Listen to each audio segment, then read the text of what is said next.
Holy frick, I forgot today is Chadvice Day. Man, put the gaming in the bag, little bro. No. Trump closed Venezuelan airspace. Light news. Saturday fun day. Chadvice today. Phineas Puggy solve your problems. Dispatch episode 4 maybe later. Get in now. What is this? Also on Bilibili? I love that you guys like scour. I love that you guys scoured the Bilibili comments to see what the Chinese audience is saying, to try to figure out what the Chinese audience has to say about the streams and this community. Let Bilibili chatters in on Chadvice. Bro, how am I gonna solve Chinese chatters problems? Like, you're crazy. They have a whole different set of issues, I assume. I can barely handle American chatters and Euro chatters and their issues, you know? Rural China visit next time. Communist activities with Boy. Yes. We have the same interpersonal problems. Yeah, but the culture is different. So the solutions are different. Oh no, everything is too affordable. Yeah, they're going to be like, how do I...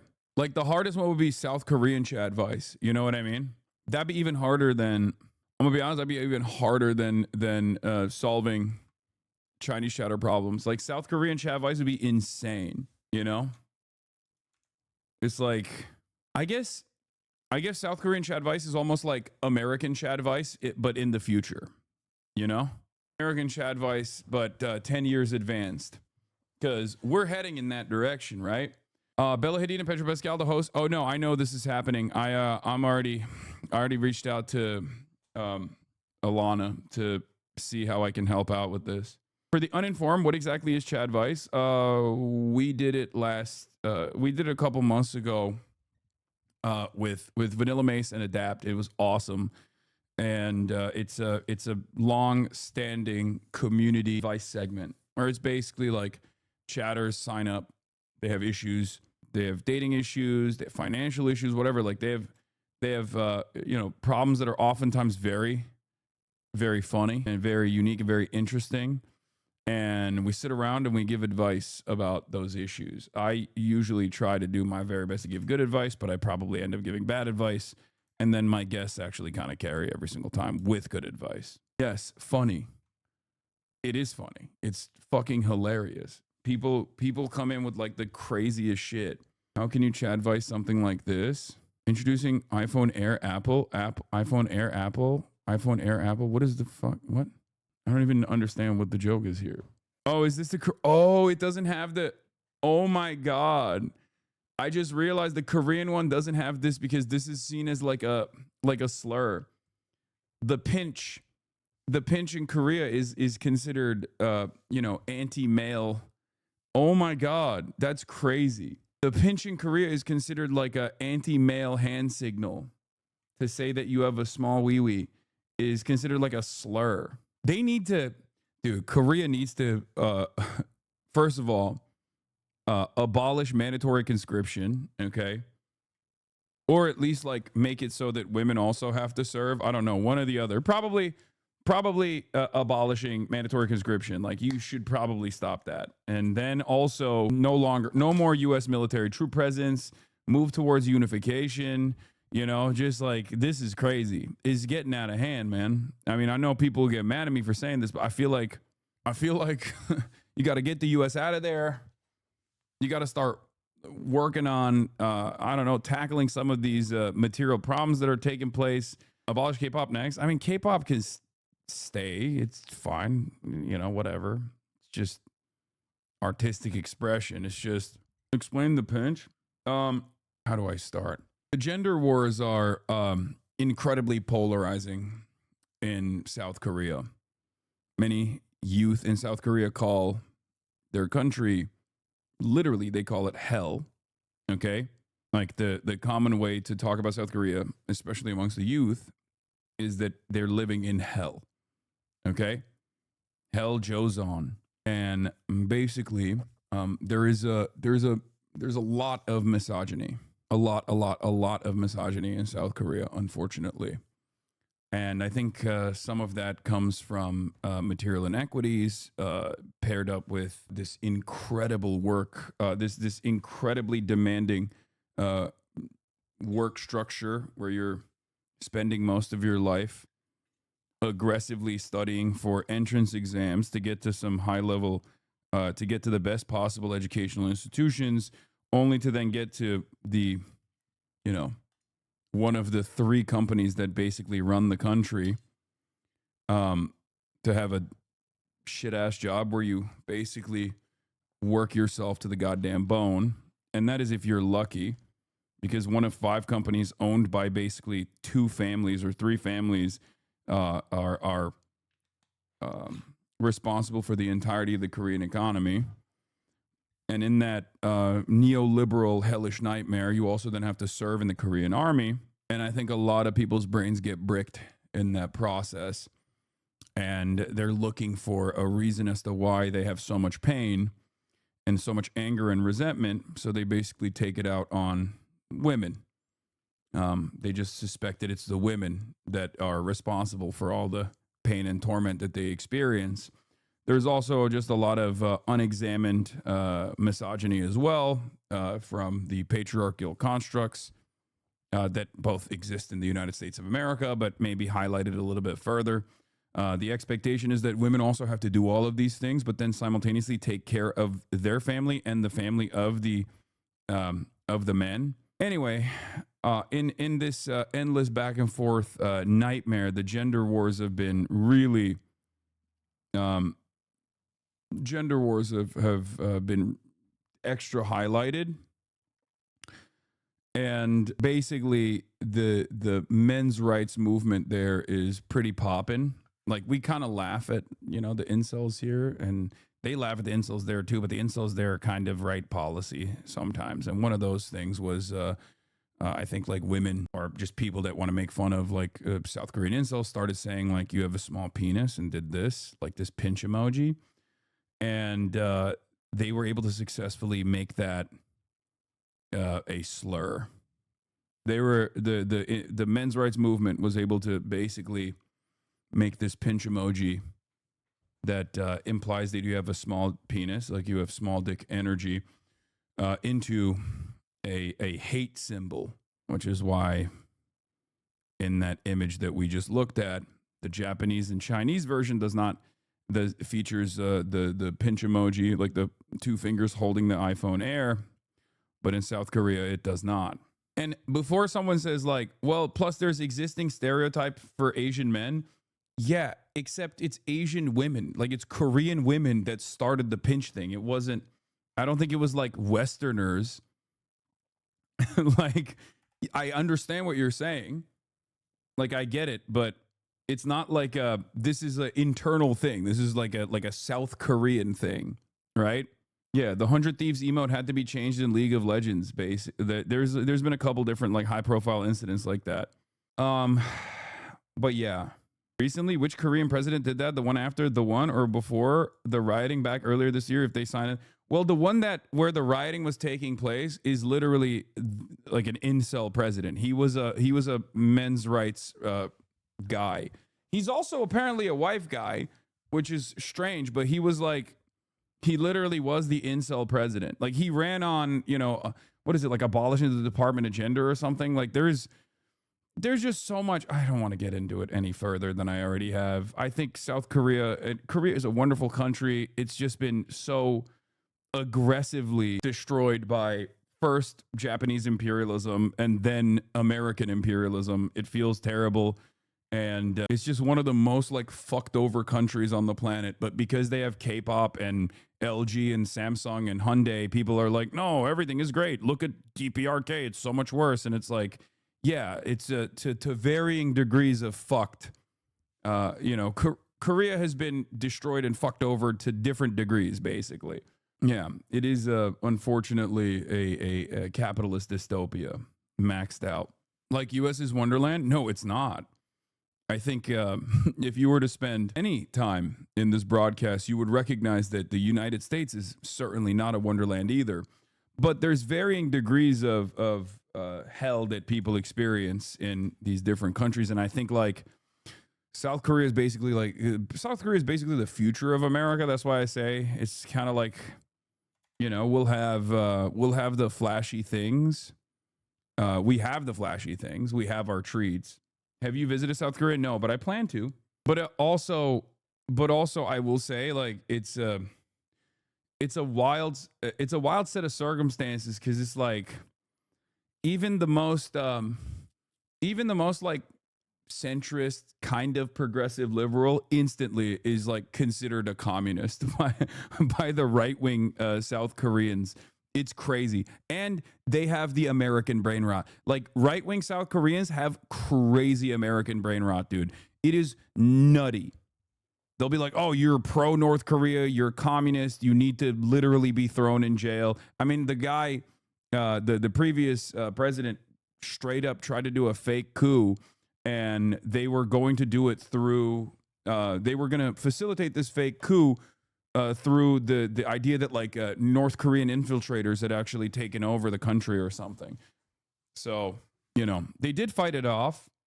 And I think part of that is because they have, part of that stems from the fact that, you know, Koreans know what it looks like when they're under the control of a military dictatorship. It's not that long ago in their history where they directly were. They fought hard to to even advance towards this capitalist nightmare pseudo democratic process that they currently have. So, you know, they're very sensitive to that sort of thing. So that's part of the reason why they were able to successfully thwart this coup attempt. Even the libs out there think vax is bad. We have just, let's be honest, it's not a democracy, bro. I mean, it's, you know, cults are a huge problem in Korea too. Oh, that's another issue as well.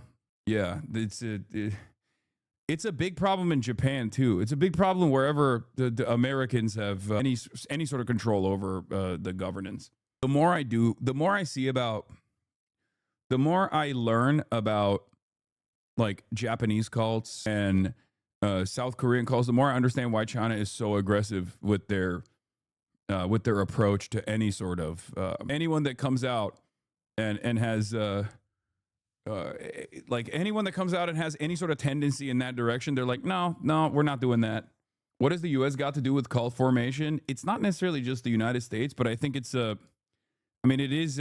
It's just a thing that has happened historically in a lot of these countries, and the ones that are, but still cults are less harmful than Christian. Well, excuse me, but I think if we're talking about South Korea, there is a very famous Christian one too.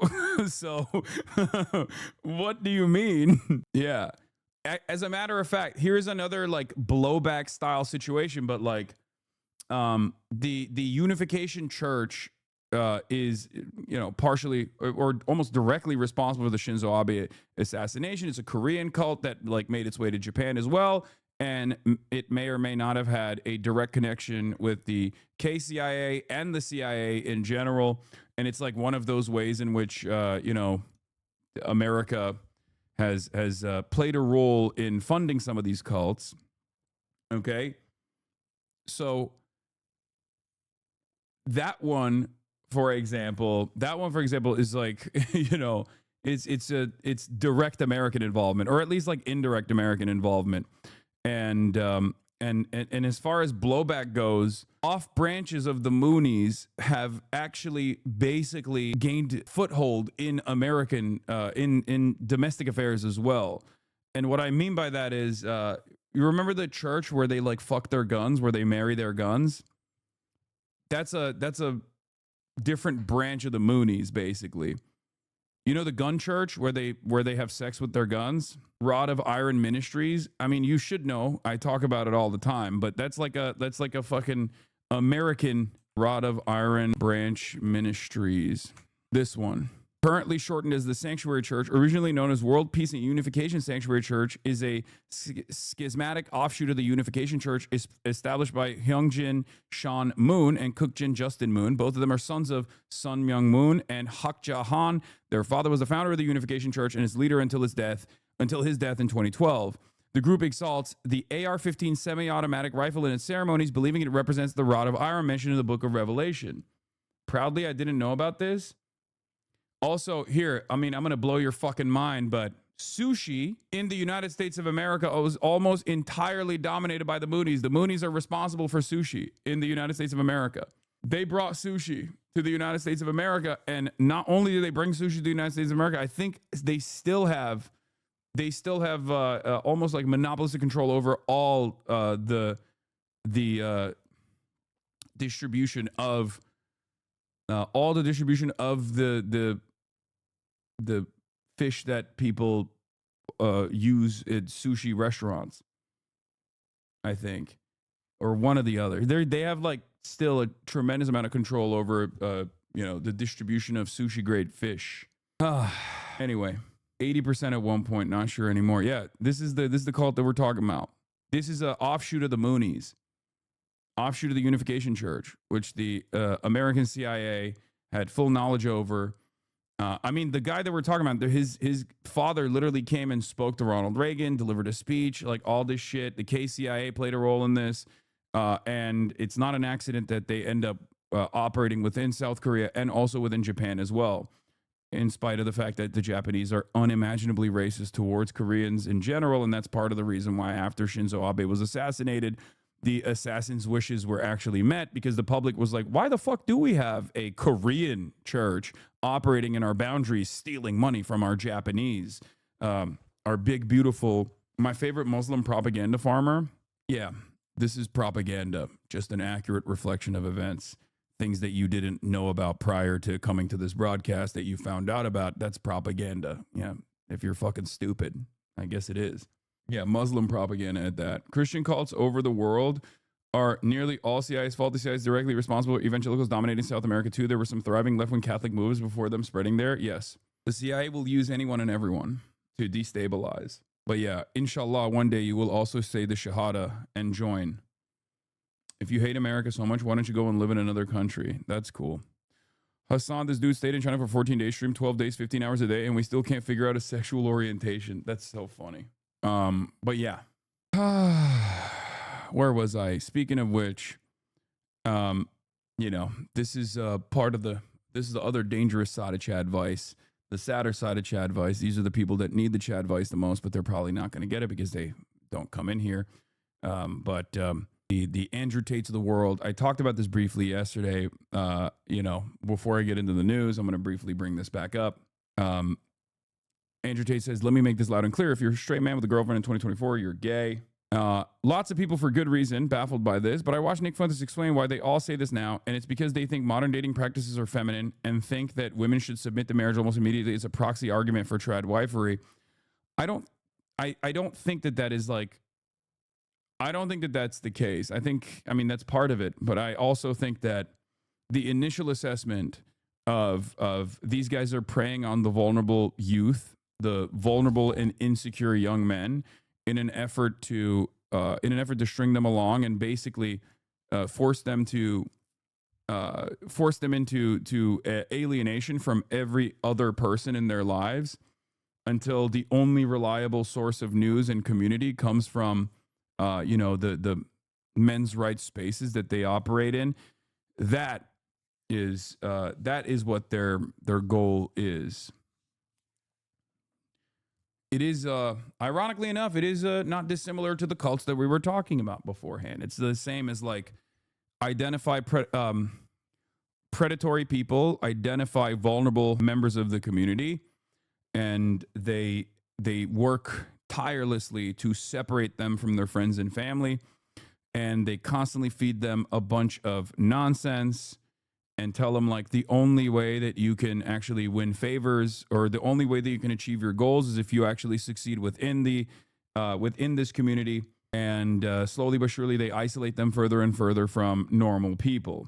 And then the less normal these guys become, their sense of normalcy comes from operating within these communities. And the community has its own internalized metrics of success. And,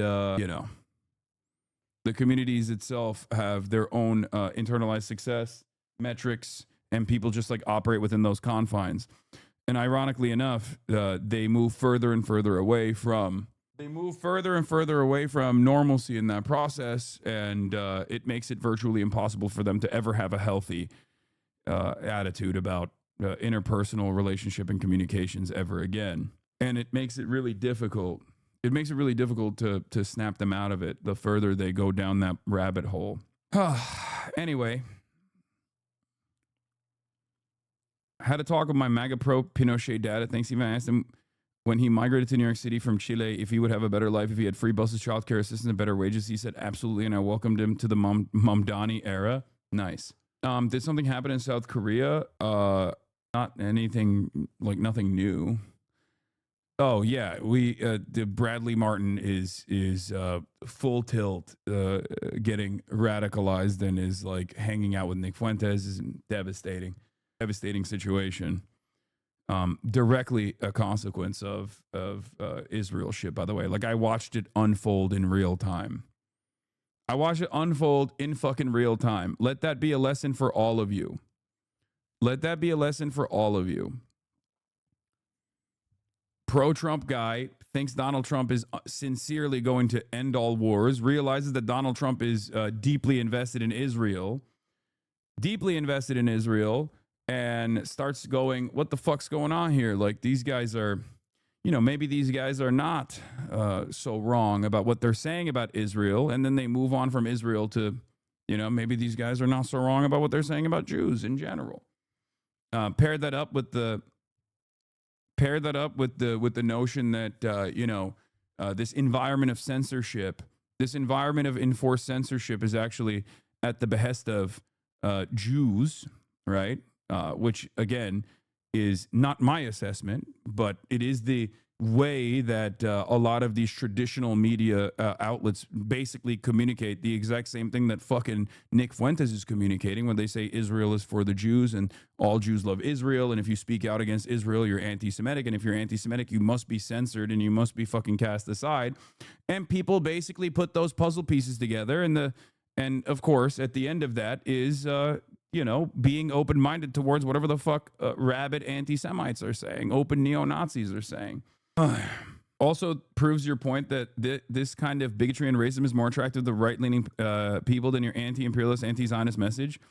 No, I think that if you're an anti-imperialist and an anti-Zionist, and you are fighting hard to communicate this message to people, and your worldview revolves around materialist analysis, it is always going to be an uphill struggle in a country like the United States of America. Okay? Because everything, why do you keep giving Bradley charitability when he keeps doing things like this? I think you're completely unable to understand the words that are coming out of my mouth. There is no, like, making an assessment of someone, doing analysis on someone's, like pinpointing their radicalization in real time is not like, I don't know. I just don't understand why you think that that's like being charitable. You have to stop doing this. This is so stupid. This is not about charitability at all. This is just a straightforward analysis of how people end up finding themselves in Nick Fuentes' worldview. In any case, what's I don't think they're serious though. I don't know. No, I think that there are a lot of people who are serious about that, where they just like, they don't understand that you can engage in analysis, and that doesn't necessarily mean that you're endorsing people. Everybody does that, actually. It's a like I said, it's filter. It's a filter for a lot of people who are not invested in serious thinking or critical analysis whatsoever. What is this? You isolate from normal people. He's straying more. You shear. He's making more for him. What? He's making more for his pocket. False. What? Okay. Whatever.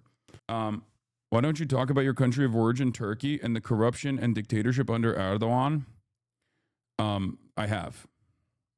Not that you give a shit about that. You just think that's a deflection. That's a solid deflection. You think you got me. I have. So much so that I actually can't return to Turkey and see my fucking family, including after my uncle passed away recently. So suck my dick, dumbass. Anyway, as I was saying, this is the danger of liberalism. These are the dangers of liberalism and liberal thinking, where it's like anti-materialist, and it also is openly antagonistic towards socialism and materialist analysis in general. So unless you get like unless you go to college basically and take like sociology courses or whatever, you're never going to encounter this worldview unless you find yourself by sheer happenstance in this broadcast somehow, and you have a level of charitability, and you're like, okay, maybe I think I understand where this guy's coming from. But ultimately, because both liberals and the entirety of the right wing are antagonistic to socialism and leftists in general. To varying degrees, they are they openly express their animosity. It basically shuts off people from seeing that kind of seeing the world with that lens, with that framework, with that perspective. It's not helpful that there's also an openly anti-intellectualist slant on the right as well, and somewhat of an anti-intellectualist slant, I would say, in the liberal side too, especially when it comes to thought eliminating cliches that they deploy whenever they want to justify American imperialism or war or whatever, right? And I'm a fascist. Okay, you're a fucking loser. Anyway, the point is, that is why this environment, this information environment, this information landscape is so perfect for fascists to take advantage of, right? I think from one of the easiest ways to identify this is like someone like Barry Weiss, right? Barry Weiss or many pro-Israel people that position themselves as like liberals or centrists or center-right or whatever the fuck will oftentimes look to someone like myself and look to someone like Nick Fuentes and say, oh, from my reasonable, moderate, centrist position, there is no difference between Nick Fuentes and Hassan Piker.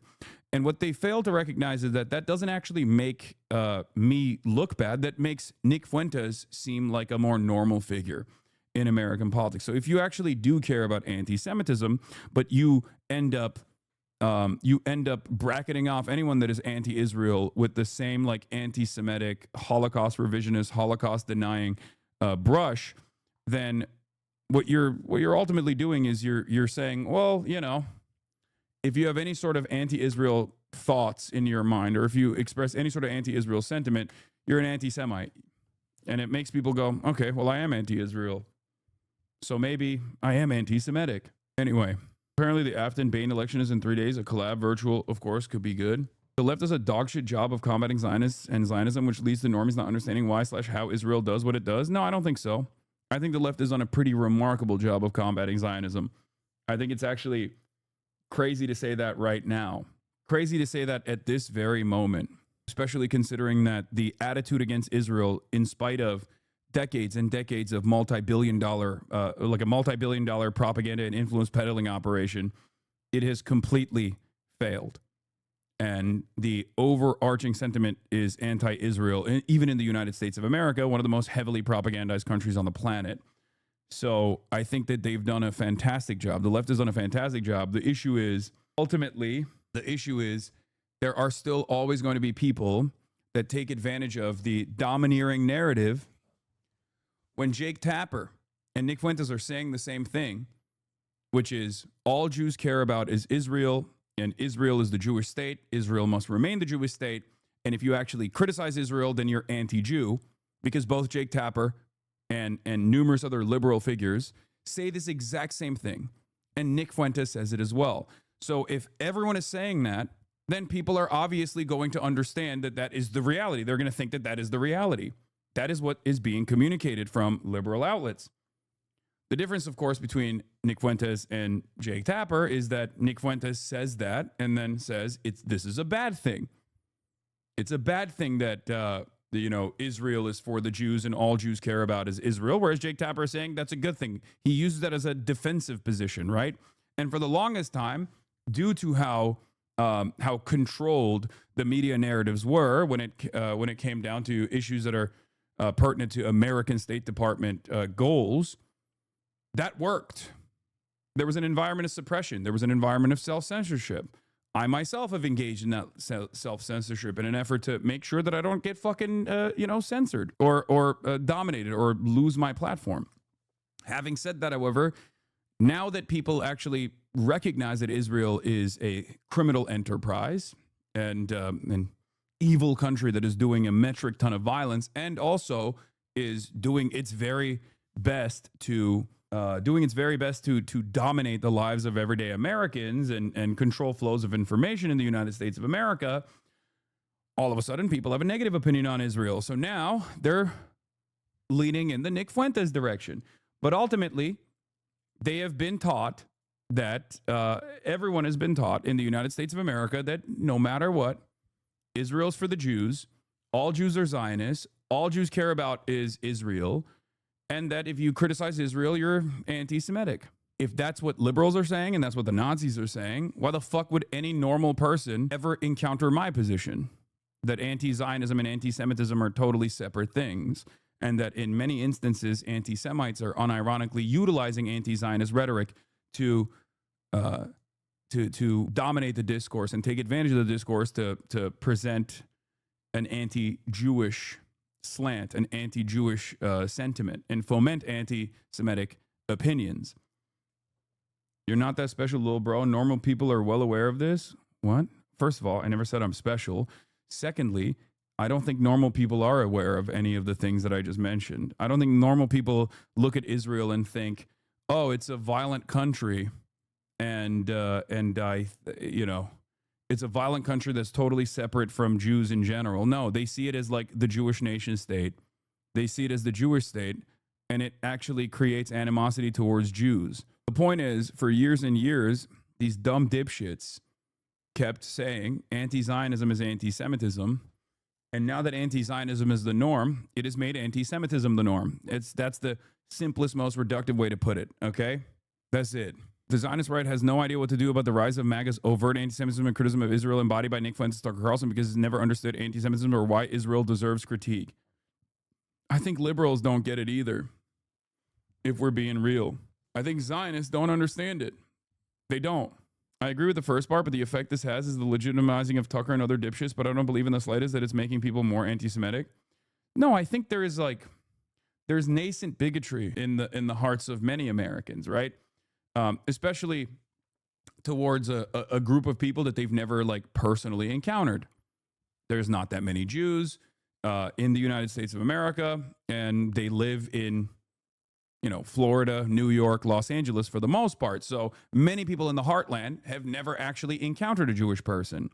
However, they know certain things or have heard certain things about Jews. Like, oh, a lot of them are in the banking sector. A lot of them are in academia. A lot of them are in Hollywood. A lot of them are in, all these different industries. And they're actually pretty dominant in these industries.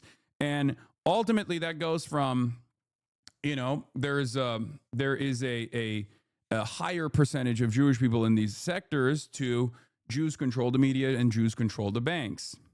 Okay, it's a very quick. It's basically the next exit, right? Like that's the attitude that many people have. That's the thing that many people have seen. That's why the whole like I'm noticing things is like such a. It's such an annoying way that people actually fucking do this shit, where they go, oh, I'm noticing things.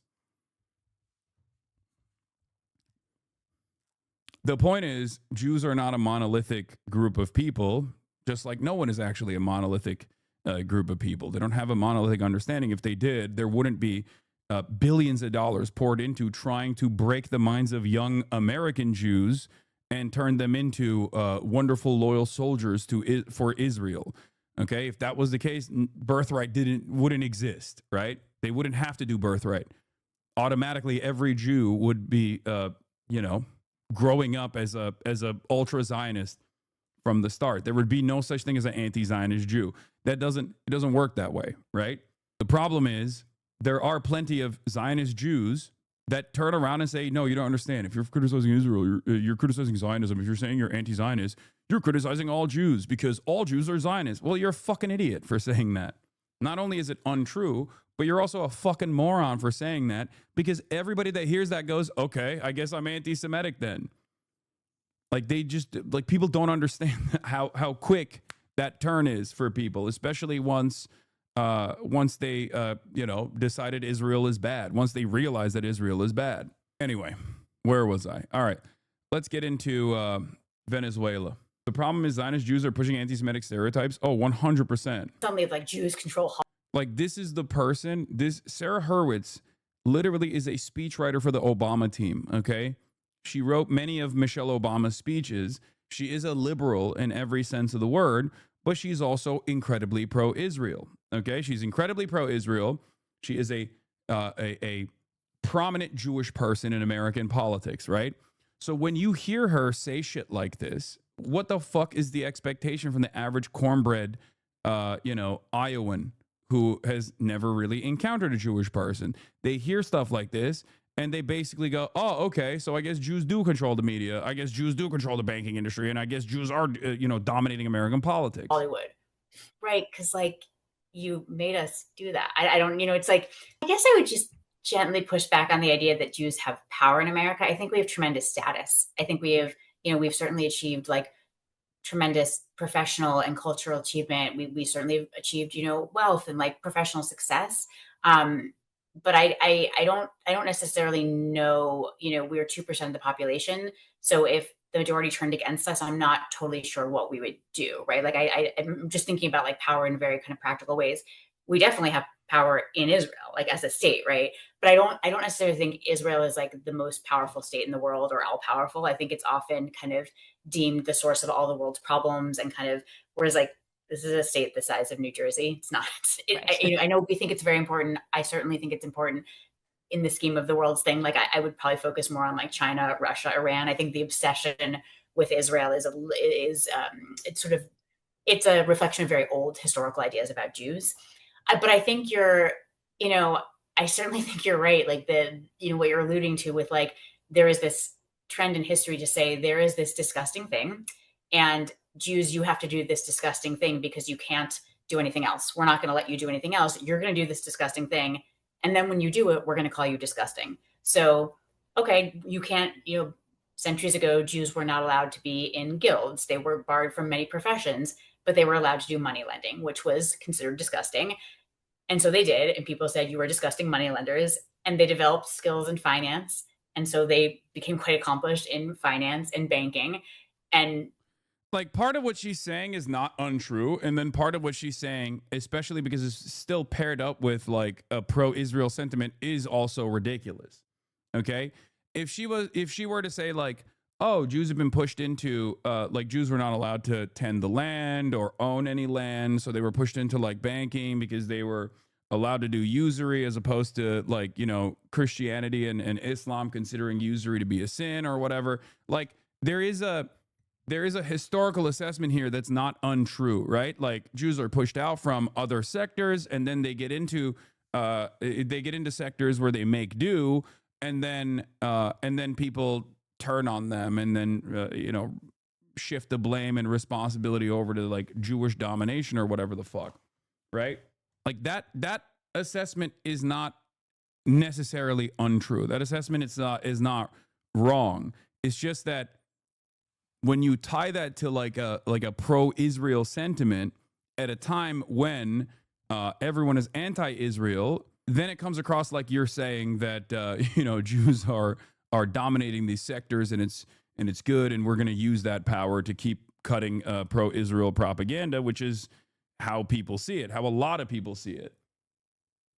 So you're basically leaning into you're blurring the lines between anti-Semitism and anti-Zionism, but from a pro-Israel position. We were kind of said like, oh, you guys are disproportionate in finance and banking, right? Because you made us, right?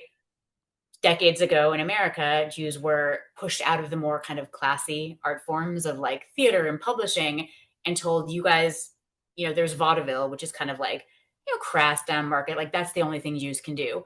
So they're like, okay, I guess we'll do that. And it's like, oh, you're disgusting. But then they developed into Hollywood. And suddenly it's like Jews control Hollywood.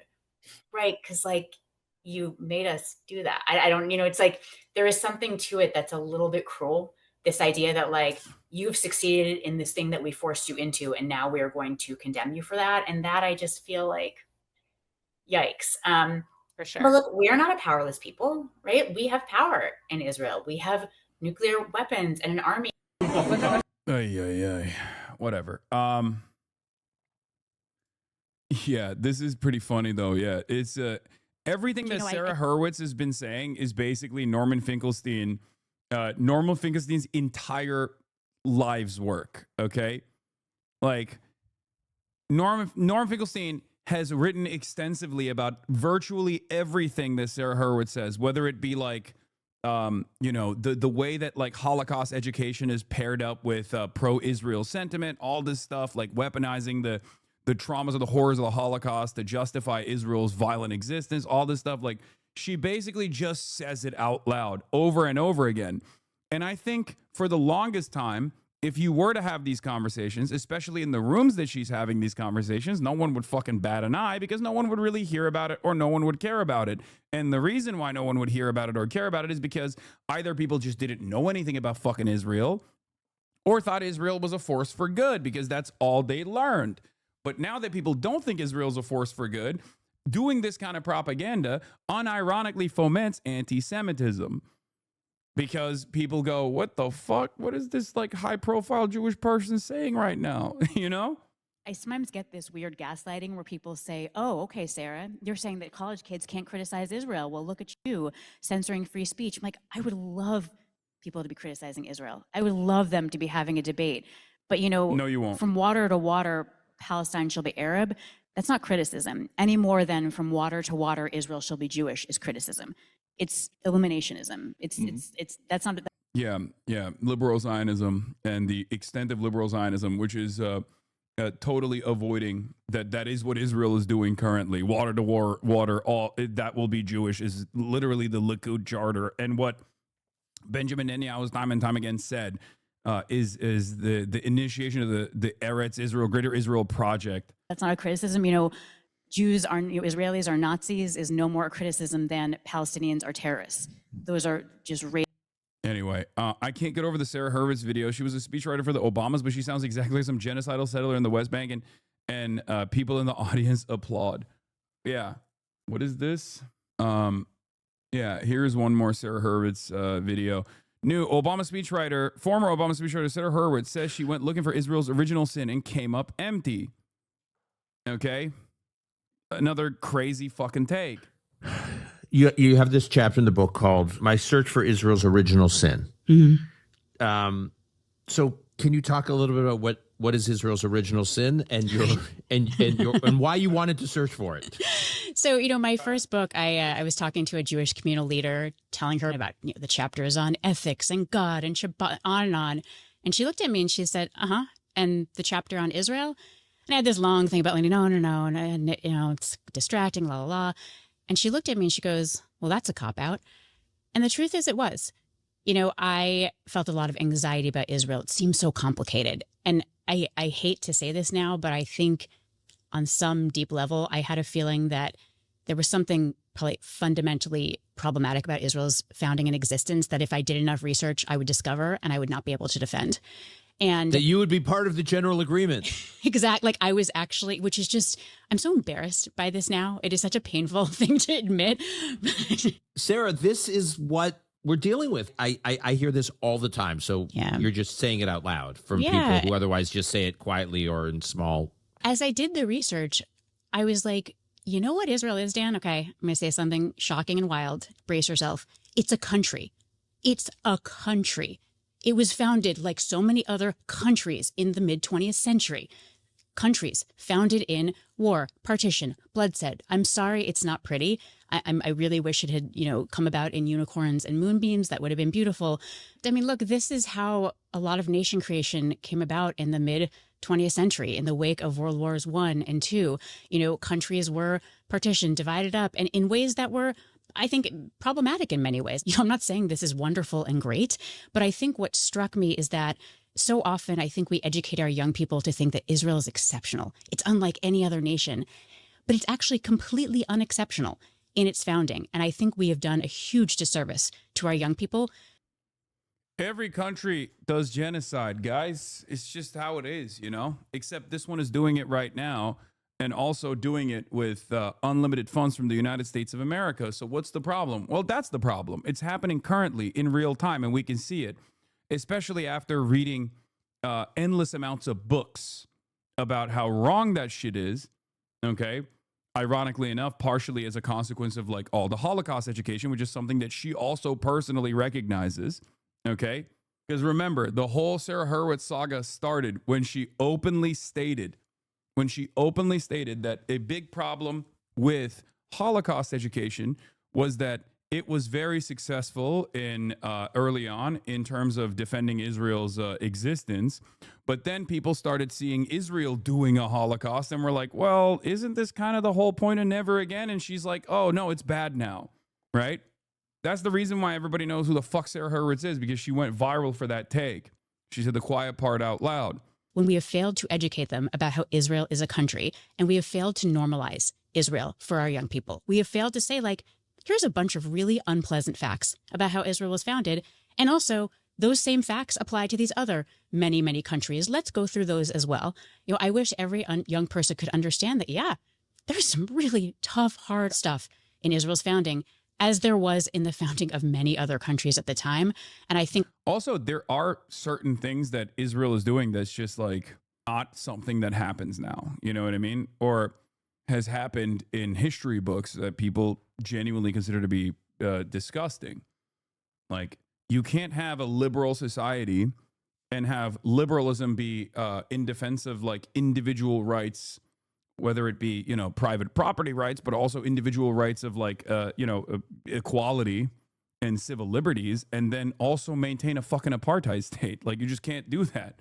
You know, this is even before the genocide, right? Like you cannot have a country that's foundation is ethnic cleansing and a apartheid state, and then expect Americans who learned throughout history that apartheid was inappropriate and unacceptable throughout their own fucking history, as a matter of fact.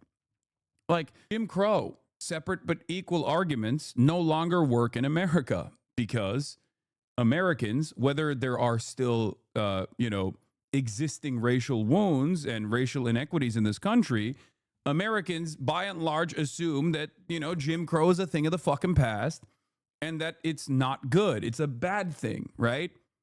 So unless you teach Americans that there is a racial hierarchy, which is illiberal in general, and you consistently hammer in that point that, you know, some races and some races are better than others, some religions are better than others, and they must be dominant and blah, blah, blah. Like, unless that is your new meta, okay, you're just not going to be able to get them on board with a country that still has this old school construct that many Americans consider to be inappropriate. It's ridiculous. our tendency to exceptionalize Israel because we want our young people to fall in love with it, it really sets them up for failure once they hit college and they hear their first bad fact and they're like stunned. They can't get over it. And they kind of freak out and throw out the whole thing. This is pure anti-Semitic dual loyalty shit from her. American Jews are kind of wrestling with. Yeah, I've already covered this part. Anyway, let's get to Venezuela, because I've spent endless amounts of time talking about this shit, okay, over and over and over again. So let's get to Donald Trump trying to invade Venezuela because he's bored, and because he doesn't want people to talk about Jeffrey Epstein, and because Venezuela has oil. That is where we're at. To some breaking news out of the U.S. now, where President Donald Trump has just announced the closure of the airspace above Venezuela. Let's bring in Rosalind Jordan, joining us from Washington, D.C. He's announced this in a Truth Social post. Rosalind, tell us what he's said and what all this means. Essentially, the post from the U.S. President Donald Trump says that this is a warning to airlines, to pilots, I assume both commercial and general aviation, drug dealers and human traffickers, that the U.S. is declaring the airspace over Venezuela. Of course, the U.S. is not in control of Venezuela, but the U.S. is considering the airspace closed until further notice. It does not say exactly how the U.S. is going to enforce this. What we have seen, but perhaps most famously in the case of the closure of the airspace over Iraq in the from the 1980s on until the wars that began in 2003, was that the U.S. military was charged with patrolling the airspace around the Iraqi borders in order to prevent any air traffic from crossing or going in and out of that country. We do not know if that is going to be the case here with the United States. It had been reported on Friday by the New York Times that late in the week of November 21st, a little more than a week ago, the U.S. president apparently had an unreported phone call with Nicolas Maduro, the Venezuelan president, where it's... Yeah, he said Trump and Maduro discussed Venezuela's demands for a general amnesty for Maduro, his senior aides, and their families. Trump told Maduro that if he didn't leave willingly, the U.S. would consider other options, including use of force. I can't wait for the liberals and Republicans alike to say that, oh, it's actually better to forcibly take out Maduro, or it's actually better that our peace president was able to successfully intimidate Maduro into submission and install a puppet leader in Venezuela so that we can just take over their natural oil reserves. There is no such thing as like leave voluntarily or we will bomb you. What is the fucking voluntary function there? Leave voluntarily or we'll destroy your entire country. It's not exactly, that's not really there's no real options there, you know? That's just, we're going to bomb the shit out of your country. And of course, the very same losers that wrote extensively on regime change in Iraq, regime change in Iran, are now advocating for regime change in Venezuela. Shouts out to Bret Stephens of the New York Times. Now, you might be wondering, how did Bret Stephens get this wrong every single time? And how does he still have a job? It's because of this willingness to demand more American imperialism. That is the reason why he has a job at the New York Times to begin with. These are not, these statements are not seen as failures in analysis, but instead propaganda, necessary propaganda from the Gray Lady, the paper of record, the New York Times. He's just doing his fucking job. Can you check the comments?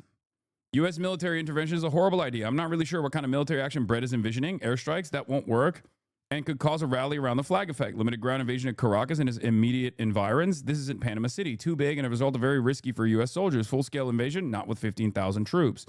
Democracy and relief from long suffering endured by the Venezuelan people will not be brought about by another regime change nation-building operation with deployment of our troops from U.S. Southern Command, stationed in Doral, a.k.a. Doralzuela, based on elite exiles, the first wave established their faithful Trump voters. This is not Trump instigated, but Secretary of State Marco Rubio's plan to go into Venezuela first. Trump is a deal maker. He believes in escalation to negotiate. Indeed, diplomacy is the most viable way to make changes with a concomitant lift of sanctions that affect the poor. Rubio is friend and ally to Nobel winner Maria Machado, who has demonstrated through her actions to be all in for violence and right-wing rule, exhibited in the 2002 coup attempt against Chavez. Her signing Carmona decree that would dissolve Congress, constitution, violent protests where right-wing killed civilians in 2014 and 2017, and now rallies in Madrid for Trump-style sweep of Europe. She's openly aligned with Bolsonaro, Milei, Netanyahu. America first. Make it a reality, not a cover-up to promote the spread of fascism. Use our taxpayer money to fix the problems at home first, not abroad. We need regime change here, perhaps. So who's trying to get richer off this one? The usual suspects, no doubt. Let's just drop the pretense. In the last several decades of American wars are not for noble reasons at all and drain more of our taxpayer dollars with nothing to return but death. These are the New York Times liberals, like New York Times liberals, who also fucking despise Maduro and would love to see an exchange of leadership in Venezuela. And yet, even they're not biting on it. Let me get this straight. No money for healthcare, food, or the American taxpayer, but unlimited money for more endless and pointless wars. No thanks. I'm telling you right now, this is precisely the reason why any fucking Democrat that makes a big fuss about this is going to do LeBron numbers. And yet the Democrats are also a part of this uniparty because American foreign policy is uniparty, just like private healthcare is uniparty. There is bipartisan consensus on capitalism. There's bipartisan consensus on imperialism. Okay? This does not need to happen. And I'm not speaking to the politicians when I say this. I'm speaking to you, the average American person, the average American voter, when I'm speaking to you about this, okay? This does not have to be the case. People need to make a bigger fuss about this. People need to force their politicians to make a bigger fuss about this. AOC needs to be out and about, getting ahead of this movement, being a leader in this movement, if she has ambitions of higher office, for example. Kudos for Bret Stephens for objective evaluation of the ground realities emerging from the recent announcement. Oh my God. If you keep advocating for the overthrow of governments you don't like, maybe one day you will get one right. Number one, are we not done overthrowing strongmen when we do not have a plan for the power vacuum that follows? See Iraq, Libya. Number two, it's their country, none of our business. This was such a foolish and childlike analysis in this column. Open Presence with 100 gifted subs. Thank you, Open Presence. The Piker Broadcasting Service is sponsored by you, the viewers, for you, the viewers. Open Presence with another 25 gifted subs earlier as well, 125 today. The Piker Broadcasting Service is sponsored by you, the viewers, for you, the viewers. Your voluntary contributions in the form of subscriptions is The only way you can support the Piker Broadcasting Service, we run no ads on the Piker Broadcasting Service. Yeah, the Powell Doctrine still stands. The case for Venezuelan intervention, privatize Social Security. 20% VAT, privatize Social Security like Australia, dual mandate hawk. The middle class should pay more taxes. God, I love extreme liberalism. This is like a radical liberal right here. The case for Venezuelan intervention is much stronger than the case for invading Iraq. I'm sure at the time of Iraq, if this person was, an adult, they would have said identical things. Oh, the case for intervention in Iraq is much stronger than the case for intervention in Afghanistan or the case for intervention in Vietnam, right? Do you think the citizens of Europe will condemn this as the illegal war like we did with Ukraine? Fuck no. Just like citizens of Europe might, maybe not to the same degree, but make no mistake.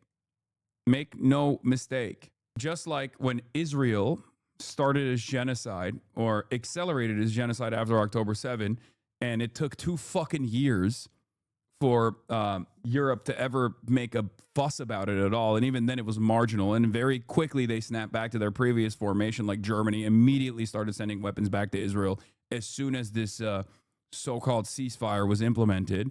They do not have any interest in ever criticizing America. They like America's imperialism. They even if they have an issue with American imperialism at any point, they will never make a big fuss about it. Don't be crazy.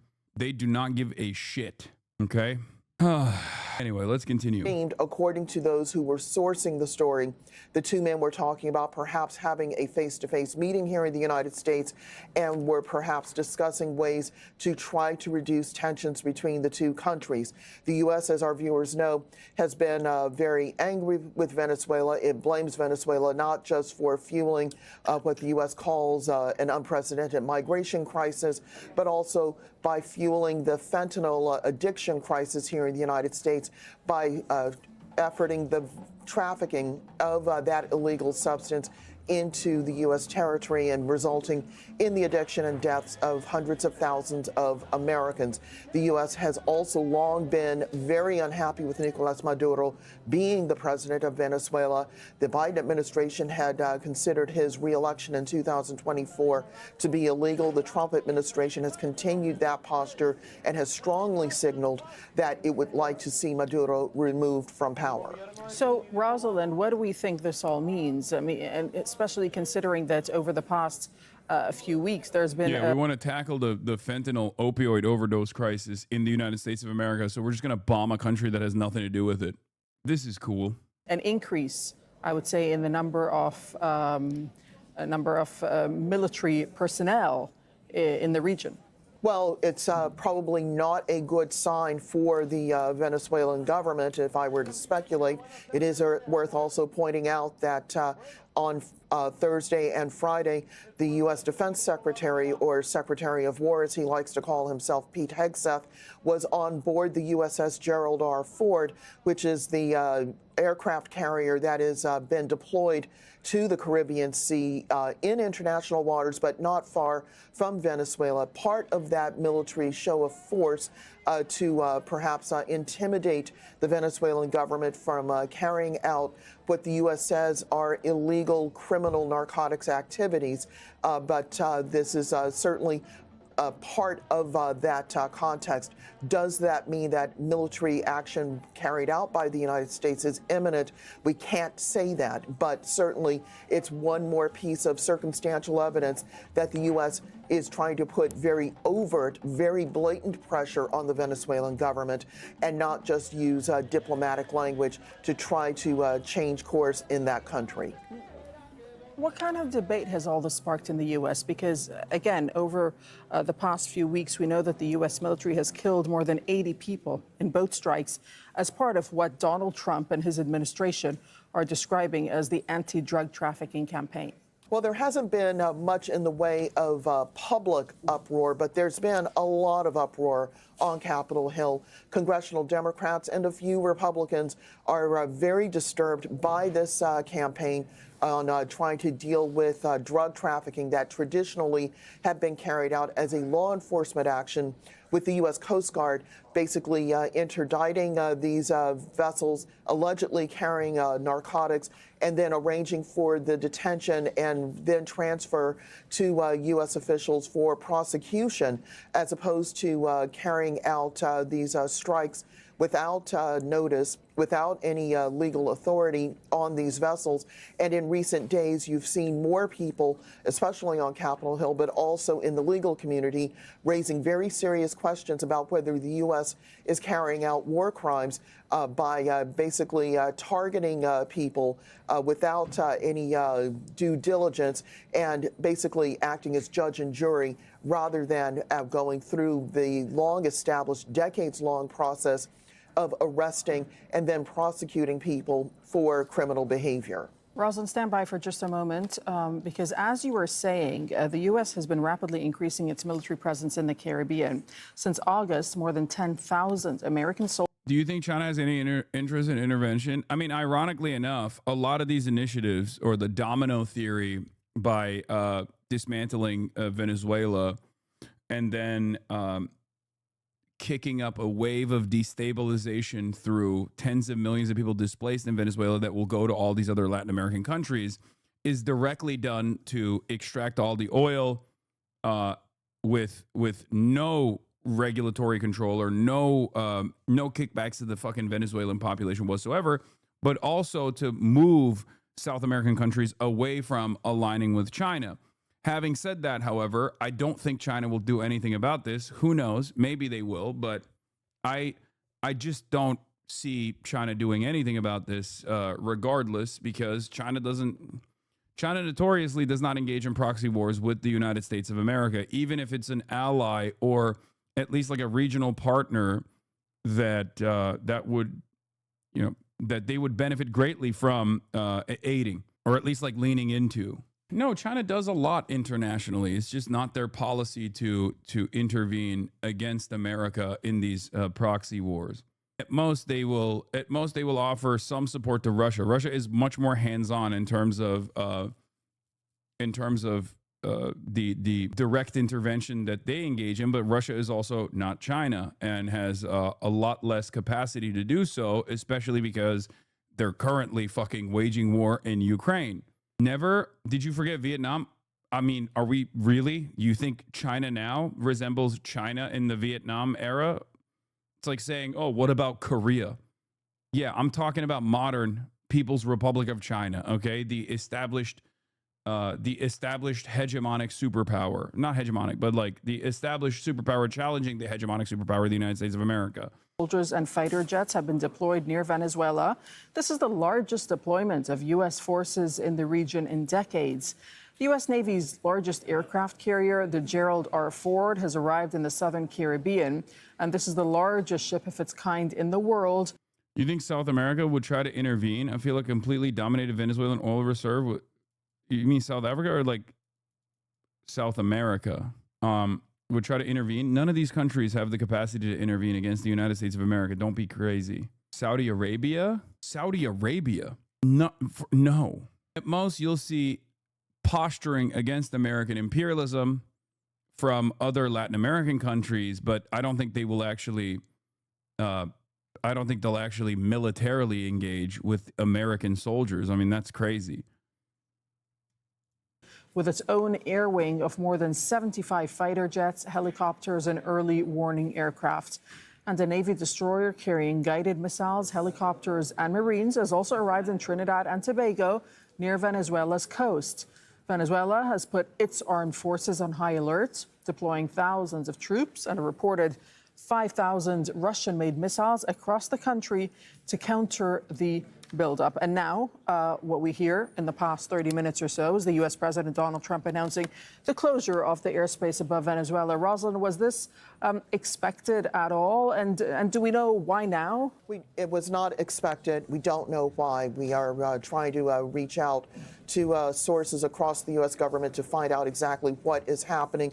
I should note that after he made that post about the U.S.'s closure of Venezuelan airspace, he is now posting posted about a completely unrelated topic, the ongoing issue of tariffs on goods being imported and sold into the United States. So we don't know if this is actual military action that is about to happen, or whether this is one of the statements that the president is prone to make as he very actively and very publicly carries out his foreign policy. This is not a government that does things in quiet negotiations, in mini summits, in world capitals. This is a man who very much says what he believes ought to happen, and he goes right to the U.S. public and to the global public through his social media channel. Okay, Rosalind, we'll let you go for now. Thank you so much for that reporting. Trump doesn't have the political capital for an invasion, could easily destroy his admin and legacy. This is why I suspect pressure campaign, but they could just go all in. Yeah. But also, he's a madman and desperate for deflection, and the people in his ear, the people that he trusts, the sycophants in his ear, like Marco Rubio, might be feeding him wrong information, saying, oh, Mr. President, they'll actually rally around you, just like they're telling him, like, oh, this is good for both oil and also for, stamping out drugs. I don't even know anymore. I don't know. I don't think these guys are making accurate calculations anyway. How is he going to sell pardoning Honduras narco-trafficking former leader to his MAGA base? They don't give a shit about that. It's Honduras. Many of them will never even hear about it. I mean, with the way that Donald Trump operates, though, I think the more likely scenario is like trying to get Venezuela to concede with limited airstrikes or something like that, which is horrible. I mean, it's horrifying to think of, but like a Iran style situation, so he can present himself as like the great deal maker, the great negotiator. 15,000 troops are I don't think enough to do a ground invasion of Caracas or Venezuela in general. So it kind of feels like it's more so an aggressive militant posture against Venezuela, with the hopes that they can just thwart Maduro and install the 2025 Nobel Peace Prize winner Maria Machado as a puppet leader. Yeah, the three people that are pushing for it in the admin are Rubio, Miller, and Ratcliffe. They're the ones who are aggressively and very hawkishly trying to do regime change. To all airlines, pilots, drug dealers, and human traffickers, please consider the airspace above and surrounding Venezuela to be closed in its entirety. Thank you for your attention to this matter. President Donald J. Trump. That's how he announced it. Yeah. Trump administration officials assert Venezuela's leader, Nicolas Maduro, sits atop a cartel network. He has insisted the country does not export drugs. Keg's Breath has no ideological interest in this beyond being a dick rider of Donald Trump and fulfilling whatever ambition that Donald Trump has here. This is an older story, all the way back in September, by the way. The push by top aides to President Trump to remove Nicolas Maduro as the leader of Venezuela has intensified in recent days, with the administration officials discussing a broad campaign that would escalate military pressure to try to force him out. Anyway, so that's like, I mean, there is no serious opposition to this, which is expected, I guess. I'm so cynical about all this stuff and the lack of interest from liberals in general. It's very frustrating. But from Washington, D.C., we'll speak to Al Jazeera's Latin America editor, Lucia Newman. Lucia, you're joining us from Santiago in Chile on the telephone. Can you tell us if you've seen any official reaction, first of all, from the Venezuelan government to this development? Well, we had heard just yesterday from President Maduro saying that the United States was increasing its, what he called excuses and lies to try to justify an intervention in Venezuela. And that was before this announcement was made by President Trump. But I can say that the Trump administration has been systematically increasing the pressure on the Maduro government, while at the same time we have been hearing, or reading, I should say, about attempts by President Trump to have a phone conversation with Nicolas Maduro. This has not been confirmed, but it is being widely reported that this conversation did take place in order to have some kind of a face-to-face meeting.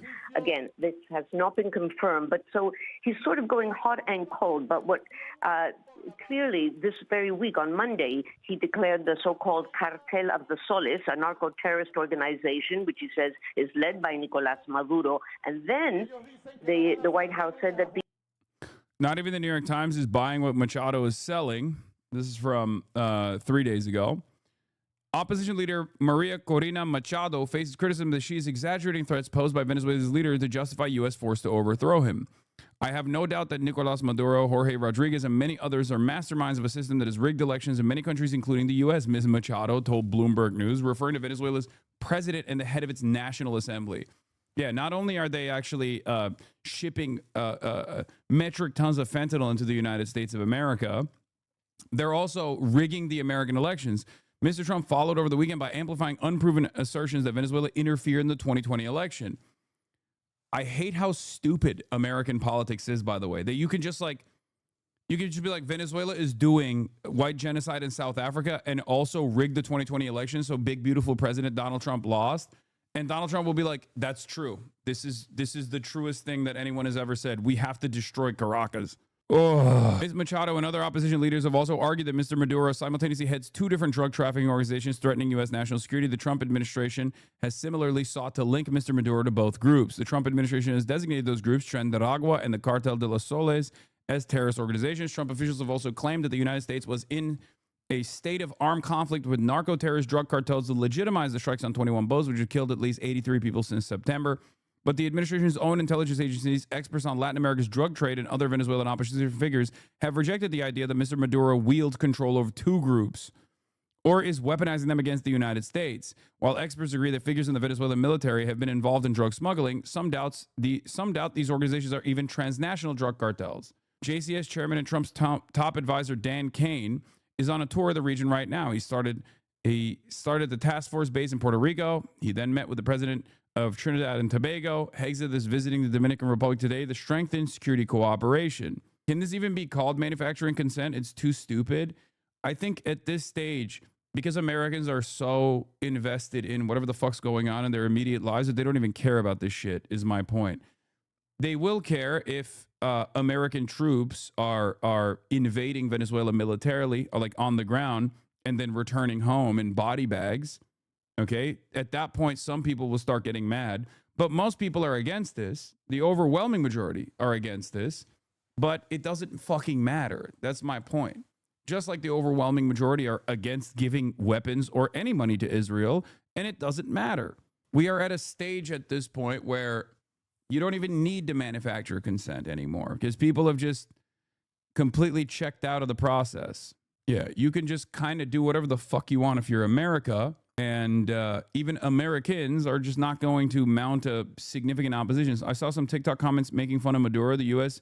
military has him dancing for his life. Yeah, I know. That's the reality of the matter also is that, yes, Maduro is very weak and completely unable to stop a land invasion or any sort of fucking violence that America might bring about. So there is not really, it's just making the dumbest Americans feel strong, like a playground bully that identifies the most vulnerable, the weakest, to actively reassert their dominance over everybody else by dominating that person. That's what we're doing in Venezuela. People underestimate how popular he is in the countryside, especially. There will literally be a massive civil war if they do a coup. Yeah, but that doesn't necessarily matter to America, right? If there's a failed state there, that's still better. If there's a failed state in Venezuela, that's still with a tremendous civil war, that's still better than fucking having Maduro control Venezuela. That's not true. The Venezuelan military is one of the only things that's been funded since Chavez. This isn't Iraq. There isn't enough troops in the region. No, I'm saying that let's say Maduro makes the calculation that it's better for Venezuelans not to just fucking die, okay, with airstrikes or whatever the fuck America is threatening to do, and he leaves the country. Then Machado is the one that is installed as a puppet state leader.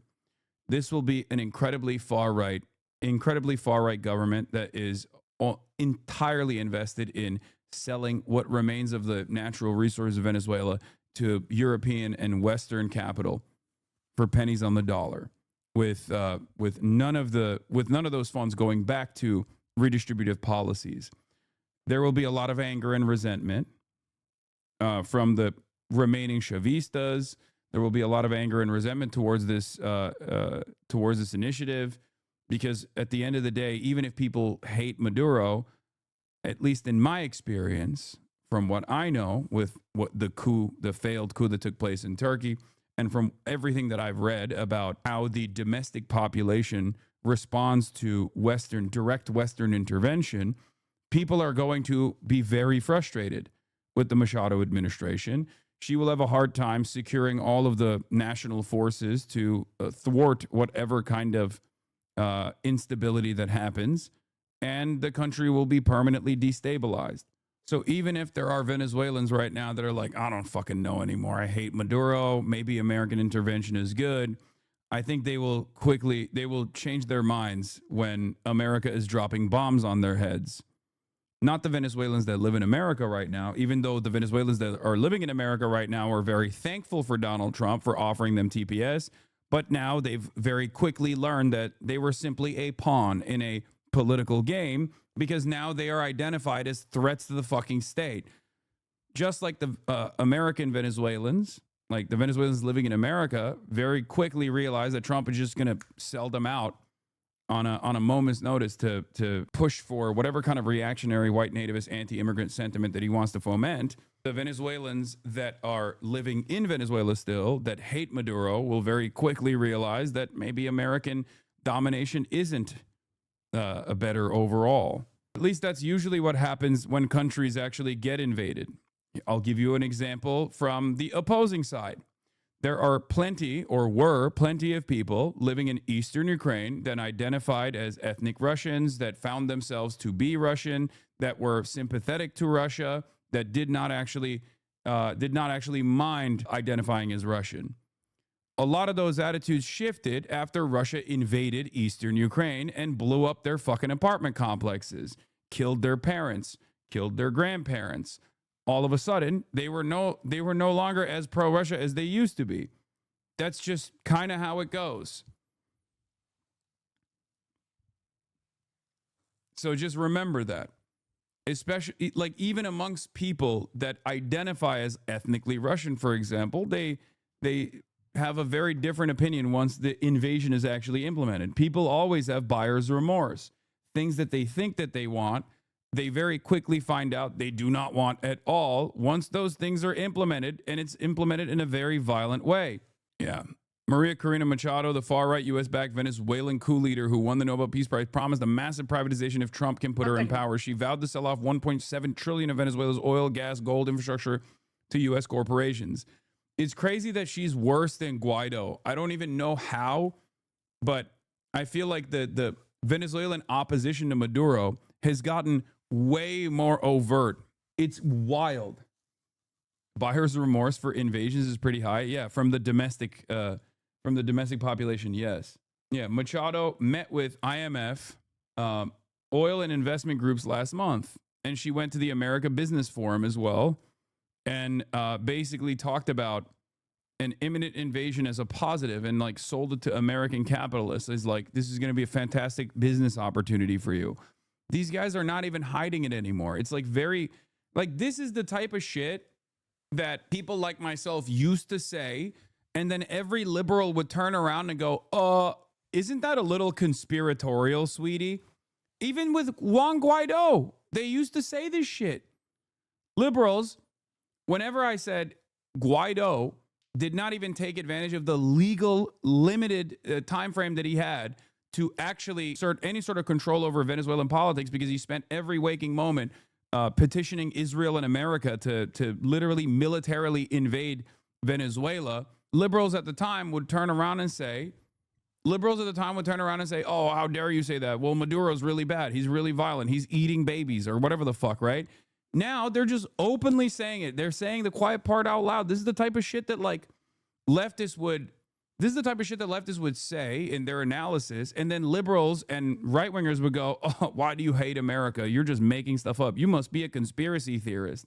Meanwhile, because of the, I guess, enshittification of everything, even the manufacturing consent machine has enshittified, and they don't even have any sort of interest in hiding this kind of thing or taking a liberal stance, taking a more liberalized propaganda stance on why Venezuela must be invaded to like liberate the gay Venezuelans that Maduro is killing or some shit, you know?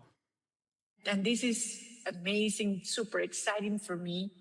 We will open Venezuela for foreign investment. I am talking about a $1.7 trillion opportunity, not only in oil and gas, which is huge, and you know that the opportunities, because we will open all upstream, middle stream, downstream to all companies, but also in mining.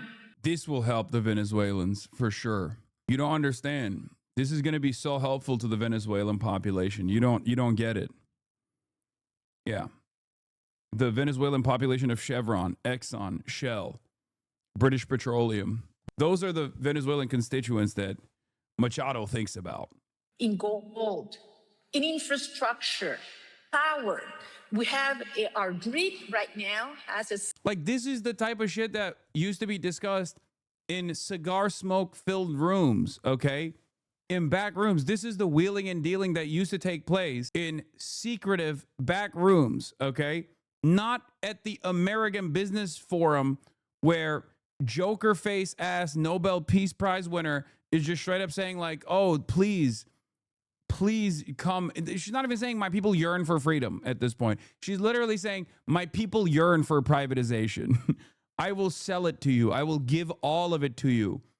I will give you all the bounties of the natural resources of this wonderful country as long as you fucking murder a decent chunk of the population at my behest so you can install me as a puppet leader. 17 gigawatt opportunity of energy potential that needs to be rehabbed, certainly for technology and AI and tourism. You know, Venezuela has 2,800 kilometers of pristine Caribbean coastline ready to be developed.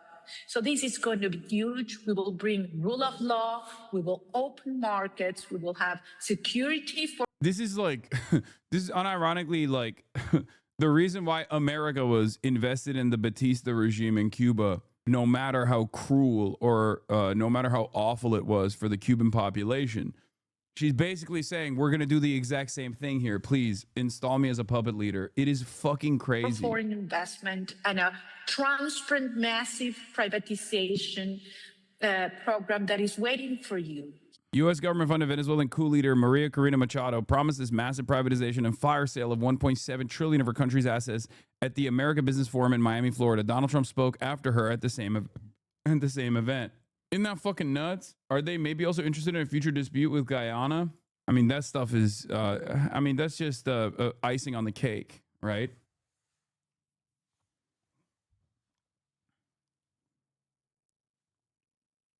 So, yeah, that's where we're at. And I'm sure Brett Stevens has a great take on this. The anti-drug offensive that we have been seeing in the Caribbean, that this anti-drug offensive will begin on land. So that is certainly sending the message that they're... I guess at this point, I will say this over and over again, but at this point, the only thing we can rely on is the sheer and utter incompetence of the administration. Okay? The utter incompetence of this administration, comprised entirely of loyalists with no understanding of how these things are supposed to be conducted, will end up finding a way to fuck this up. So that's it. Because we cannot rely on a anti-imperialist, anti-war left flank here creating a major fuss about the peace president opening up a new front, right? That's not going to happen. Let's be fucking real. There are very few Democrats that have even said anything about this, and the top Democrats have only criticized the fact that Trump is not giving us enough information. We would be, willing to We would be totally on board. We would be totally on board with the invasion of Venezuela if you just simply gave us all the information about what you're planning. Like, that's what they're pissed off about. So it's not happening, right? That shit's not happening. If you're relying on the Democrats here, good luck. However, the one thing that you can always bank on is that this administration is so fucking stupid and so fucking incompetent that they will find a way to ruin this, okay? They will mess this up. Could be some kind of a military action within Venezuela itself. So how much of an escalation is this, Lucia? I'm sorry? How much of an escalation? How much of an escalation? Well, it is an escalation of words and on paper, but we haven't seen an actual escalation. Thankfully, we are supporting those Democrats so they don't destroy our amazing agenda. The left flank is too busy supporting Jeffries. Yes, you're right. Zoran Mamdani is personally responsible for this. You are so correct, Chatter. Your eyes are on the prize here. You got it. Okay, you got it. You got it. Zoran is personally also excited at the prospect of bombing Venezuela, and he's doing it. And I think we should be yelling at Zoran in this moment. No, you're right. I'm glad that you've identified exactly who is at fault here. Okay, you're right, and you should continue doing that. He would actually go so far, now I'm speaking about the Pentagon and the administration, whether they would actually attack Venezuela, which is the fear that is being raised, obviously, from everyone in the region. When you tell I'm Venezuelan, and I don't like the idea of selling my country to the U.S., but what would actually be an actual way to fix the current situation? Maduro is an actual dictator. The last couple of elections have been clearly rigged, and the amount of misery in the country is facing is clearly something that is to be dealt with. I don't know how to argue against intervention to my right-wing family members. I mean, a big chunk of the fucking economic issues, aside from Maduro's incompetence, directly is because the United States of America has designed it openly. They've said that they wanted to make the Venezuelan economy scream, and they did with their sanctions regime. And it's the same exact dynamic that's taking place here, which is either you leave the country, Maduro, either you leave the country and allow us to install this puppet, okay, or we bomb you. And in prior to this newer development, it was either you leave the country, either you give up your power and allow the American government to install whatever puppet dictator that they want to, a puppet leadership that they want to, or we're going to continue destroying your economy. We're going to continue making it so that it's virtually impossible for you to feed the fucking nation. And it's always America putting their hand on the scales in this regard. But ultimately, the best possible thing you can do is point to Iraq. Okay? That's it. Look at Iraq. Do you think Iraq is better off after American intervention? Or is it not? Where do you think Maduro would flee to if he had to? Probably Turkey. I think that's what they were saying. He could, yeah. The thing is, the argument is always that speculation. But how is that speculation? Is it speculation when you look at Libya, Afghanistan, Iraq, you know? Syria. Is it speculation or is it just American policy? At that point, it's not speculation. It's just the evidence is all of the other instances where this has happened. This exact same thing has happened. Middle East is not the same. Venezuela is not Iraq. Venezuela is not Iraq. Middle East is not the same as America continent, bro. I don't know why you're saying this. I understand that, but like, what do you think? Like, in terms of American intervention, are you familiar with any sort of South American history or American intervention in Latin American countries? Like, what do you mean? We've been doing this for, I would say, longer than we've been doing this in the Middle East, actually. I don't even know what your position is here with what I'm saying. Do you think they will do another Iraq in the same continent? They will not. If you have, wait, what? Are you kidding me? I think America absolutely would do it. Yes. Why wouldn't they? We're fucking belligerent. What, you think America gives a shit about the tens of millions of people destabilized and removed their homes, and then the flows and the migration patterns that will take place after that? Well, guess what? We're already designing a concentration camp initiative and a massive Gestapo force to basically rid the nation's boundaries of anyone that we've deemed to be non-American or not American enough. So whatever wave of migration that comes to the southern border after this destabilization, they will deal with militarily. They'll set up fucking AI turrets on the border and start lasering people that come near the goddamn border. That is the direction that we are heading it towards. Why haven't they done it then? Wait, what? Why haven't they done it thus far? I mean, these things take time. And also, I'm saying that I don't know. I don't know if this will be implemented. I'm just saying that that is the direction that we're heading towards. That when you tell airlines not to go to Venezuela, when you say that the airspace is now being closed, you're sending a very, very aggressive message. Whether this will play out. Your chat is full of LATAM expat hogs living in America who want to consent to imperialism.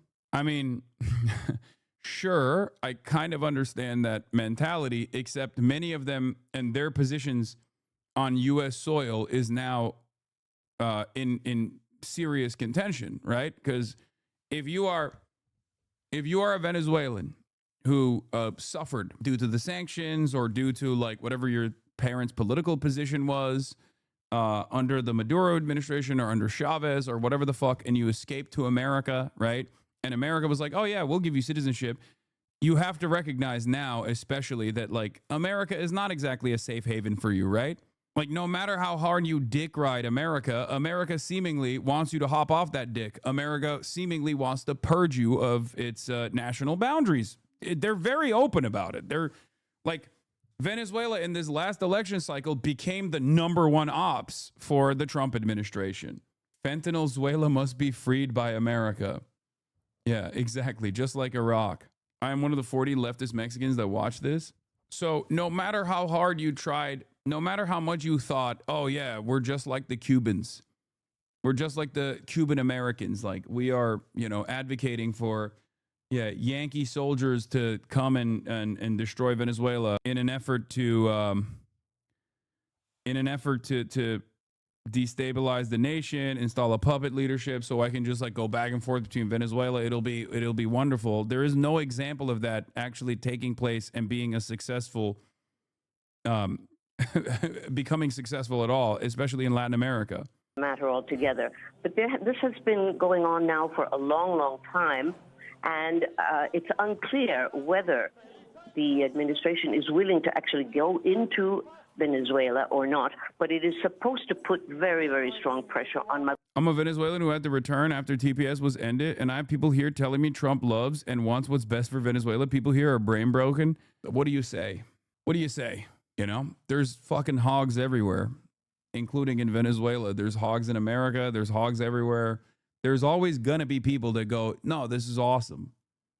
We will welcome them as liberators. Of course, their attitude will shift very quickly once the bombs start fucking flying. But, why do you think this invasion will be so special? Wait, this person is unironically saying it's good. As soon as they kill Maduro, wait, you think that... Oh, chatter. I thought this person was saying like, no, Venezuela is not Iraq. Like America wouldn't dare try to bomb Venezuela. It turns out he was just saying, no, Venezuela is not Iraq. This time it'll be fine. Yeah, blowback season 8 incoming. There's always a guy that has this mentality. Hey guys, I know that American imperialism is a litany of failures, right? And has led to significant amounts of blowback and hatred and animosity and destabilization that is horrible for every region that we've decided to implement a grand design over. But this time it'll be different. All those previous wars were bad, but this time, let me tell you why it's good. Okay, let me tell you why it's good. Perhaps, and this is the speculation, perhaps to sit down and negotiate his withdrawal from power. And up until this point, any sign that this pressure that the U.S. government has been trying to put on Venezuela has worked? None whatsoever, none that we can certainly measure. They've said that they will not cave in to this kind of pressure. This war will destabilize the entire Middle Eastern region and set off a global shockwave of anti-Americanism versus no, it won't. Published in March 26, 2003 on The Onion. Okay? George W. Bush may think that a war against Iraq is the solution to our problems, but the reality is it will only serve to create far more. This war will not put an end to anti-Americanism. It will fan the flames of hatred even higher. Counterpoint, no, it won't. It just won't. None of that will happen. You're getting worked up over nothing. Everything's going to be fine. So just relax, okay? You're really overreacting. This war will not put an end to anti-Americanism. It will fan the flames of hatred even higher. It won't. It will harden the resolve of Arab states to drive out all Western influence. Not really. A war against Iraq is not only morally wrong, it will be an unmitigated disaster. Sorry, no, I disagree.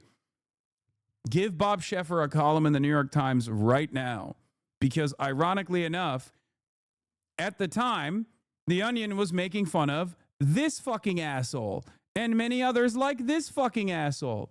And guess what? The same fucking asshole is still doing the same fucking article. It is crazy. I cannot believe it, dude. It's just, I just can't believe that there are still Americans out there who just look at the situation and go, yeah, but this time it'll be different, I think. What leads you to believe that this time it's going to be different? What leads you to believe that? Like, what leads you to even have any confidence whatsoever that the American government does stuff like this for you? Okay? When the last 20 years, the last 30 years have been nothing but pain and suffering and material conditions worsening for you, while America has done this all around the world over and over again. What leads you to believe that this is going to be any different? Donald Trump said Friday that he had sort of made up his mind about his plan for Venezuela, but he can't tell you what it would be with an aircraft carrier strike group and some 15,000 service personnel deployed to the region. It's sort of hard to imagine that the president's decision will be to stand down and go home. Okay? What is this? Why were you so sure about Russia not invading Ukraine, but now so sure that the U.S. does want to invade Venezuela? Do you consider Russia less imperialist than the U.S.?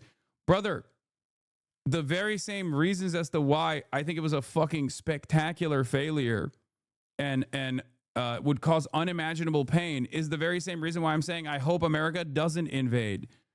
I did not want Russia to invade Ukraine, just like I do not want America to invade Venezuela. Jesus Christ.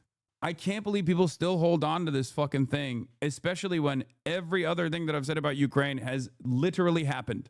Whether it be the massive amounts of death and destruction that will befall both the Ukrainian side and the Russian side, the animosity, and also additional support for NATO in general, all of that came true. It was in many respects a gift to the Biden administration, especially in terms of like hardening their position and support for NATO. You got 2 new countries that are also a part of NATO now. And Donald Trump can just come in and say, yeah, 5% of your GDP should be spent on U.S. manufactured weapons, or at least your own domestic weapons manufacturing industries. I like that the NatSec NATO lovers refuse to entertain every single point that I've said where Ukraine has the maximum leverage now. They should actually immediately implement some sort of ceasefire negotiation. They've been consistently wrong since then, but they still always go back to, well, you said Russia would never invade Ukraine. You're fucking stupid. Yeah, my mistake for assuming that, foreign adversaries also behave in a rational manner. What about all the fucking, Ukraine is going to win and purge the Russian orcs from their fucking national boundaries any day now, guys? What happened? They've spent the last fucking 3 years saying that was going to happen, and it seems to have not happened. Why don't you go get mad at them for a little bit, for a change? Any day now.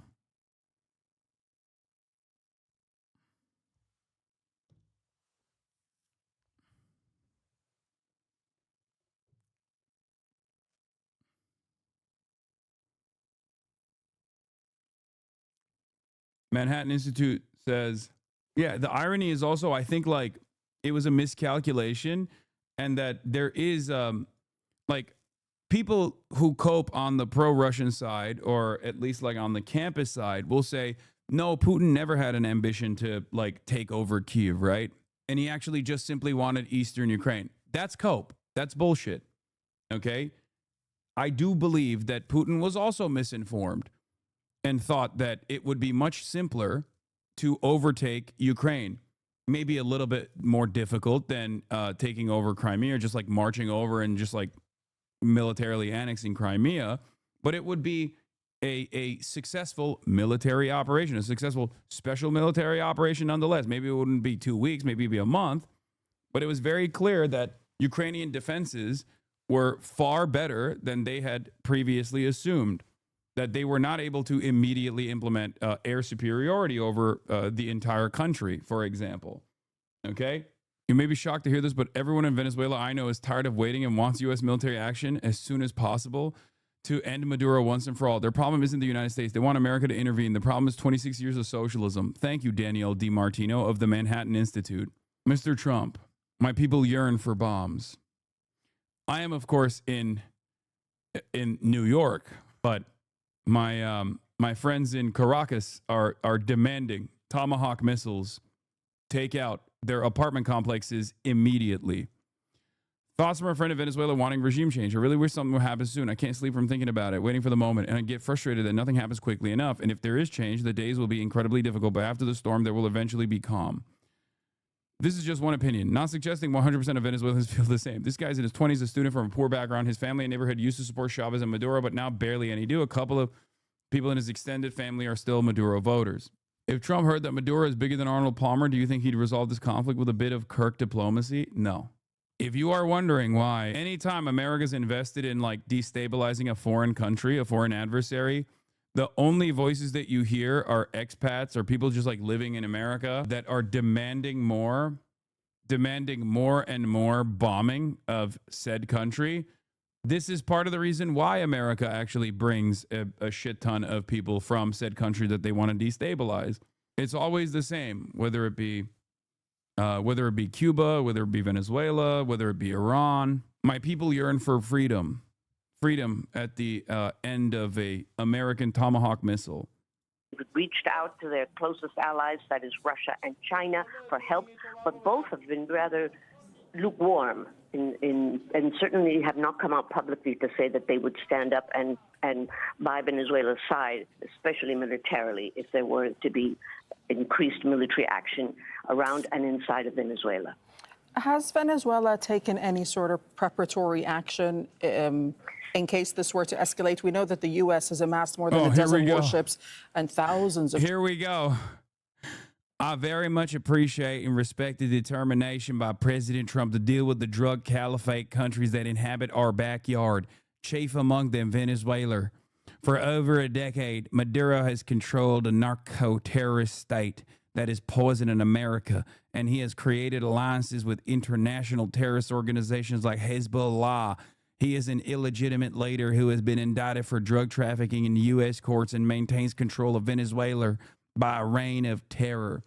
Narco drug trafficking hub and a drug caliphate, an Islamic style drug dealing situation happening in Venezuela. President Trump's strong commitment to end this madness in Venezuela will save countless of American lives and will give the beautiful people of Venezuela a new lease on life. I hear Turkey and Iran are lovely this time of year. Yeah, the socialist drug Sharia caliphate of Vuvuzeller. Troops in the region. They're branding their operation as an Operation Southern Spear. That's what they're calling it. What has Venezuela done to prepare? Venezuela has, from the very beginning, when this was not, when this was just a few U.S. boats and troops around the area shooting and destroying. What does he mean by I hear Turkey and Iran are lovely this time of year? He's saying Maduro needs to immediately escape to Iran or Turkey in order to avoid a land invasion of Venezuela. Boats that were allegedly carrying drugs in the area. It began to mobilize its army, began to mobilize ordinary people, teaching them how to be prepared for an invasion, that sort of thing, which we have seen in Venezuela over the decades. This is not new. The real question is Venezuela really in a position to defend itself, whether to be military action from the United States? I'm sure they would resist. But the strategy, according to people who are in the know, both there and abroad, is that this is to tell the Venezuelan military that they should now withdraw their support for Maduro and that there will be no sanctions taken against them if they do that. This is what we have been hearing now for at least a month. This is for them to desert, basically, Nicolás Maduro and the upper echelons of the military forces of Venezuela, so that there will be regime change. That seems to be really the end game. Okay, thank you. Lucia, we'll let you go for now. Thank you so much for that reporting from Santiago in Chile. The man accused of shooting 2 National Guard members in Washington, D.C. is now facing a first-degree murder charge. Is this why she received the Peace Prize? Yes, as I told you at the time. As I told you at the time, the reason why she fucking received the Nobel Peace Prize is for this reason. Anyway, Brett Stevens says, I've been outspoken in calling the administration to act against Nicolas Maduro's dictatorship in Caracas. A column I wrote in January ran under the headline, Depose Maduro. With war looming, possibly within days, it's worth making the case again and thinking through the ways it could go wrong. Let's take it point by point. Is there a vital American interest at stake? There is, and it's not just the one the administration keeps talking about, drugs. Not that there's much doubt that the regime is deeply implicated in the drug trade. Yes, there is much doubt. What are you saying? The reason why it's a Wall Street Journal article that is annotated in this fucking op-ed and not the New York Times article is because the New York Times article openly and clearly states that there is no evidence that there is any sort of serious drug trafficking taking place within Venezuela. Okay? As someone who has written an op-ed for the New York Times, let me tell you, New York Times loves hyperlinks that go back to New York Times articles. It means that they can't actually hyperlink a New York Times article here, so they had to go with the fucking Wall Street Journal dish rag. Okay? Trust me. The most careful analysis I know of, a 2022 report by the Insight Crime think tank, knows that the principal role of the president and his henchmen is to ensure the drug trafficking systems functions. Yeah, this is fucking bullshit. Okay? It's bullshit. The drug argument is complete nonsense. The real argument is oil and and destabilization for the entire region, and also moving them forcibly because of this destabilization away from dealing with China directly. Okay? That's the real reason why they're doing this. That's the American national security interest here. It's oil, it's gold, it's all the fucking natural resources that Machado says she is going to sell at, bargain bin basement prices to Western capital in exchange for her sitting on the seat of power in Venezuela. And that's it. And also, not having any sort of positive relationships with China or Russia or any of America's foreign adversaries. Okay? But the larger challenge posed by Maduro's regime is that it is both an importer and exporter of stability. An importer because the regime's close economic strategic ties to China, Russia, and Iran. Why wouldn't they have close strategic ties to China, Russia, and Iran? America has never even attempted to have a decent relationship with any of these countries. What is this? What is this? Why aren't you answering my question? Are you on the Ukrainian front lines right now? What is this? What is this? What is this? What? Figured you would pivot? Why are you guys arguing amongst one another about Venezuela from the perspective of Russia and Ukraine? Genuinely asking here, what is the basis behind the whole drug propaganda? How is it markedly untrue? I think Trump wanted to tie it to like whatever he ran on during the election. But the Rose Cartel or whatever was like a fucking made up thing, I think like many decades prior to this. And they just unearthed that bullshit as a reason to claim that Venezuela and its like military and its leadership is engaged in drug trafficking. They think that it's a better way to argue to go to war with Venezuela, to claim that it's actually responsible for the fentanyl deaths in the United States of America. It's no different than claiming that Trendaragua is basically MS-13. It's bullshit. Is this just rage bait being on the New York Times, or are there genuine hog readers? No, the New York Times, or at least Brett Stevens' role in the New York Times is to specifically do this. Anytime America is like trying to invade another country, Brett Stevens and many other, intelligent right-wingers have to come out and say how good this is. Someone has to do the propaganda. Someone has to do the dirty work. And Brett Stevens has a long track record of doing exactly this dirty work for every single dirty war that America is engaged in. Like, neocon, New York Times columnist Brett Stevens has been wrong pretty much about everything in his entire career. He obediently regurgitated CIA lies to justify every U.S. war of aggression against Iraq, Libya, Syria, and Iran. Now he's calling for the overthrowing of Venezuela's government in yet another U.S. imperial war based on lies. No amount of bloodshed will ever be enough for these neo-colonial warmongers. Their goal is to topple every last independent government until the U.S. empire controls the entire world. In other words, they want a global imperial dictatorship, which they ironically claim to be based on freedom and democracy. The case for overthrowing Maduro.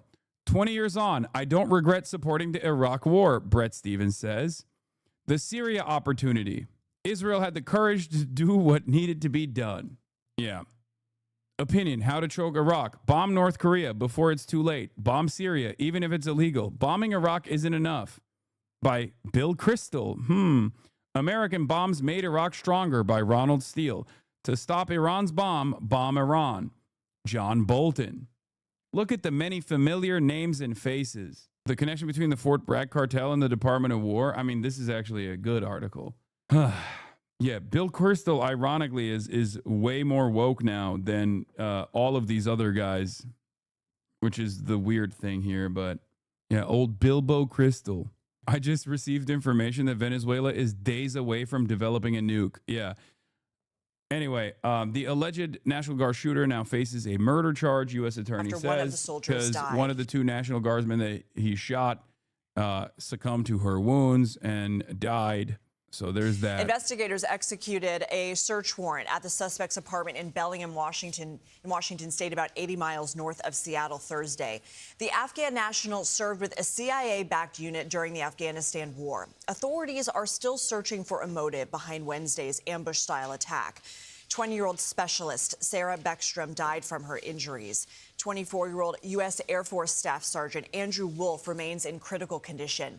Nicole Skanga is following the investigation. Nicole, good morning. Good morning, Lindsay. Intelligence analysts are combing through the suspect's digital footprint for any signs of foreign influence or radicalization. So far, sources tell CBS News there have been no confirmed links to extremist networks. The suspect remains in the hospital on a ventilator, which is creating challenges for investigators trying to probe him for information. New video of the ambush shows the suspected gunman raise his revolver as a National Guard member sprints down the street. Seconds later, returning fire. Somebody drove across the country, came to Washington, D.C. to attack America. Officials tell CBS News the 29-year-old suspect carried that gun, registered to a deceased man in Washington state, thousands of miles cross-country. 29-year-old Rahmanallah Lochinwall served for 8 years on a CIA-backed Zero unit. CIA trained him well, right? I mean, yeah, this is a CIA-trained killer, yes. Paramilitary force fighting the Taliban.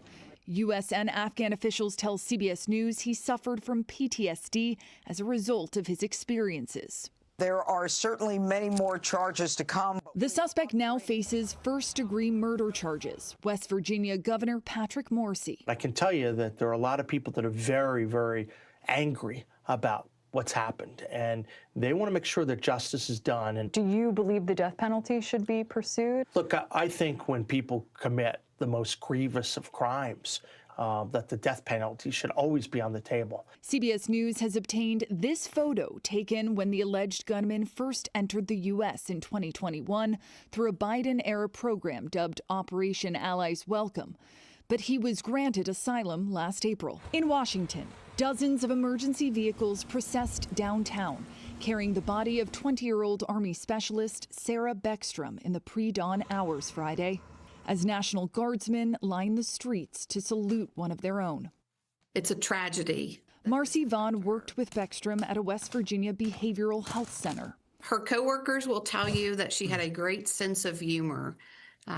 She liked to laugh. Beckstrom's father, Gary, mourned her passing on social media, writing, "My baby girl has passed to glory." I'm trying to send a message that West Virginians are going to stand strong behind the Guard, behind these families, and behind these people, these brave, courageous, young men and women. As the state grieves a national tragedy. Governor Morrissey also told us that Staff Sergeant Andrew Wolf is fighting for his life. The governor would not rule 10 to 15 years down the line, maybe we'll have some CIA-backed death squads from Venezuela that we bring into the United States of America after the civil war ends in Venezuela, and like the Venezuelans actually purge or force the United States occupation to leave Venezuela. And then those guys will end up doing similar things on U.S. soil when they also have a really hard time surviving and are crippled with PTSD that they have from all the unimaginable crimes that they did at the behest of the CIA and American imperialism. But this time it will be different, okay? It'll be different. It will be Venezuelan style, which is totally different. out sending more guardsmen to Washington, D.C., but says right now he's focused on the families, Vlad. Yeah, and sending prayers to both of those families. Nicole Skanka for us in Washington. Thanks, Nicole. President Trump is intensifying his immigration crackdown after his administration says the National Guard shooting suspect should have never been allowed in the U.S. Trump is spending the holiday weekend at his Florida resort. Weijia Jiang is traveling with the president. Weijia, good morning. Good morning to you, Vlad, and good morning to everybody. In response to that shooting, President Trump has announced new policy proposals to curb immigration, even threatening to expel migrants who are already here in the United States, who are not a, quote, net asset to the country. President Trump blames the Biden administration for allowing the shooting suspect into the U.S. There was no vetting or anything. They came in unvetted. And we have a lot of others in this country. We're going to get them out. CBS News' Nancy Cordes pressed Trump on what his own administration found about the more than 76,000 Afghan nationals who entered the U.S.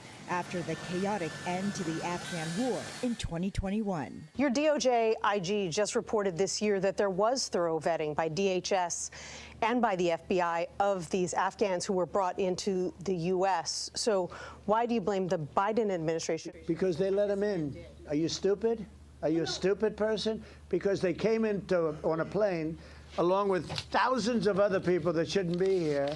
And you're just asking questions because you're a stupid person. The Department of Homeland Security now says it will be reviewing all asylum cases approved under the Biden administration. And officials tell CBS News the Trump administration has directed that all current asylum decisions be paused. A DHS official tells CBS News the suspect's asylum case was approved under the Trump administration earlier this year. When it comes to asylum, when they're flown in, it's very hard to get them out. Trump also announced he would permanently pause migration from, quote, third world countries and called for a review of all green card holders from 19 countries of concern, including Haiti, Iran, and Afghanistan.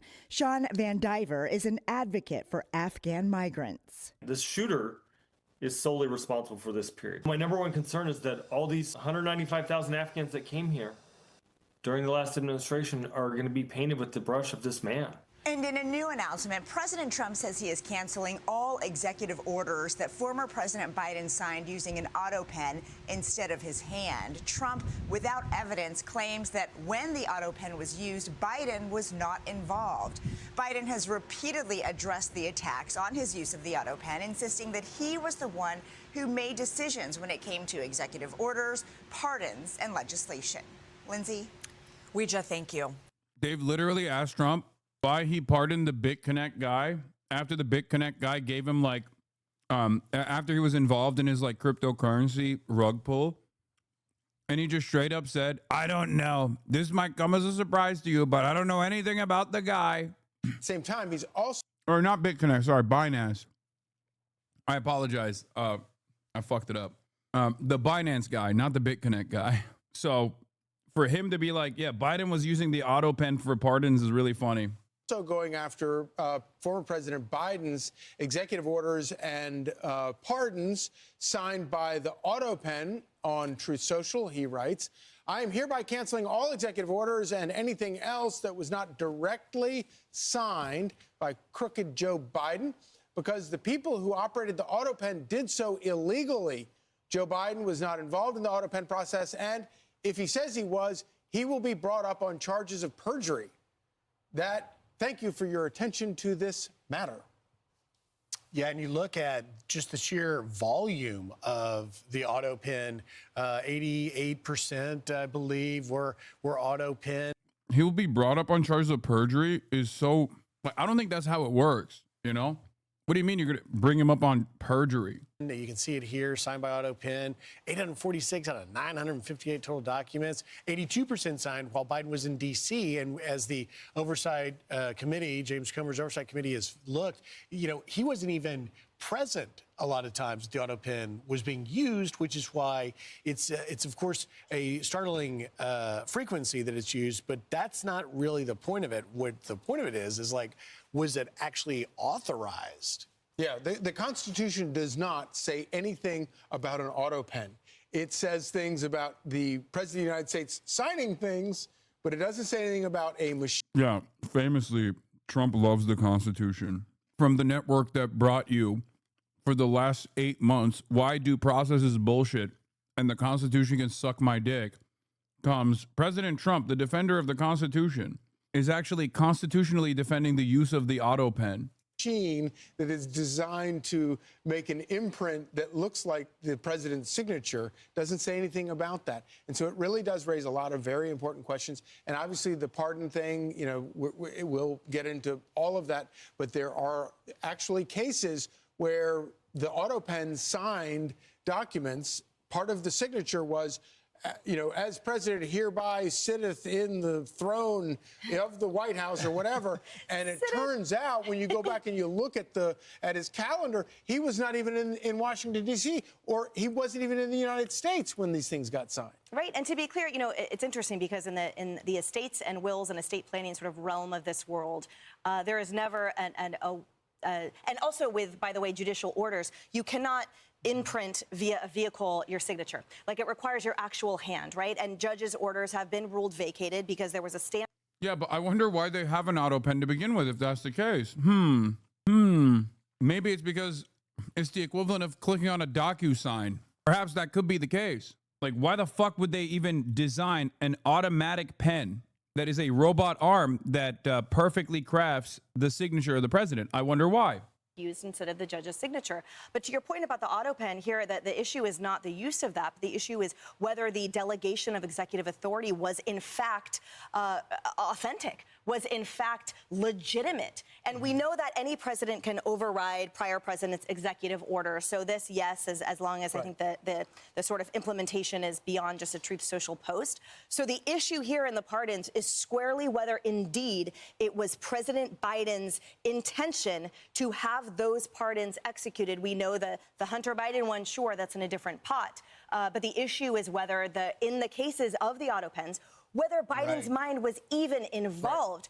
I spoke earlier with Andrew Cherkasky, the constitutional law attorney, who said that Trump can indeed terminate those Biden orders, but it's something else to say about the pardons. Watch.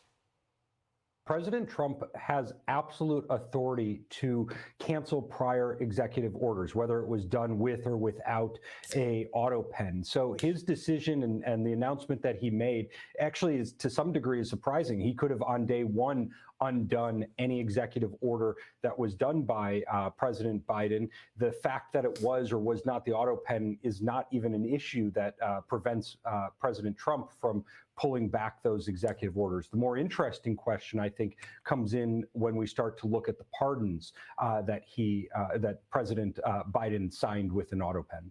The nature of the text alone suggests that President Biden was just engaging, or his staff was engaging in pardons that have no meaning or effect when played out in the long run. Yeah, letting out child murderers and recidivists, homicide. I mean, it is. What word am I using for that specific? It is appalling to see the individuals whose sentences were commuted and pardoned. And think about how many lesser documents we as just citizens have to get a notary public to sign, where the notary is sitting there looking at your driver's license. Dog, he's the president. What are you talking about? His farts are matter of public record. Like, what is happening here, man? What is this fucking argument? Oh God, this is the dumbest point of contention yet. This is one of the consequences of just like having to defend whatever the fuck Trump is mad about at any given moment. I don't think anyone gives a shit about this. It's watching you actually with your hand sign your signature on some, again, lesser document than the documents that this AutoPen were just signing willy-nilly at the direction of Lord knows who. Well, and some of the pardons that we know the Autopen did were members of Biden's family, not Hunter. Hunter excluded, but they're family. He got the special one. You got General Mark Milley. You got Dr. Anthony Fauci. Yeah. You got members of the members of the Biden family, Dr. Fauci, and woke General Mark Milley. January 6th committee, so it's going to be interesting to see where that goes. It sure will be. I'm Steve Ducey. I'm Brian Kilmeade. And I'm Ainsley Earhart. And click here to the subscribe Biden to the family, Fox the Biden News crime YouTube page. family. If you've been online. Oh, yeah, I've been meaning to watch this. And we don't have a lot of time until my guests arrive, but I will watch as much as I can. Infiltrating Nick Fuentes' Groyper Army. It's a banger vid from It's Been a Minute and Eric Hovagim. Let's take for the past couple of months. Let's watch. You may have heard a word that you were unfamiliar with. Groypers.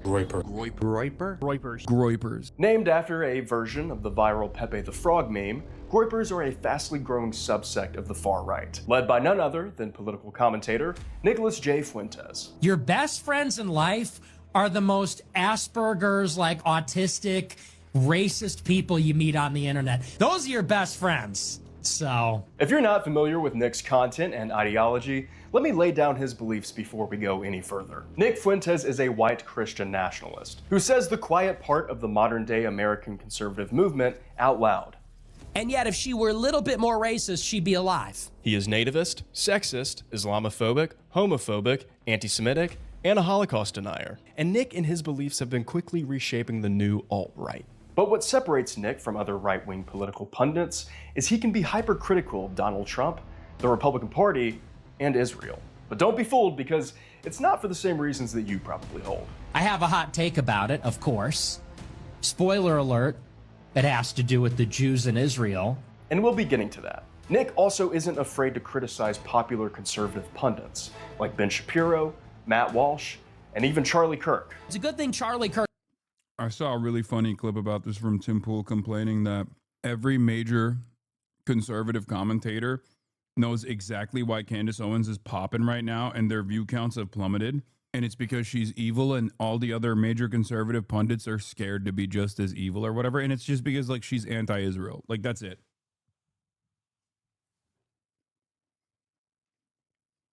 That's literally it.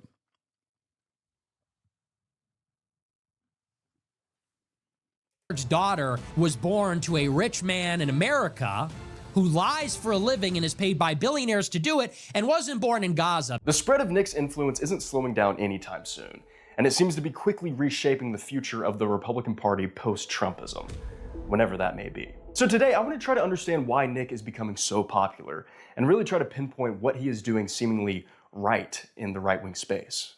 But most importantly, and probably why you clicked on this video, is I want to see if I can emulate it. Could you take Nick's language, charm, and bluntness and turn it woke?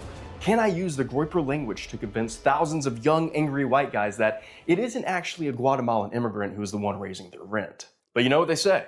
Good line. Good line, Ben a minute. Sometimes to truly understand someone, you must first become them. As a matter of fact, you couldn't name 5 countries. You couldn't tell me what continent China is in. This feels like a Marvel crossover movie. Who knows, maybe that's like step 1 to radicalizing them. I want this guy dead. We're fighting for our civilization. I'm just excited to become a Groyper. Let's Groyp it up. Hey, it's been a minute. And today I'm going to infiltrate Nick Fuentes' Groyper army. You stole your whole flow? Come on, chatter. There's a reason why I say what I say, so the others say it too. The fuck you mean? There's no such thing as theft. It's all our talking points, comrade.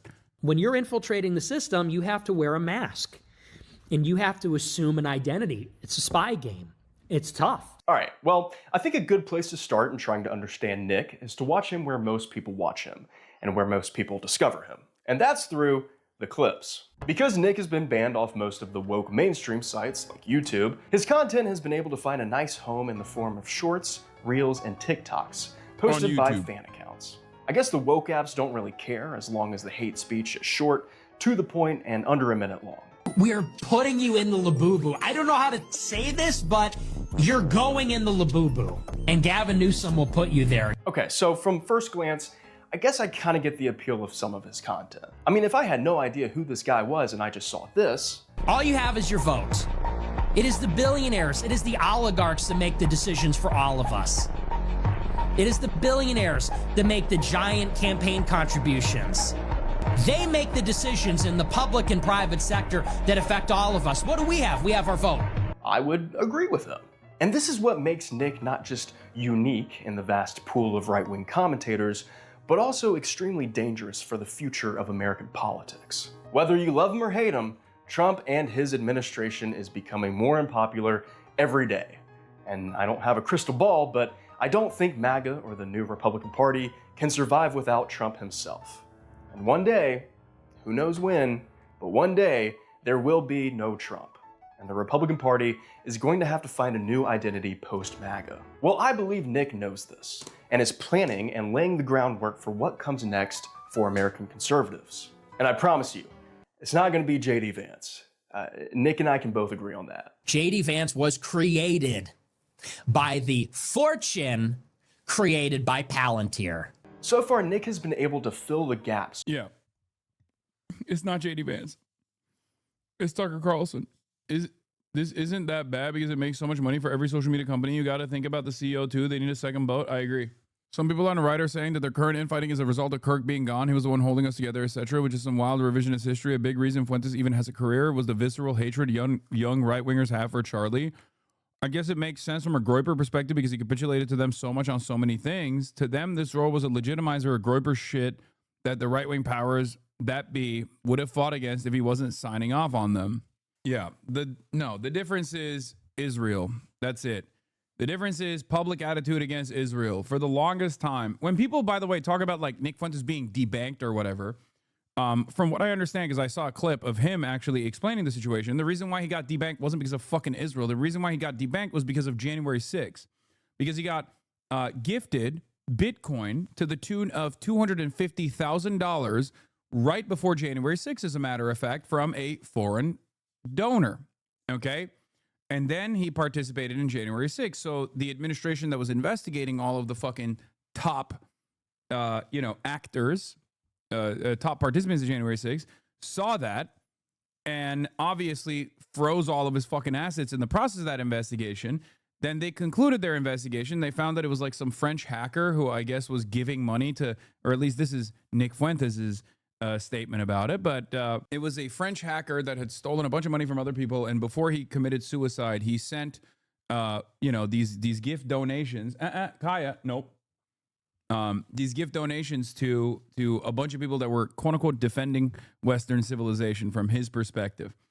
Anyway, so that's the reason why he was debanked, not because he was like saying the truth about Israel, but you could say that he was censored from all social media platforms, from major social media platforms, not necessarily because he was, talking shit about Israel, even though that probably played a role in it as well, but because he was an anti-Semitic Holocaust denier who was anti-miscegenation and thinks that, white people are racially better and superior to all other non-white races. That is the reason why he was censored on all of these major social media platforms, but the reason why he was debanked is not because of Israel, but because of his participation in January 6th. Just so we are clear. With the majority of disenfranchised young people who are starting to doubt Trump's leadership and overall plan for the country. Through economic populist rhetoric, Nick speaks to relatable problems for any young person, or more specifically, young white men. Oh, okay, you won't forgive my student loans? Okay, well, that's because the free market said so. The free market says that Republicans have enough money to bomb Iran, but not enough money to pay for my student loans. And I'm going to vote for that because I'm an idiot. With leaders in neither political party being able to speak like this, other than a few on the left like Zohran Mamdani, AOC, and Bernie, and now I guess Marjorie Taylor Greene? This is the number one issue There's I hear legit- about in my district. There's legit 50x times more Fuentes content on IG Reels than Hassan content. He's not really censored. I will tell you like this. There are more people on the right that like Nick Fuentes and more Groypers that like Nick Fuentes, more like extremely online people that like Nick Fuentes than there are extremely online people who like me. For example, Bradley Martin just did a fucking post with Nick Fuentes, right? Nick Fuentes went to Zoo Culture, they worked out, whatever. Bradley Martin, I know for a fact, would get more shit if he were to do a similar thing with me than with Nick Fuentes. One must ask the question, why? Perhaps it's because all of the apolitical centrists and all of these other like right-wing accounts and right-wing associated accounts, all of these cultures that actually, all these accounts that dominate like cultural critique on the internet have more smoke for someone like myself than they do for someone like Nick Fuentes. That's the reason, okay? Because Nick Fuentes himself is a creature of the right, or a creature of the internet, rather. Sorry. That is the fucking reality. I know for a fact that Bradley Martin would get more shit for doing a fucking video with someone like myself than he is getting for doing a video with Nick Fuentes. If that is the media landscape that we have created for ourselves, as, you know, like liberals on the internet, leftists on the internet, then the expectation that like it wasn't inevitable that a figure like Nick Fuentes would be able to be the only voice that penetrates broader consciousness with like fake left populism, it was inevitable. This is the same thing that happened with Tucker Carlson when he was on Fox News. He was doing the same WASP nationalist, white supremacist commentary that was that was the only game in town for any sort of left populist sentiment, any sort of pro-worker sentiment. MSNBC, CNN, ABC, CBS, all of the liberal outlets were antagonistic towards a class-first politics. Meanwhile, Tucker Carlson on the far right was able to do that on Fox News. So many people gravitated towards that because class-first politics or pro-working class politics is successful. It's popular. It's the largest group that we're talking about. In the past, before Nick Fuentes, Ben Shapiro did a similar thing. At the time, when TYT was, the biggest name in progressive news, many people had hatred for TYT that they did not have for the likes of Ben Shapiro or the likes of Jordan Peterson. This is how these guys create a robust network of center-right to far-right to straight-up neo-Nazi influencers that are constantly cross-pollinating amongst themselves, okay? Meanwhile, the left is consistently fighting amongst itself. The left is consistently trying to undermine whatever the most visible version of the left actually looks like because he's not perfect, or because I watched one too many clips, or one too many different influencers that decided that this person is actually bad and secretly a fucking fascist. This is just the unfortunate reality, okay? This is how it works. There's more people who hate Hassan, libs hate Hassan, centrists hate Hassan, right-wingers hate Hassan. Hassan gets more online harassment than I've seen online. Yes, I will say this, like, Nick Fuentes is a straight-up neo-Nazi, white supremacist, Holocaust denier who is against race mixing. And I know for a fucking fact that while I have a much larger profile than Nick Fuentes broadly, I also have much more robust force of haters than Nick Fuentes does. Because, like, think about how many times, I don't know, all these, like, slop tubers have actually covered Nick Fuentes. How many times have they done videos on Nick Fuentes, whether it be that more Pegasus guy or whether it be the Willie slop tube guy? How many times have they covered Nick Fuentes? Some of them are friends with Nick Fuentes. This is how it works. If the apolitical dullards actually get their political notes from slop tubers, okay? If they get their political notes from slop tubers, and those slop tubers are all in unison, constantly fucking shitting on me, and they spend zero time shitting on Nick Fuentes, who is literally a fucking Holocaust denier, why would the random fucking young, like, apolitical people that get their political notes from these fucking dipshits ever feel like Nick Fuentes is a threat or is in any way, shape, or form controversial? They'll just hear other people in mainstream news say he's fucking controversial, and they don't give a shit about mainstream news. Mainstream news has no motion.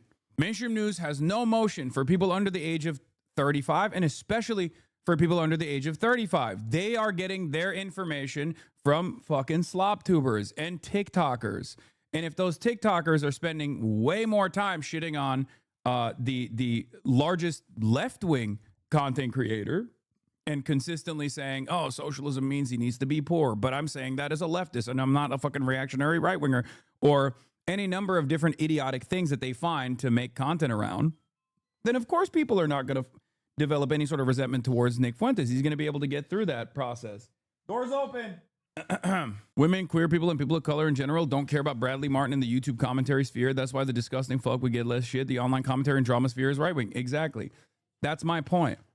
And the same reason that is also precisely the same reason why Jonathan Greenblatt has focused more on me than him. Was good. All the time. It's annoying. So let me pull up a chair for you. Hold on. Yeah, thank you. I'd love a water. Thank you so much. You're pulling a little bit more. Yeah.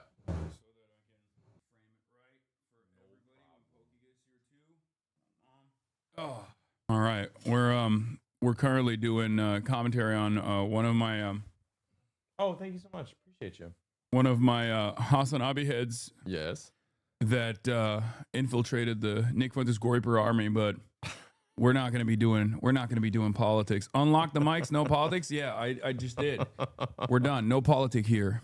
Phineas is in the building, ladies and gentlemen. You already know. Yesterday I said I gave a clue about who was coming on for Chadvice, and I used the Apple TV intro music that you. It's pretty solid. Every time Thanks, I say bro. that, I go, Thanks, man. I know the guy Appreciate who it. made that. It means a lot. That's sick. Have you That's been watching fun. Pluribus? I haven't actually watched Pluribus. Oh, it's bomb. Are they doing an episode a week? Yeah. Yeah, I feel like I might wait and just like Oh, blast through you season bank it. one. Well, because like I travel a lot to play shows, and sometimes it's nice to like be on a 15-hour flight and blast through like 10 hours of television. Oh no, enjoy that. I love doing that shit too. That's Yeah, why I what watch did you watch anime. on your way to and from China? I actually slept both to and from China, honestly, because it was a red eye, and I was Yeah. able to just like sleep throughout Pass the out. entire time. But I've been watching. There are certain TV shows that I watch that make me fall asleep. I swear to God, it's Like like Handmaid's Tale? no, Yeah, because you Wi- just brought that up. I was like, I couldn't fall Yeah. asleep to Handmaid's Tale. no Witcher. I don't know I why. haven't seen that show. When I'm watching Witcher, I've been trying to like watch it because I wanted to see how like they go from season 3 to season 4, where like they change the main character. Right, because it's Henry Cavill leaves, right? Henry Cavill left, and now it's the sexy guy from the sexy Hemsworth brother, but not the sexiest. The I second, know the sexy one as opposed to the other one. It's not sexy the, at all. The They're less both sexy. very sexy guys, those Hemsworths. Yeah, the less sexy Hemsworth, Liam. But I mean, they're both so sexy. Handsome- Regardless, handsome fellas. I don't know why. I keep falling asleep while I'm watching that. Watching Witcher? Yeah, so that's what happened. But yeah, I've been watching Pluribus, and also I have a lot of anime that I bank for that sort of thing because Yeah.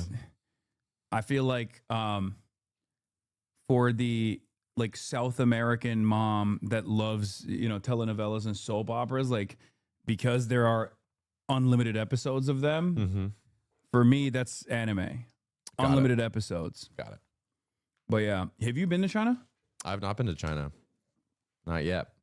It's fucking sick. This is your first time? Yeah, Amazing. it was insane. But you're all over TikTok, so I'm sure you've at some point seen like the holy shit China's amazing TikToks, or has that never come across your I also For You page? enjoyed watching all of your holy shit China's amazing TikToks. Yeah, I thought it was great. I did do a bunch of that. It was awesome. But it is. What was your favorite food? What was your favorite bite of food you had while you were there? Ooh, the Don Don noodles that I had were pretty bomb. In some random like random super old restaurant in Shanghai. That was sick. You brought you rolled pretty deep. You brought your whole squad. Yeah. We went like 10 people deep plus like security plus like a tour guide in every city plus like there was some I was also live streaming on Bilibili, which is like a Chinese app. Yes. And so we had like translators and like the Bilibili technical staff too. So it was a massive team. That's awesome. How long did it take to coordinate in advance? How long did it take to advance it? My manager was working on it for like a year, for months for sure. Yeah. Not a year, but like definitely for months. And it was Will who was like, bro, this is like touring. Like, cause at some point we were like, damn, we're going to like 14 days. Yeah, and a lot we of went to different places. four cities. So we were every 4 days, we were just like flying. We were flying to a different city, but it was so sick. That's awesome. Yeah. I'm sure you want to go back. Oh, absolutely. Absolutely. I can't wait to go back. Even though they gave me like a single entry visa because I'm like the owner of my own business technically, I guess. So there was no guarantor that could guarantee that I would come back to the United States of America. So they gave me a 1-entry visa, right? As opposed to everyone else on the team got multiple entry visas. So now I'm hoping that walk me through this. You had no guarantee that you could go back to the United States. Yeah, like because I wasn't employed by someone else. Whereas like when you're employed by someone else, you're like, well, that's your guarantee that you're definitely, because it was a business visa. Yeah. So the guarantee is that you're gonna return to America because you have a job. But if you're the owner of your own business, then it's like there's no guarantee that you'll ever return. Yeah. And they're not wrong. I mean, but like the when Chinese embassy. You watch like a fantasy movie, you know, and they travel through time or outer space, and they end up on a different world. Here we go. Anyway, there's always one person in the squad in the fantasy movie that's like, I'm staying. Yeah. There's nothing for me back home. No, that's true. That's how I felt. That's how I felt the entire time, low key. Would you like me to switch over to third row? It don't matter. We I can have do no whichever pref. way. We'll ask Pokey what her preference is. Yeah, you can have shoes on. Hi. Nice to meet you. How are you doing today? Is there a place you'd rather sit amongst these two seating options? I'll happily rearrange. I'm gonna probably switch to this camera. So no problem. So make your preference on that. Hold on. This is how we're gonna do it. I walked into the wrong house. Oh, you did? In my defense, the door was open. Yeah, they were just like, come on in. And it looked exactly like your house. Damn. AKA the house next door. Damn. Okay. I was like, Well, did he move? Oh, No, you they're moving. walked in and you were like looking for. Yeah, they were moving out. So the Yeah. door was wide open. I was like, oh, I guess he just like leaves his door open. You're like, where are all Yeah. the samurai swords? Yeah. And- Yeah. I yeah. guess Yeah. Actually, sorry, before we begin. Wait. Okay. What do you got? You got a Speaking big of the bag. samurai. Pull it in the towards both of the sides. Oh, damn! You brute forced it. That was crazy. Compare you and Pokey's China trip. Oh yeah, Pokey also went to China. Her mic is off. No, I turned it on. I now turned it on. I come bearing gifts. What did you Oh, get? snap. Wait, for us? Yes, of Wait, ain't no way. Hello. Does this work? Pokey. This thing on? Must. Pokey, I see one of your gifts, and I have it right here. Okay, well, That's let's crazy. start off by saying, of course, I'm a fan of your work, but I also adore your fiance. She's the best. I adore her vlogs. I got you guys something special. It's a really, really cool couples experience. That's so nice of you. It's a private room, massage, Oh, sushi dinner. snap. It's really Damn, lovely. I don't Dude, get- I hope this is you. me. No, Shame. no, I no, feel- guys. This is not a you thing. This is a me I thing. feel very grateful and suddenly super self-conscious because I wish now that I had come bearing tremendous gifts. Thank you so much. No, do This not is fret. very Do exciting. not fret. You guys can open it together. I have Enjoy. Chinese Yeah, I'm gonna cigarettes. save it. I'll sniff it, and I feel like that's enough to just do the Yeah, trick I for got- me. that's This my is gift. exciting. And Thank you so much. Hassan, I mean, maybe I I'll love put it everything you have going on here. So I was like, that would be great to add on to. But I feel like I got you such a good gift that you already got it. So Yeah, I no. guess now you'll. Yeah, what'd you I get? have What is two this? now.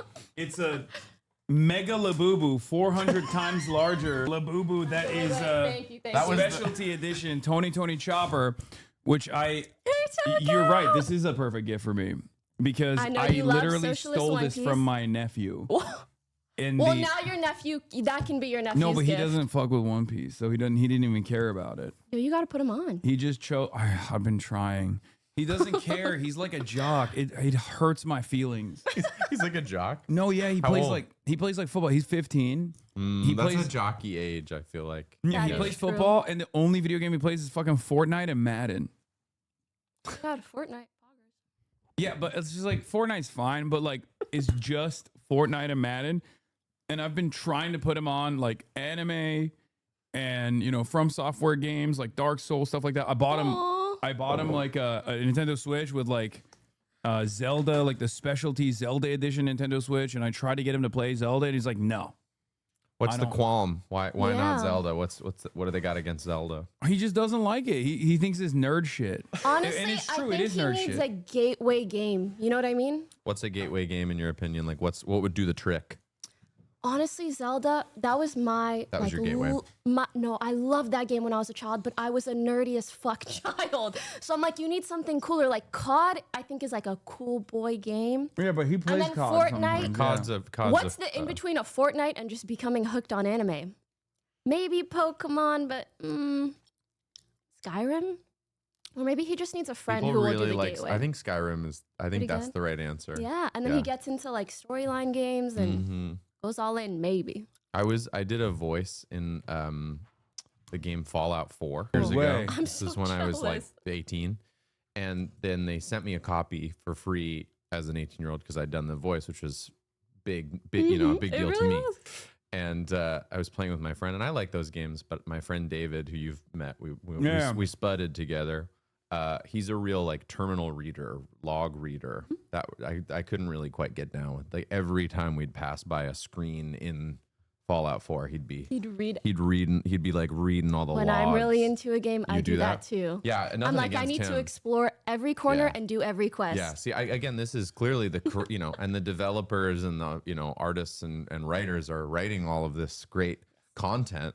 I just have a shorter. That's how you. It's shittier called lore attention maxing. span. It's I lore don't- maxing. You got to figure out the lore. That's the only way you can learn it. I don't know if anyone in the chat is like this too, but growing up, I had to kind of earn every single game I played. So to me, it's almost like a money thing. Like I had to earn, yes, I had to earn my games via chores or doing whatever.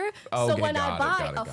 $40 game, I'm like, I need to enjoy every single % of it. Otherwise, I don't get my money's worth. I felt that way about Gamer Score. I was like playing on an Xbox growing up, and there's like achievements in the games on Xbox. If you whatever, that was like a Halo 3 thing. If you completed the game on a certain difficulty, you'd get Gamer Score. That was the version of that I try to get all the Gamer Score out of a game. Wait, have you guys played Megabonk? That's been my recent obsession. No, what's Megabonk? To be fair, I've heard it's really good. it is like a drug of a game. It hits every little dopamine Wow. receptor in your mind. It's really satisfying though. Oh no, this looks great. Oh, you wait till you see the gameplay. Like in some ways it looks janky, but when you play it, you're just constantly attacking stuff. Yeah, there's a lot Hey, of I'm Len Hafer. like I'm a freelance pretty writer for gambling IGN, mechanics. and I I'm think here the to take a attacks you quick see, look. You're not actually attacking. It's all automatic. So what are you doing? You're just leveling all of your weapons, all of your things to attack more and faster and harder But the and actual better. attack mechanic is just it's happening. Yeah, it's automatic. And So if you die, your stuff hasn't been leveled up properly. No, you just redo your run essentially. I see. And you kind of get the same items, but then it's all about which chests do you open and how do you level up every single item. Yeah. And so there's specific ones where it's like, do you want to hit harder? Do you want to hit faster? Yeah. And there are builds in the sense that some people will like max a certain stat. And it just gets to a point where it's so like addicting to see. And is this because it looks like it could be from 2005? Is it a new game? It is. And you know what's so cool? He used a bunch of free graphics. I think all the graphics are free. Free graphics? Yes, and this became a massive hit. That's awesome. I think in a way it like feels and looks nostalgic, Yep. which people like, Yep. but the actual gameplay is much more modern, very, very addicting dopamine hits. Wow, that's crazy. Have you played Arc Raiders yet? No, I've watched Myth play it a lot. Did you see Yeah. Hamlin's yesterday? I saw a clip, but I played Arc Raiders this morning to see How was it? what it's like. It seems fun, but I haven't played like the multiplayer stuff yet. Have you heard of Arc Raiders? No, I'm It's a rube. I think it's a He's- three-person shooter, right? He has too much going on in his life to be invested in Understandable. video I still games play like plenty this. of. I'll confess that I play a lot of Fortnite, but I. See, that's we what I mean. love That's Fortnite why here. he doesn't understand when I'm like, oh, my nephew's a jock gamer. You're a jock gamer. I guess I don't think of myself as a jock gamer. I just maybe I'm a little lazy. I'm just like playing this. I think less so than jock, because I feel like you're open to all the game types, whereas Yeah, jock yeah. gamers are not open to them. Sure. Yeah, and I don't play Madden. I've never played Madden. The sports games, yeah, I don't- 2K and whatever. Those I cannot get down with. Yeah. But much love. Okay, Just not, I so don't want to yuck somebody's yum. So you guys are aware of what You're we're very doing today, diplomatic. right? I'm kind of jealous. You But guys- much love. I'm going to say that after being the biggest fucking hater on earth today. Much love, though. A small personal anecdote. Claudia's from Illinois, and we went home to visit her parents years ago, and it was right when Free Guy was in theaters, and I have such a vivid memory of being in this theater. I was clearly the oldest person in the theater, and this was years ago, but I remember your cameo in that movie, and that was probably like the hottest moment in the movie. Like people were like, No like, way. oh shit. No way. There That's she so is. cool. Which Well, I to thought be was very fair, sweet. I don't think it was just me. I think there was maybe also Jacksepticeye and some other gamers. So I There think were a that was few, like, but yeah, yours, your name was murmured throughout the theater. that is so. I thought that was pretty heartwarming genius. for me. of, Thank Oh my god, when we went to fucking France, Yeah. to do our friend has this thing called like GP3 where it's like Grand Prix with Formula 4 cars. Yeah. And we went because we were the American broadcasters, and it was the most motionless I've ever felt in the presence of Pokey's aura. Okay, and wait. motion. Now let me give you some context. Hassan is evidently a huge, mega popular top streamer. I've been streaming for a long time, and interestingly enough, I don't know if it's like this with music, but in like creator spheres, I feel like there's certain like regions that are region locked. Like French creators watch French creators only. Yep. Spanish creators like are so tight knit and Yeah. usually watch the Spanish community. And I French is my first language, so I got to collab with a bunch of French streamers. That's so because they- you're Canadian. You're a French Canadian, right? Yes. Yeah. Well, actually, I'm Moroccan. You're Moroccan and Canadian. grew up in Canada. But either way, French influence. So Got it. I collabed with a bunch of French creators, so they know me there. And it's funny because Hassan is evidently so popular. He goes there. They don't care. Crickets. We walked up. There's like outside of the VIP section. Like there is this. Like we're on our way to our broadcast, like our broadcasting station, and there's this like VIP section that we're passing through. Yeah. And there's like hundreds of fans, like children going crazy, right? Like. And I walk out. I'm sure there's a clip because you filmed it. Did you post it? I didn't post it. You didn't post But it? Well, was thank you for very fun. sparing me. Oh, no worries. But I'm it's very so funny considerate because like that. it's so Or funny lazy. because like I walk up, crickets. They don't care. You can hear a fucking pin drop. And then Pokey literally takes one step in the direction. Everyone goes, oh, it was like the SpongeBob moment. You know, But like in the with music, like Squidward and SpongeBob. in the music world, there's plenty Yeah, of you guys that. will Like see what the aura- oh, you the pulled it up. The generational clip, aura lost. man. Yeah, it's even worse because it's like this is from my stream. It's like extra embarrassing. Actually looks like embarrassing. Okay, you guys will see what the aura, the generational aura loss actually looks like. He's when I pretty walk different. out He and looks when I like- walk out and no one actually responds, and then Pokey walks out and then people freak out. You'll see it in a second. Not Okay. the comparison. Here, you can show the crowd. This is the crowd of people waiting outside the VIP area. As you can see, not a single person. Hi. Salut! It's fucked up. It's fucked up. Yeah. I wore my biggest pants for these Yeah, guys. come on, dude. I The- wore. Your Look how biggest big my pants. pants are. They were They so should have big. known. They should have been like If this you guy. jumped off the stairs, you'd float down. Yeah, I wore my biggest fucking pants Literally for these guys, parachute pants, and yeah. not a single And person this noticed. is in France, Paris, Yeah. for you. I Yeah. mean, the region lock thing is totally real in the music world Oh, too. really? And what I would say is, I would add on to that is, not only is it sort of region, you've done your homework there, and you have songs in, or you've worked in French and with French streamers. Like the other thing that's odd in the music world is just like which people are just super popular in certain places. So like I played Lollapalooza Paris this year, and like most festivals around the world and around the country have like a similar headliner lineup. So like Sabrina Carpenter's kind of Yeah. headlined everything this year, and Tyler the Creator's kind of headlined everything this year, and like, you know, there's years where like it's Tame Impala everywhere. Doechie's been playing everything. Lollapalooza Paris this year, David Guetta, Macklemore headliners. Like Wait, Macklemore? Macklemore headlining No Lollapalooza way. Paris. That makes me very happy. Yeah, but That's very but like, interesting. but to me, I'm like, well, that's interesting, right? Because he's Yeah. not French and he doesn't have songs in French, but they love him. They love him in Paris. But then that makes me wonder, okay, has he done a lot of French collabs? What's the vibe? What sometimes Maybe. it really is just an audience thing. Like I've noticed Maybe. Yeah, as a creator, the more I travel, Le Mort. Le Mort. Le Mort. Macklemore. Yeah, they love. That's why they're like, it's a French name. Yeah. My friend and musical partner this year, Ash, has a husband, John, and he's a drummer, and that's how I sort of know. I think of him as like John the drummer in his band Brooklyn the Bluff. And I was in an Indonesian restaurant called Sendok Garpo in Brisbane, Australia. Really good Indonesian place. And I heard clearly a white boy with some swag covering Love on Top by Beyonce. And I was like, what white boy, Amazing. white boy had the No, audacity particularly with some swag. to Very cover important. Love on Top? And I Shazammed it, and it is my friend Ash's husband, John. And I called him and I was like, bro, I was Yeah. like, you're covering, I was like, I didn't even know you sing. And you're covering Love on Top in this on the And you happen to stereo in hear this it. in this restaurant I'm in Australia of all places. And he goes, "What kind of restaurant is that?" I go, "It's an Indonesian restaurant." He goes, "I'm huge in Indonesia." That's so Fucking sick. I was like, cool. flex. But this is what I'm saying, this region locked thing. Yeah. It's like, and different audiences will Yeah. respond to the Yeah. same thing very differently depending on the culture, Yeah, which I it's true. also find really interesting. That's why I gotta that's why I started streaming in Bilibili. I'm like I'm trying to have motion in China. Wait, did you actually stream on Bilibili? Yeah. How was it? It was awesome. It was dope. We had like so Speed apparently actually before he went to China, like basically built a following for like a couple months before he went to China to promote his China trip there, and that's why it was like so Like so on huge. Xiaohongshu and Yeah, Bilibili all and of it, stuff? like Red Note, Bilibili, Douyin, Nice. all of those places, right?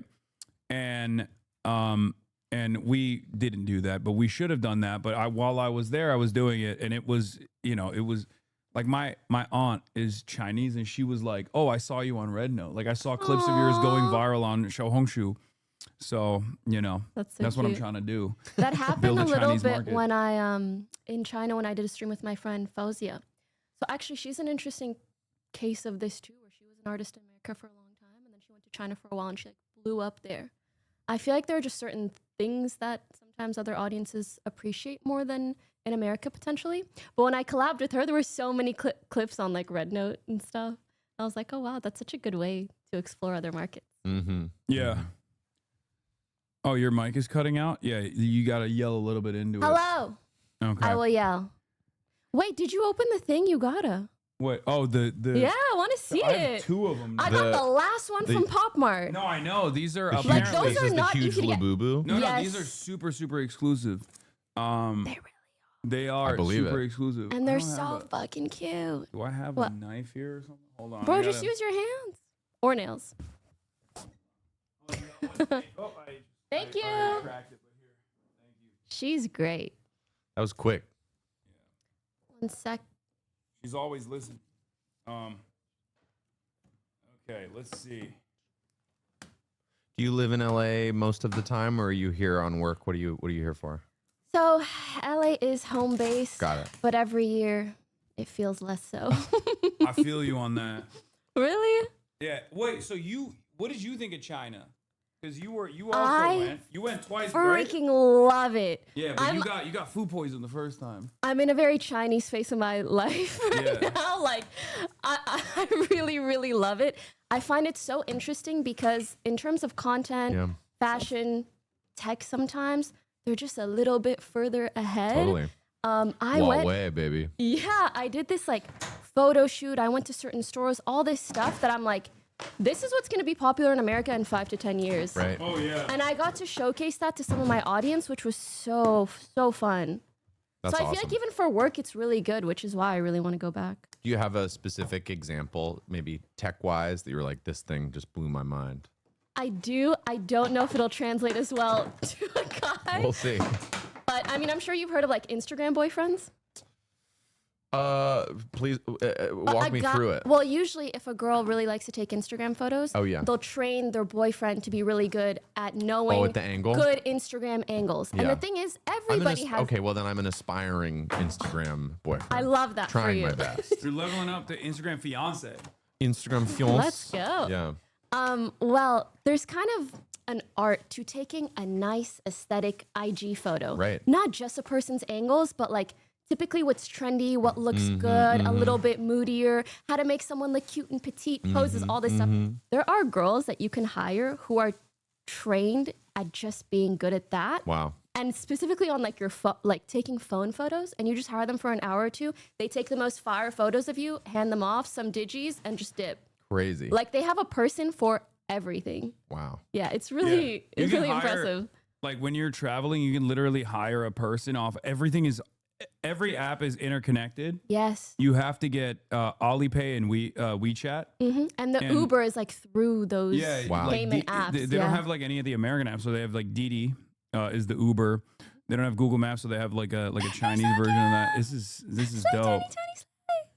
Kaya immediately perked up. She thinks this is a chew toy for her. Look at her eyes. Well, She's if locked all in. else fails, She's you locked do in. have to. How much are these?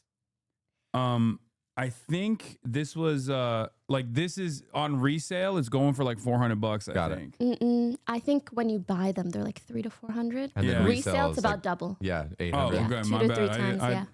Well, it's I think the retail price, like the OG actual Yeah, it's retail like price, if you can get 300-ish. it, is like $250. But I don't know if you can get it on retail price anywhere right now because everyone That was the last resells one it. at Pop Mart. I was like, Yeah. lucky. Sorry. You have to give one to Kaya. You better give one your nephew or Kaya. My nephew doesn't fuck with One Piece. It's too nerdy. But maybe this will be his gateway. Aww. I'm so excited for today. Yeah, I love so- giving advice on things I have no business giving advice on, truly. Yeah. So we are gonna do the notorious segment called Chadvice, which is an advice segment. We have a lot of people who have signed on for advice. A lot of people who are looking for advice. They're rudderless. Oh, wait, what is that? You as a Lego? Oh yeah, they wanted me to show you that because that's from you requested someone Photoshop that when we were in France and someone made it for you. Oh, Chad, do you still have it? that was a small head joke. Yeah. Look, I think it's like what I would look like as a Lego or something. Yeah. Hassan Lego by Queen Pokey's request. They did a great job. I must commend the Photoshop skills, truly. That's not easy. They even have the clip here as well. Well done. Thank you to whoever said that. I feel like they really took my word to heart, and I appreciate that. That was like 2 months ago. Yeah. No, they probably made it back then. Thank you. But all right, so we're gonna get into Discord here.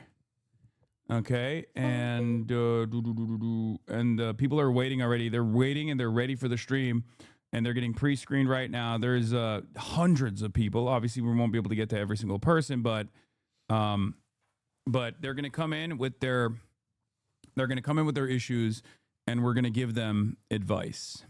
Were they pre-selected or are we going random? No, they're pre-selected. Yeah. Oh, is it live? Like they're going to talk? Oh yeah. Oh, wait, yeah, that is how you guys did it. You pre-selected, but then you speak to them Yeah. one-on-one. We pre-selected. I was They watching write the out their- vanilla and adapt one this morning. Yeah, that was. Hello. There's always some crazy. What's up, Morgan? Hi, everyone. Hello. Hi, Pokey. How are you? Good. How are you? I'm good. Hi, Phineas. Nice to meet you. Hi, nice to meet you too. All right, who do we got first? Okay. Thank you so much for doing the selection process, by the way, Frogan. I know it's a lot of mental work. Tedious. To go Yeah, through no, all she's- these. It's honestly, it's emotional her and work Hannah too. both have been working for the last week or so, like carefully and meticulously crafting the most maximum content issues, and there are a I lot love of that very for us. funny. I'm sure you will see. Morgan, you want to give us like a summary of what we should be expecting today, like a little teaser, maybe? Yes. Okay. So we have falling in love with landlords' wives. Wait, the landlord's wife, not even the landlord? It's more ethical. That's true, actually. Okay, what else? The girlfriend having a secret husband on the way. A girl getting Islamically married and then her husband lying about her age and telling her after. Being in love with a VTuber. Oh wow, Classic. a lot of And- stuff that Phineas, you'll have experience in this field for sure, right? He's too much of a jock gamer. Yeah. Oh my God, this literally comes with like an Yeah, like ID product code certificate, and of course. certificate if you want to It's a resell it. collectible. Wow. There's so many more. It's all over the place. I tried to pick stuff that I think you guys could help out with. I'm All right. happy to start anywhere. All right, let's get started. So the first person, their name is Cinder, and they go by they them, and they'll tell you their story. Cinder, unmute, please. Hello, Cinder. Hey, Welcome to what's Chad up? Vice. Oh shit! I thought I. No, you're in. We can hear No, you. no, you're here. Cinder, Oh, we can hear you. okay. Cool. All right, I'm gonna mute the stream so that it doesn't feedback for me. Good Smart. idea. Okay, cool. All right, Cinder, what All seems right. to be the problem? Welcome to Chad Vice. All right, so here's the situation. I've got this coworker of mine who's significantly older than me, that I get along really well with. there's like a mutual attraction between us. We've even gone as far as hanging out outside of work a couple times. We've made out once or twice. Like there's something between us. However, there's the wrench in the situation. He is married, wears a ring, but is polyamorous, and that's the secret. No one in the office knows that. Because it's not really their business, and it just opens a whole can of worms once you throw in the polyamory like bit to it. What kind of woke workplace is this? Initials LZ. How about that? But I don't know what that Okay, stands cool. for. But all right, let's keep going. Good. So, and for the record, there is no reporting structure between us. We are coworkers. I There's don't no report power to dynamic. him. Okay, that's good. Yeah. The only That's quote so unquote Zeus. power dynamic is there's a bit of an age gap, but that's about it. I'm not How worried big are about we talking, if you don't mind me asking? 10 to 15 years. Period. Okay. And wait, are workplace relationships kosher at your workplace? Yes, or no? okay. I will say, so a couple months ago he came to me and he was like, "Hey, would you want to hang out outside of work sometime?" And I said yes, but like within the same day, a couple days later, I went to my direct reporting manager and I was like, "Hey, if I were to hang out with this person, would that throw in any wrench? Would that fuck things up for me?" And he's like, "No, as long as you're professional, nothing, like there's no reason to worry." And that's more or less what's been happening, but obviously I'm not going to tell people I kissed him or whatever. But it's less about that and less about the ethics of the relationship and more about workplace optics, because it's gotten to the point now where on a couple occasions this coworker will like leave work early or like call out or something. I've had a couple coworkers come to me and ask why. Wait, why are they and asking you? Because of your 'Cause they- association, because they know you're close to this person. They see us talking a lot, and they've also, on the 2 occasions that we hung out outside of work, I imagine they've seen me get into his car. So, and bad offset. So they're coming in and they're like, "Hey, it's- who's taking and you that's home?" the thing, because it's like, because there's nothing bad on paper. It's just he wears a ring. Everyone assumes it's a monogamous marriage, Mm-hmm. but Well, how he about has a. is it an issue if he's just honest about it? Yeah. No, I don't think so, but I think it's a matter of like, and like that's the thing. It could probably solve everything if he was just upfront about that. But I think part of it is like, people are a little weird when it comes to polyamory, and then like, I don't know exactly what the issue is there, but I've forfeited the reins on that because it's their relationship. They decided the boundaries between however. Does the wife Does his know? partner know? Yes, he he has another girlfriend. She has another boyfriend. He has made jokes about he and her boyfriend taking her to Paris multiple times. So like it's established. It's just not work public. So it's crossing. It's checked off on every avenue that it needs to be checked off on. And it's not even an issue in the workplace either. It's just that the polyamory, the perception of the polyamory is the bridge too far. No, it's just the perception that there might be an affair, and especially that you're considering involved in the an age affair. gap as well. So, and like that's what I'm trying to avoid as much as possible. Right now, we've just kind of been playing it cool because we can't have those conversations in the office. We don't text, so it's a matter of like playing it as cool, as low key as possible. But I'm also trying not to overcorrect by like avoiding him. Is it kinky to just like have it be a little secret or no? I mean, I guess, but like Ah. it's not necessarily what I'm in it for. It's Right. just he's like, I don't know, everyone, like he's the only normal person I've met, weirdly enough. So like that's I don't know. And Ever. it's like the right amount of aloof, the right amount of like risk awareness. Like he's mature, he knows what he's doing, especially considering the added detail of his other girlfriend being Okay. someone who used to work in the company as well. You have in recounting all this to us, you've been above board about everything, right? You went to somebody in your workplace to clear the sort of possibility of this, to make sure that you weren't crossing a line there. And Well, you're yeah, but obviously not insinuating, like not on the dating, or like we're not even dating. It's just like a weird thing that's been going on. It's really it's totally. undefined. But it seems like the But main issue is just that you feel uncomfortable with the idea that other people that you work with think that you're involved in an affair, which you're not, and you know that you're not. So to me, unless you disagree, like I would say that the thing you need to say to this person is, hey, I feel like you're making me look like we're having an affair because you're not being honest with your coworkers about your polyamory. That makes me uncomfortable. yeah, I mean that's part of it. I also just like I could care less about what happens between us. I'm more worried about my own reputation because Exactly. I'm also Ah. like I'm the youngest in the workplace. I'm very like conscious about like one of my Mhm. biggest insecurities is being seen as incapable and without agency because of how young I am.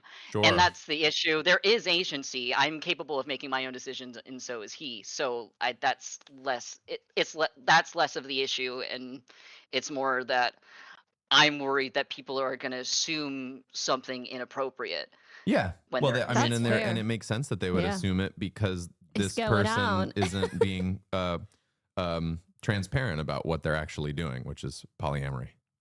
and like and also it's not like we're doing anything that would give them the idea anyway. Like I remember like on Sunday, like late at night, he texted me like, "Hey, what do you want me to tell people if they ask why we left together?" And I'm like, "Just tell them we hung out because there's no reason they should suspect anything different.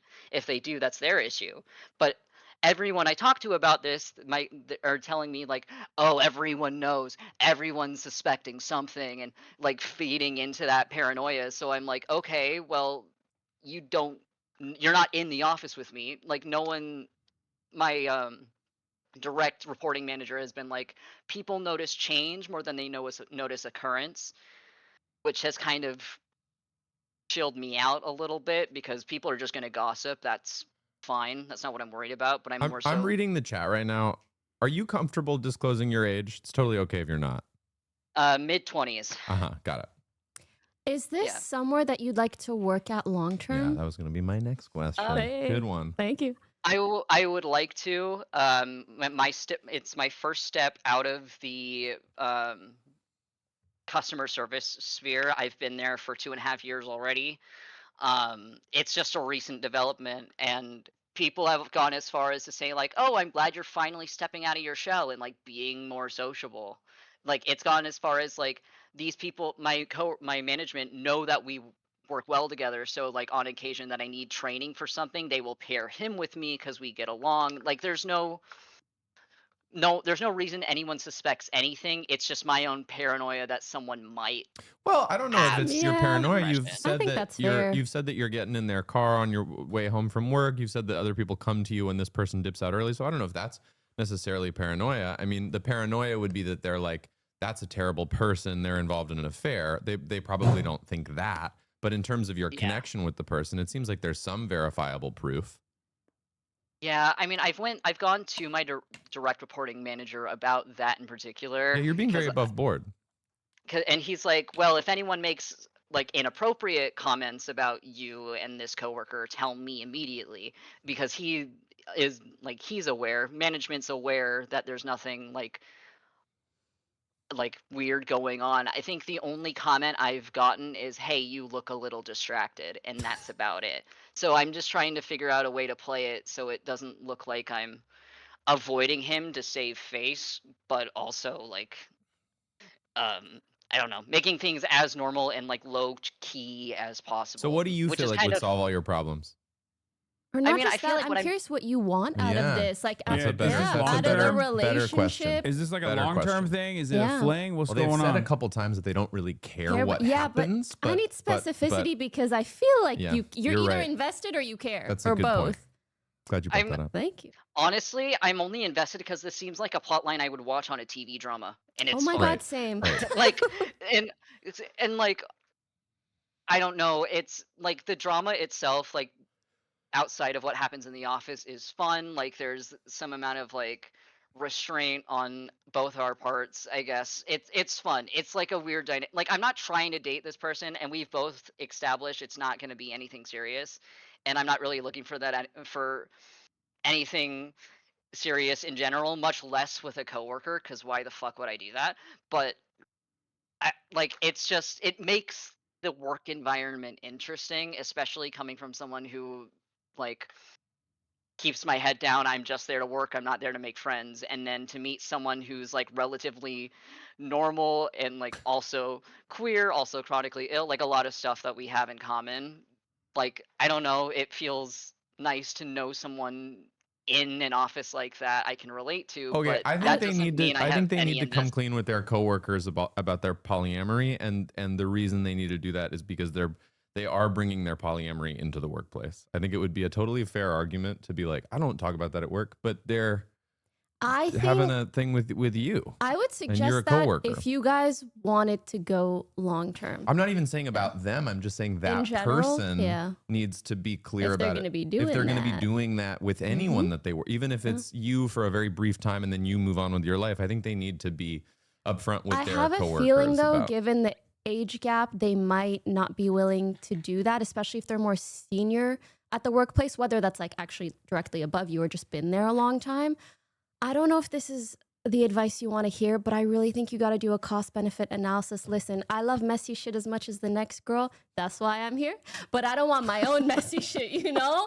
You got to get your messiness through a TV show. If you make your real life, like that might impede your career long term. And it might be fun for now. It might not be fun later. Yeah, I have a strict don't shit where you eat policy in general. So I think workplace relationships are always going to be, they always end up becoming messy because all relationships often, you know, they're slated to end. There's always that likelihood. And when that happens, then there's like, you know, additional messiness in the workplace. And you got to factor that into this equation as well, depending on where you want to take it. Yeah, if this is someone you're super serious about, it might be worth it. If this isn't, I really don't think it'll be. Yeah, I mean, my hesitance is not enough has happened between us for me to have really any investment on what happens regardless. And like as long as like the workplace environment is like decent to work in, even if stuff between us falls apart, even if there's really not much between us to begin with, to be entirely fair.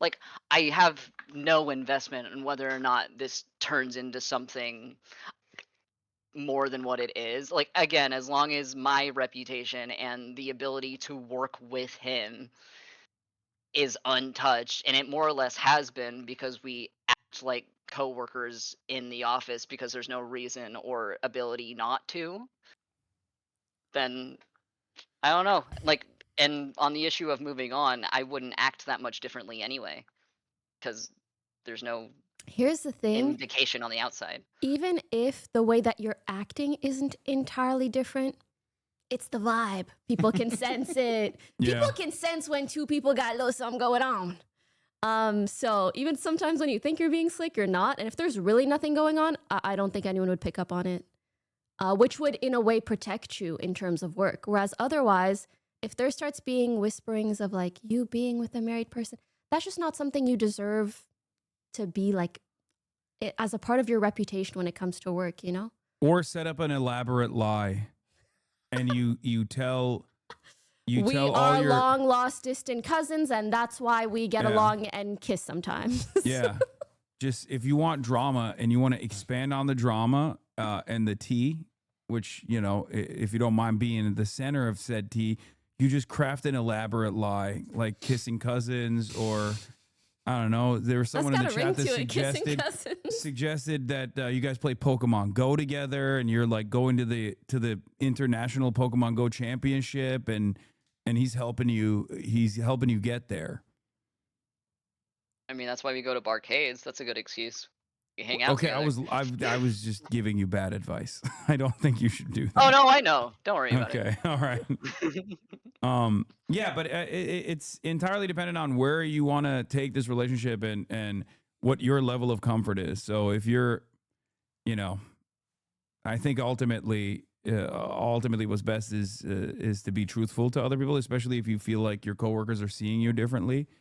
But from my perspective, the best possible thing to do is just sever the romantic ties before to the coworker. Yeah, Because before I you think get you like the even more messiness invested. more than you like him, and you can get messiness outside of work. Not worth Yeah, in that's work. true. Nice. Just being honest. But let us know if there's anything else in particular we can help with. Hopefully Thank that you, was helpful for Cinder. you, Chatter.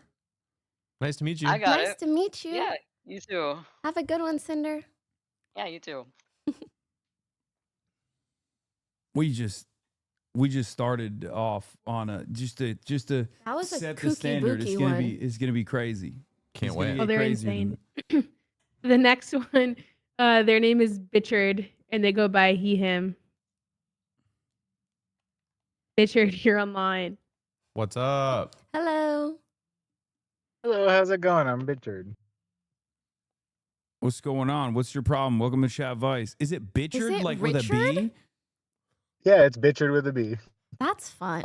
Okay, That's I like it.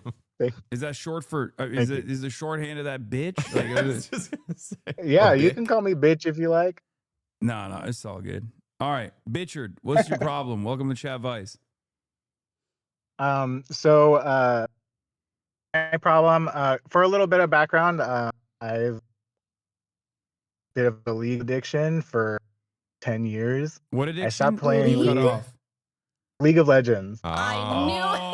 Oh no! No one else would guess blank addiction and guess league but Oh me. my God. Yeah. Okay, here we go. Oh Of my course, your gosh. name is Bitchard. You love punishment.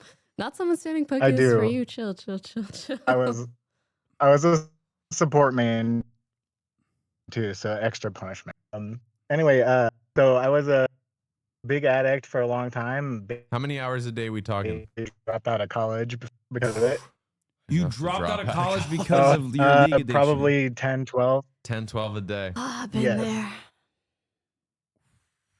Yeah, it was bad. Anyway, so like it was getting to the point where obviously I dropped out of college. I got married in 2023 to my Congrats. boyfriend, and Wait, hold he was on. a What was league your player highest rank? too. Fuck your marriage. What was your Oh no, highest it was rank? only gold 4. Oh, Oh no, 12 only gold hours 4. a Did you say day? gold Years and only 4? gold Yeah. 4. College dropout gold. You I mean, dropped out of hey, I college for dropped out of gold college 4? too, Bitch, so- that's crazy. Yo, hold on to this marriage, Yes, okay? yes, bro. It was for gold 4. Yes, I know. Hold on to that marriage. They don't know. They That don't man know loves you. your past life, or do they know? Because if they know your past life and they still married you, definitely He said 10 hold on years, extra so I'm hard. assuming ongoing, not past. Oh my god. That's part of the problem. Oh. So anyway, about 2 years ago, I decided enough is enough, and I decided never to play League again. Quit cold turkey, Respect. and I installed it, and I haven't played since. Well, that same day, I told my husband he was also never allowed to play League of Legends again. Oh no. And just this last week, we've had kind of a busy week, lots of chores to catch up on. He is like applying for promotion at his job and stuff. And so we've all been kind of like lacking in the motivation to do, just the amount of work that we're trying to do. And he was telling me he really needs to play a game of League of Legends because that's the only thing that will motivate him to do all of the chores that he do. And we had a big blow up fight a couple of days ago because of it. I told him that absolutely no, I will not allow him to play League of Legends, and he might as well cheat on me. Do you feel that he has a similarly toxic relationship to League of Legends that you have yourself to League of Legends? Similarly, no. Was it somewhat toxic still? What's Yes. his rank? I think that we got to go forward together on the same day, if I recall correctly. Did he also spend 12 hours a day though and drop out of college to get the goal 4? No, he was much better from me from the get. He was much better at League than you were? Yeah, Have you yeah. considered At you League might from be the get go. jealous? Well, I mean, this is tough, man, because I get it, right? Like if you have any issue with any kind of substance, let's call League of Legends a substance. It's hard to be around somebody indulging in the substance that you have a toxic relationship with. That's tough. Very toxic. It's why sober people have sober friends a lot of the time, because it's easier. So, again, I think the challenge here is which way do you want to spin this, right? Are you going like, hey, you can do whatever you want. If I'm not around, especially, and I don't have to see it and hear it and miss it and crave it, then that would be great. That would be a really helpful thing for you to do for me. But I think, that's a semantic specific thing you'd have to ask for. You know what I mean?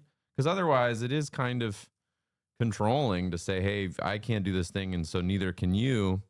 And if they made up some arbitrary thing that they felt that they had a bad relationship with that you didn't, and they cut you off from it, that would also be challenging. So I don't know. I mean, that would be my proposal for you to your husband would be, hey, really hard for me to be around you playing this. Makes me want to play it so bad. Can you play it when I'm not around? That's fair. Yeah, that's more fair. It's like a toxic masculinity at play. I knew he was jealous. I feel like Hassan has been holding his tongue. No. I just, this is... Let loose, brother. Hassan is only focused on the rank. I can tell. Roast me, Hassan. No, if it were left up to me, I had a crippling MOBA addiction for Dota when I was in high school, and that's why I quit cold turkey. And the reason why I don't touch it is because I know how toxic I get, and how awful it is for me. And if it were up to me, I would make it illegal to play any MOBA games in general. I would MOBA? go mobile Multiplayer online battle arena. Not mobile. Sorry, multiplayer online battle arena. So Dota, League, all of those. Ask his There are main. games What's where your it's main? like team-based, online. Oh, I was. and Is you're like MOBA five a versus category five. or literally Janna. a game you could A buy? category. You were a what? Wait, category. what's Dota. And is- Very close is the one he was playing. Yeah, Defense MOBA Agents. is the genre. Dota is the game. Wait, what's Thank you your for- main? I Pokey, got you you, I might got need to you. hear this. My main was Janna, the wind support. Does that mean anything? I don't know. These comments are no. Well, no. Well, no. Well. Okay, What? 12 hours a day on Janna. Oh no, cooked is what people are saying in the chat. I never even. It was played only League. Janna too. I only played Comments are Janna. like, bro, Jan. Let him live. Let him Yeah. live. So Let me just say, it could be worse. Could be a worse support. Well, also you could, all addiction is a sliding scale. You weren't, wheeling and dealing. You weren't doing, No, this was you weren't doing life black tar crippling. heroin and no, robbing this banks. is this is the no. I think you should get This is addicted the to gamer heroin equivalent instead. I think. potential. All right, Hassan. Yes, All I actually right, agree with all Hassan right, here. all I right, think all that Thought right. about black tar smoking- heroin addiction is better than League. Have you thought about getting addicted to cigarettes and smoking cigarettes Good instead? lord. Because I feel like that would be life altering, but maybe you would look cool in the process, and there's no Jesus Christ. just I've already replaced it with a swap marijuana addictions. addiction. You already what? A marijuana addiction? Already replaced League with a marijuana addiction. okay. Nice. Okay, good. Have Good. you That is a considered market improvement. actually speaking to an addiction therapist? You don't have to be like full blown severe addict to take some good advice from them. That's probably true.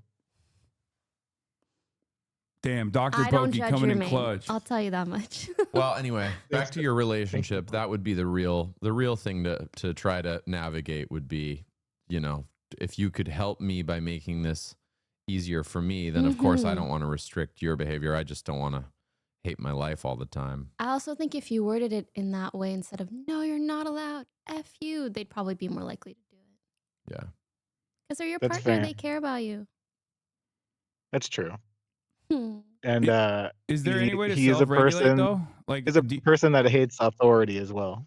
Who, you are a person who hates authority? No, They the are. partner. They are? Oh, my Yeah, husband. definitely don't go about it in an authoritative way. Yes.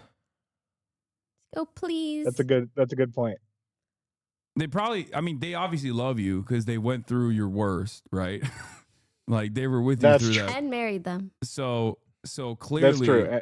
clearly they love you, and therefore, if you really think that there's no capacity to self-regulate here, then you could just take a stance that isn't so authoritarian necessarily, but like it's more so an ask for you, like where you can be like, I really don't want to stop you from playing League of Legends, but I think like I can't, like if I see you playing, like I'm afraid that I'm gonna relapse and it's gonna fuck my life up, you know? And then maybe you can talk to him that way. Right. I think that's actually good advice, contrary to the title Chadvice. And I'm probably gonna actually try that. Fuck yeah. Okay. We wish you the best of luck. Godspeed, Bitchard. Thank you. Have a good day, everyone. What a incredible name. Bitchard's fucking, that's Fucking Bitchard League, is man. bitchin'. Fucking League. Oh my Hey. God. The next person is named Sabrina, and their pronouns are she, her. Sabrina, you're on air. Hi, Sabrina. Can you hear me? Yeah. Hey. Yes. Welcome to Chadvice, Sabrina. What's your problem? Okay. So I need help with confidence boosters after being horribly rejected. Specifically, I have asked out 83 guys in my life, and they have all rejected me. All 83? Yes. Whoa. I after about the fifth one, I kept a tally in my notebook. So that's how I know it's about 83. Is this But over the span of like a decade? How many? Yeah. What's the timeline? About 5 years. Someone do the math. What cadence Wait, is not that one per week? success in 5 years. Correct. Can you give us an example of how you tend to ask them out? Good Oh call. gosh. It depends on how I know them. Like if they were Ask Hassan out right now. No. Or me. I could be an easier target. It's more so like if you're someone like random, I guess, like at like a bar or something, and like I see that like you're pretty like attractive, I'd be like, oh, like like hey, what's up? Like you're pretty cute. Like, do you want to go do something sometime? Like That's pretty along those chill. lines. Pretty But nice, then chill way to ask somebody out. That's not intimidating. I Yeah. like Is there that. any prior investment ahead of time with all 83, or is it just like random encounters at bars and stuff? No, it's a stratification of random encounters, like collection of random encounters, people who I had university classes with, people who I'd been friends with for like 6, 7 years before. 6, 7 years. Sorry. No, you're all good. I'm But, sorry, actually. I'm 34 years old, and I'm just letting you know, Sabrina, I hit the 6'7" when you said that. I apologize. A dating app is for you. You gotta try. Potentially. You gotta try some Bumble, some Hinge. I have a buddy That's to tell a great. personal anecdote. I will tell a personal anecdote. I have a friend, I have a very metrosexual guy friend who is potentially bi-curious, but has only ever been with women. He comes across. He's very lovely, wonderful, charismatic. He's very effeminate. He's super well dressed. He comes across pretty Love gay. that. And Everyone's saying, is sometimes it Hasanabi? No, he's not it's talking not about Hassan. me. Hassan is built like a fucking World War II tank or something. This is not who I'm talking about. Like a Sherman. Yeah.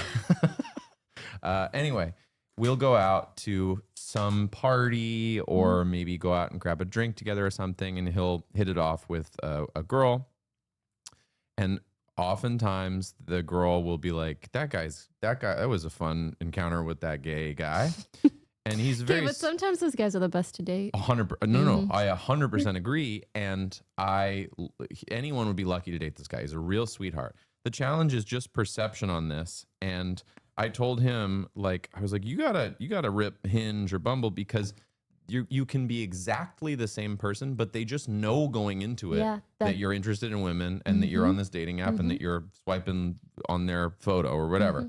And it's like he's the exact same guy. He hasn't had to change one thing about his personality. It's just a perception-based thing. So I don't know. I really approve of dating apps for this exact reason. And have you? I guess the follow-up is: have you tried them? Have you tried dating apps? I regret to inform that yes. And of the times that I have had matches with people, I've gotten ghosted. And that was about what, 15, 20 times? Wait, is that counted in the 83? You Because that got doesn't count. ghosted 100% No, that's- of the times? Yeah, the 100% of the time, and no, that's not counted in the 83. Okay, but like that's only 15, so you haven't tried yet. 15 times on a dating app is like Look, a I slow have a Tuesday. question, Sabrina. That should be like 1 week's Yeah, time on a dating I app. could crank that out on the shitter. Like that's not No, that's but nothing. That is true. That's only like matches, though. Like, and No, that doesn't nothing. that doesn't mean Still? anything. Trust. Can I I ask do you a think worse dating question? apps are a bit of a game. Can I ask you a worse question? Have you paid Go for for any it. of the dating apps? Have you ever paid for like the premium version of the dating apps? Yes. They're way better. She say yes. Okay. Yeah, a lot of Yeah. yes. But again, the 15 to me, the 15, I'm not intimidated by this 15 number. The other like 70, the other 70 rejections are more intimidating, but the 15 is not super intimidating. The thing is, though, is that one of the last rejections that I had was really, really bad. Like, he turned hostile on Walk us me. through it. Yeah, please. It was, it was like pointing out all of my flaws one after another, and I was just like standing there, mean. like, oh, I didn't. Oh, sure. That's a him problem. Well, you What a kind of weirdo. dodged a Like, bullet there, don't you think? Yeah. Yeah, but that was also the one who was one of my friends for like the last like 5 years, and I was like, oh, I didn't think that you thought I looked like a troll doll, but apparently I do because you A just what? told me that. He said that? He said you look Yeah. like a what? Was your friend? That's not. Yeah, but then he Something finished a it off friend with the best bit where, so I'm mixed race, and the thing that he finished it off with was that I wasn't black enough for him. Also peculiar. Okay. Yeah, very peculiar, especially because he was a white guy. So I was like, okay, interesting. Wait, what? Double peculiar. Okay, this is going in so many directions that I did not foresee this going. Okay, so that's insane. That whole exchange just kind of broke my confidence. I mean, you dodged not a bullet, but a nuclear first strike. I think. Has this all been in the same zip code, or are you moving around? Moving around, because I'm from California, so this is partially in California, partially I went to school in Washington. Got it. So Do you think there's a commonality between these occurrences? If that makes sense. I don't know. See, I was trying to analyze it to figure out because I'm Girl, like, me it's too. not. I'm not going. I'm not going after the same type of guy. It's like totally different types that just all. are Maybe catching them, dating is right? just cooked and not worth pursuing. No, Maybe no, the I- right person will come to you. No, I disagree on that. I think I You're was gonna, not a girl in this I day was and gonna go. age. I was gonna go in the exact opposite direction. I think you're not like you haven't. You're not swung trying hard enough. No, not I that think she's not some- trying hard enough, but like you just haven't swung enough. times. I think sometimes it's different Yeah. for women. Okay. Do you have a type? Ooh. Not really. I mean, like intellectually more. So though I love I guess the one type is I like hair, like good hair. I don't know if that's a type thing, but that's cute. Okay. So no baldies. No. Okay. That's fine. What about height? Just taller than me, I guess, which is easy. How tall are you? Like 5'5". Okay, so pretty achievable. Yeah, that's not okay. So you're I think I have a good idea. Okay. Here we go. What's your age range? No, No, like how like what I'm oldish are looking you? for? If you're comfortable saying. I am 27. 27. Okay.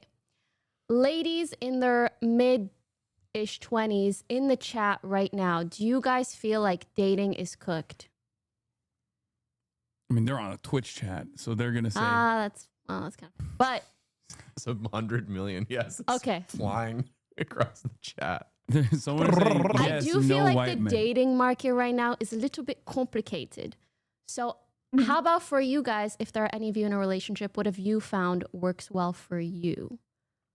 Because I'm not going to lie, the stories I hear from my friends also, I feel like the market's not hot right now. And unfortunately, like, it's really scary with strangers. Not a buyer's market. Exactly. Be funny, meet someone you love, let it just happen. Have you thought about dating women? No, I don't have any attraction there. Yeah, not for you. Okay. All right. I will Fair say, I don't want you to stress about it too much. I think Yeah, sometimes, you're quite young. Yeah, love is one of those things that the more you chase after it, one, people can kind of tell. And have you they're ever- not really attracted. Sorry to Sorry, interrupt. I interrupted you. It was my bad. Sometimes they don't really like that kind of energy. So sometimes it's better to just take it easy. If I were you, I would do more data analysis and either swing more times or spend 2-3 months not swinging at all and see what you learn. Because that's kind of just life. Yeah, you take data, you optimize, and hopefully you'll come across that right person or figure out how to better come across them. I mean, all it takes is one. So I say keep swinging. Unless you're polyamorous, which is also cool. Do you have you ever been asked out? No, Got it. never. Have you ever been like, have you ever had a close friend where you're like, I think there's a vibe there, and then you ask them out and there turns out there's not a vibe? Yes, Mhm. but then also that's also kind of the situation currently too, because I reconnected with people from my past, and that's also kind of why I'm looking for advice to be like, do I shoot? Do I even try to You shoot can my always shot? try. Eh, When you go out, do you go out with your friends or do you go out by yourself? most most of the time myself, because my friends aren't local at the moment. Okay. So you're You're going like, out by yeah. yourself. You're super brave. Yeah. You're a real courageous person. Yeah, you're already nailing like the advice that I would give to most people, which is like Put go yourself out, out put yourself there. out there and talk to as many people as possible.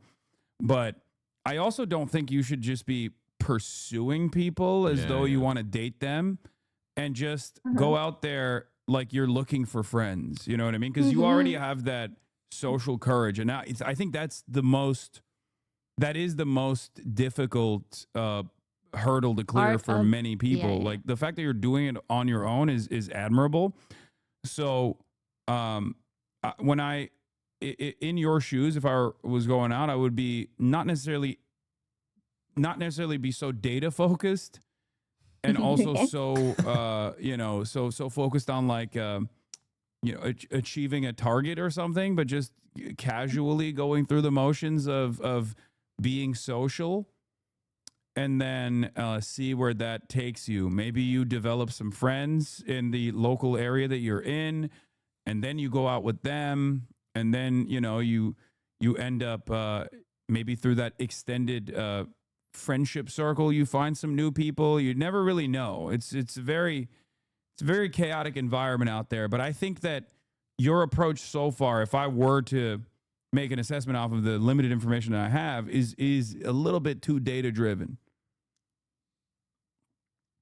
Okay. It's almost I too will- like mathematical, too calculated. I would just, because that's just not how this stuff works. Have you thought about trying like a good luck Chuck sort of scenario where you have a friend who does some sort of spell or something and then you meet the love of your life after that? Go see a witch. It works super well for like Katherine Heigl in movies. Oh, that's a movie. Are Oh, you a okay. big like do you have a bunch of hobbies? You go out and do, like, go to an arcade or go play bowling or something? Yeah, I mean, I go to conventions a lot. Like anime? Yes, Nice. is my hobby is cosplay, so I have a lot of Cute. friends and conventions that go to. So Nice. I mean, it sounds like have your you life. approached men? Sorry to cut you off. No, Have it's you all approached good. men at those situations? You can bet so. y- yes and no, but most of the time I don't because I usually cosplay men. That's so cool. So I guess I could. I mean, Yeah. yeah, you know, Okay, if you hit it yeah. off with anybody, yeah, try it out. Yeah. Well, good luck. And it sounds like your life is pretty. You have a pretty rich life aside from this unfortunate growing roster of rejections. So, The void of loneliness. yeah, but otherwise, I feel like you know you got passion and you know enthusiasm. And do you have a job you like or a job that you feel well compensated for? Let me guess. Actuarial sciences. No. Okay, you're not a quant. No. Okay, what do you do? I'm like I'm unfortunately an administrative assistant. so, Okay. That's not bad. Yeah. That doesn't sound low bad. level. Yeah. Nothing. I do want to add, you sound like such a sweet, Yeah. lovely gal. You really, really do. Not you. that I don't know Good luck. if I should say this or how it really is like a good luck mark. So Yeah. I would wonder like if you ever get close to someone who's actually kind and maybe tells you if there's a reason for the ghosting or for the whatever in a way that isn't rude or like that other guy. What he said was just weird. I mean, But he's I just think racist. Like sometimes that long-term friend you had is Yeah, a yeah. racist He was very weird. fetishizer. I think sometimes like nice people in our lives can tell us like, oh, maybe you come off a little intimidating or this or that. I just feel like your personality seems too lovely. Like there must be maybe something else. Not that it's your fault, but maybe something that guys are picking up that you don't know and maybe a friend could tell you. But either way, it's never a bad call to not focus too much on that. Yeah. I say keep swinging. Someone in the chat said next rejection, ask them why. No, we're moving away from data analysis, not further in the direction. I don't know. You know, hate data analysis. I actually considered making a Google form to like send out. You should that's do very that. sweet. Okay, okay. No, that's not sweet. Don't Are encourage you her. neurodivergent perchance? Not that obviously it's bad to be, but I'm curious. I'm like that too. I'm not diagnosed, but I took the same test that Hassan did, and I did get like 130. So What'd maybe you get, Hassan? 127. Uh-huh. I don't have a roster though. I just like trains. Hassan, we're looking at 3 screens right now. Okay, well that's normal. I need to be dialed in on everything that's going on. But it's different. It's manifesting differently. Yeah. It's a different chart. That's so Yeah, funny. well, as someone who has a similar rad score to you, Chatter, like I was saying, you know, You were like, "Oh, thanks for the Labubu. I already have this one." I think the score seems accurate okay, well, she has a higher one, so by 3 points. so look, all I'm gonna say is, 1%. all I'm gonna say is very dating is very vibes based and not as you know, analytical as Some the way people you're approaching don't it. understand that. You got to speak in their Okay. language. What if they're not a vibey person? Like, what does a vibe mean? I think she has good vibes. I think she has good vibes, but maybe she doesn't interpret the vibes from others. Look, I think like 83 rejections is nothing. Like I've been rejected a million times. You know, there are so many people out there in the universe. There are, no, I'm serious. Like it literally doesn't Mostly matter. on planet Earth. but And whatever. the fact that you have gone through, I don't know, 82 rejections and then went for the 83rd Sick. implies that you have a lot of social courage, which is And good. tenacity. Yeah, and I think that's what's necessary in this dating marketplace. So, you know, you just got to keep on trucking and I would find like- someone with similar hobbies and maybe also has a similar rad score to you. And maybe try to find somebody with a similar number of rejections. That's I would easy, I think. politely add that I do feel like there are some discrepancies between how women go about dating and men go about dating nowadays. So if anything, maybe you should find some similar girlfriends around your age and talk to them about this stuff. Yeah. I feel like you could learn a lot. Either people in a similar predicament and also people who are in happy relationships. I actually think that's your best bet. Okay. Okay. I wish you the best luck, and Yeah, I good really luck. think you're lovely. Yeah, you've been really sweet to talk to. Mm-hmm. Thank you. I have empathy and thank for you guys this. for your advice. Yeah. All right. Thank you, Chatter. Thank you. Thank you. Billboard if you have the money. Oh, I like that. It's crazy. Are you the Uh, one? Photo of your face, Sabrina, and then are you the one? And then it's a Google form link. That's right. Yeah. It's a Google form QR code. Listen, Yeah. I'm a big fan of a Google form, so I can't hate on her for 6'5" that. multi-millionaire chat. I've been rejected a million times. First of all, I'm do you think 6'4". this is? Yeah, I am 6'4". And do you think this is how I materialized on the planet? Like, do you think that I did not go through my own personal experiences leading up to this very moment? And secondly, even now, yes, the answer is yes. You're not going to be the right person for every single person. I think it's good that people reject you and people reject me as well, which is because the alternative is worse. The alternative is that you're stuck in you're stuck in this relationship hell, I guess, with someone who's not the right fit for you. So yeah, I think it's a healthy thing.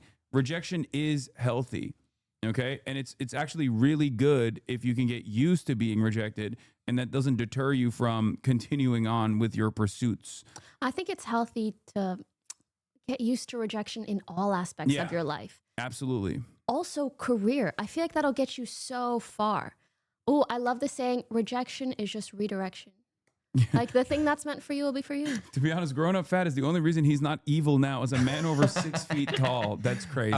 Yeah, there's the other But one. it's also true, The other one probably. to piggyback off your quote is that I always like a successful person has failed so many more times than you've ever even tried. So true. Which is pretty much true. You don't really get it off the first bat. Sorry, quick question. You got any snacks? Yeah, what do you want? He's got I some got Vicodin mad over there and some Zyn. I got Some mad. Zyn. I Wait, you have, didn't let me sniff the cigarette. yeah, we have copious I amounts of am snacks. into many, many kinds It's of protein. snacks. So I have Chinese cigarettes here. Here you go. thank you so much. Chunghwa. Are these different than regular? What are you sniffing them for? Just the odor?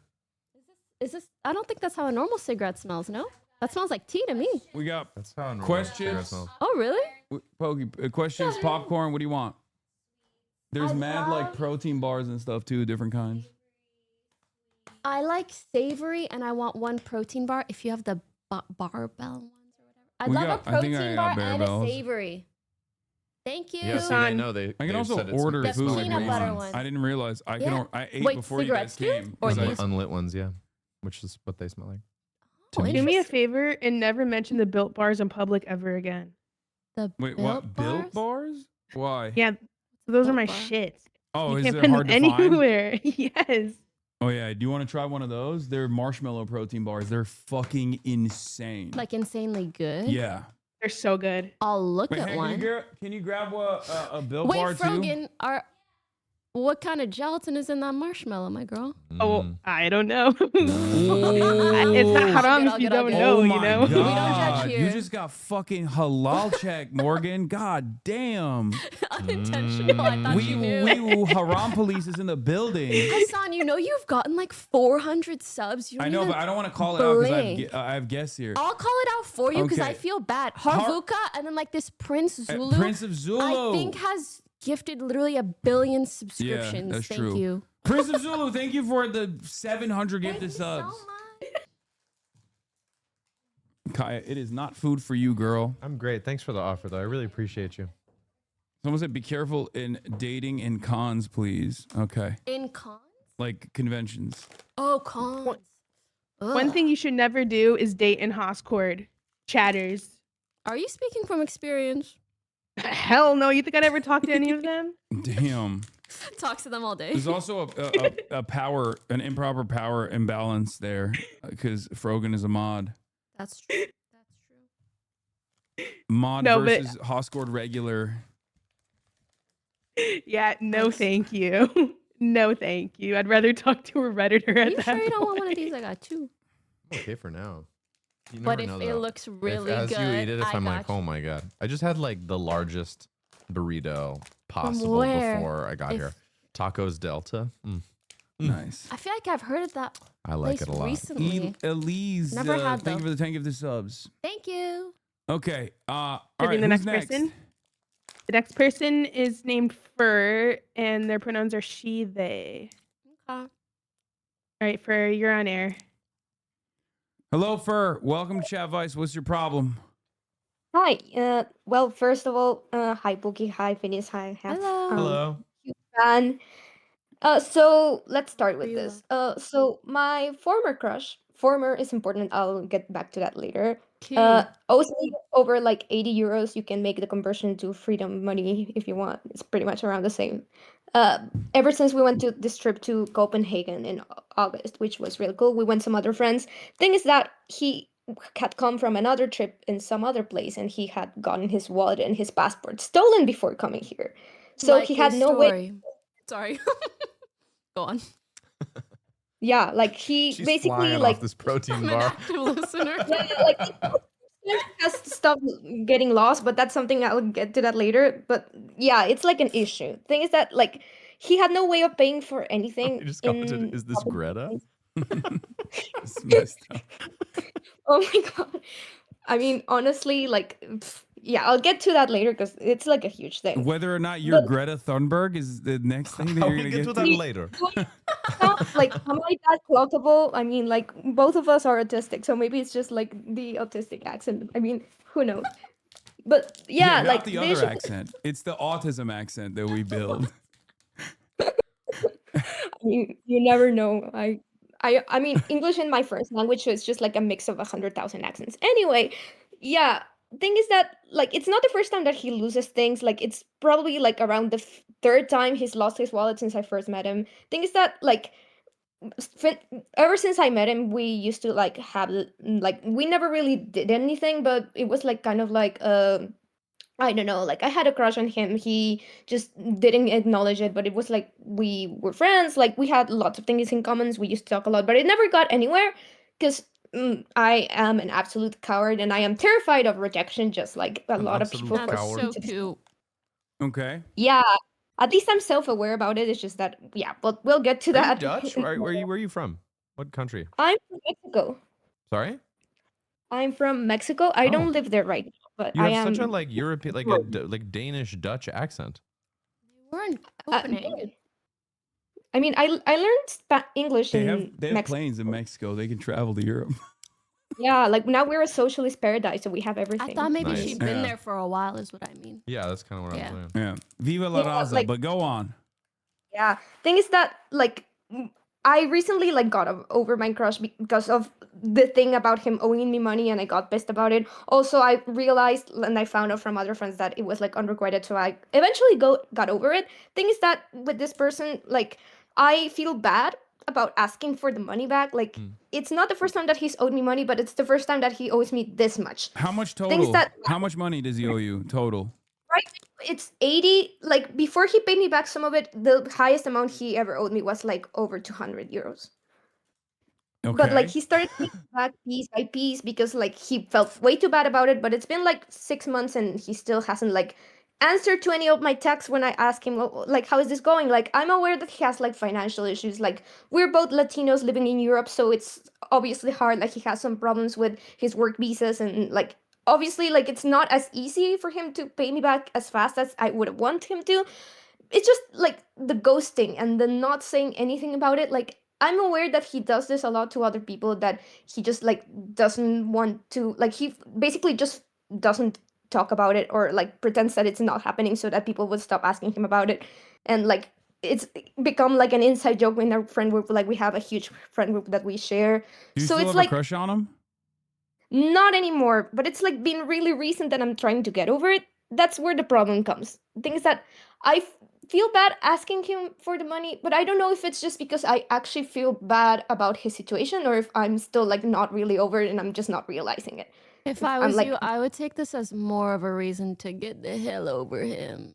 Yeah, Not no o- broke Yeah. boys. No broke boys. No, it's more so like I'm sure we've all maybe met someone at some point or other that is notorious for asking for money and never paying people back. That's why I really recommend people don't lend money that they aren't comfortable fully losing. Yep. Because some people just have financial issues and cannot confront it, it's deeper than just you. So I don't want you to take it personal either.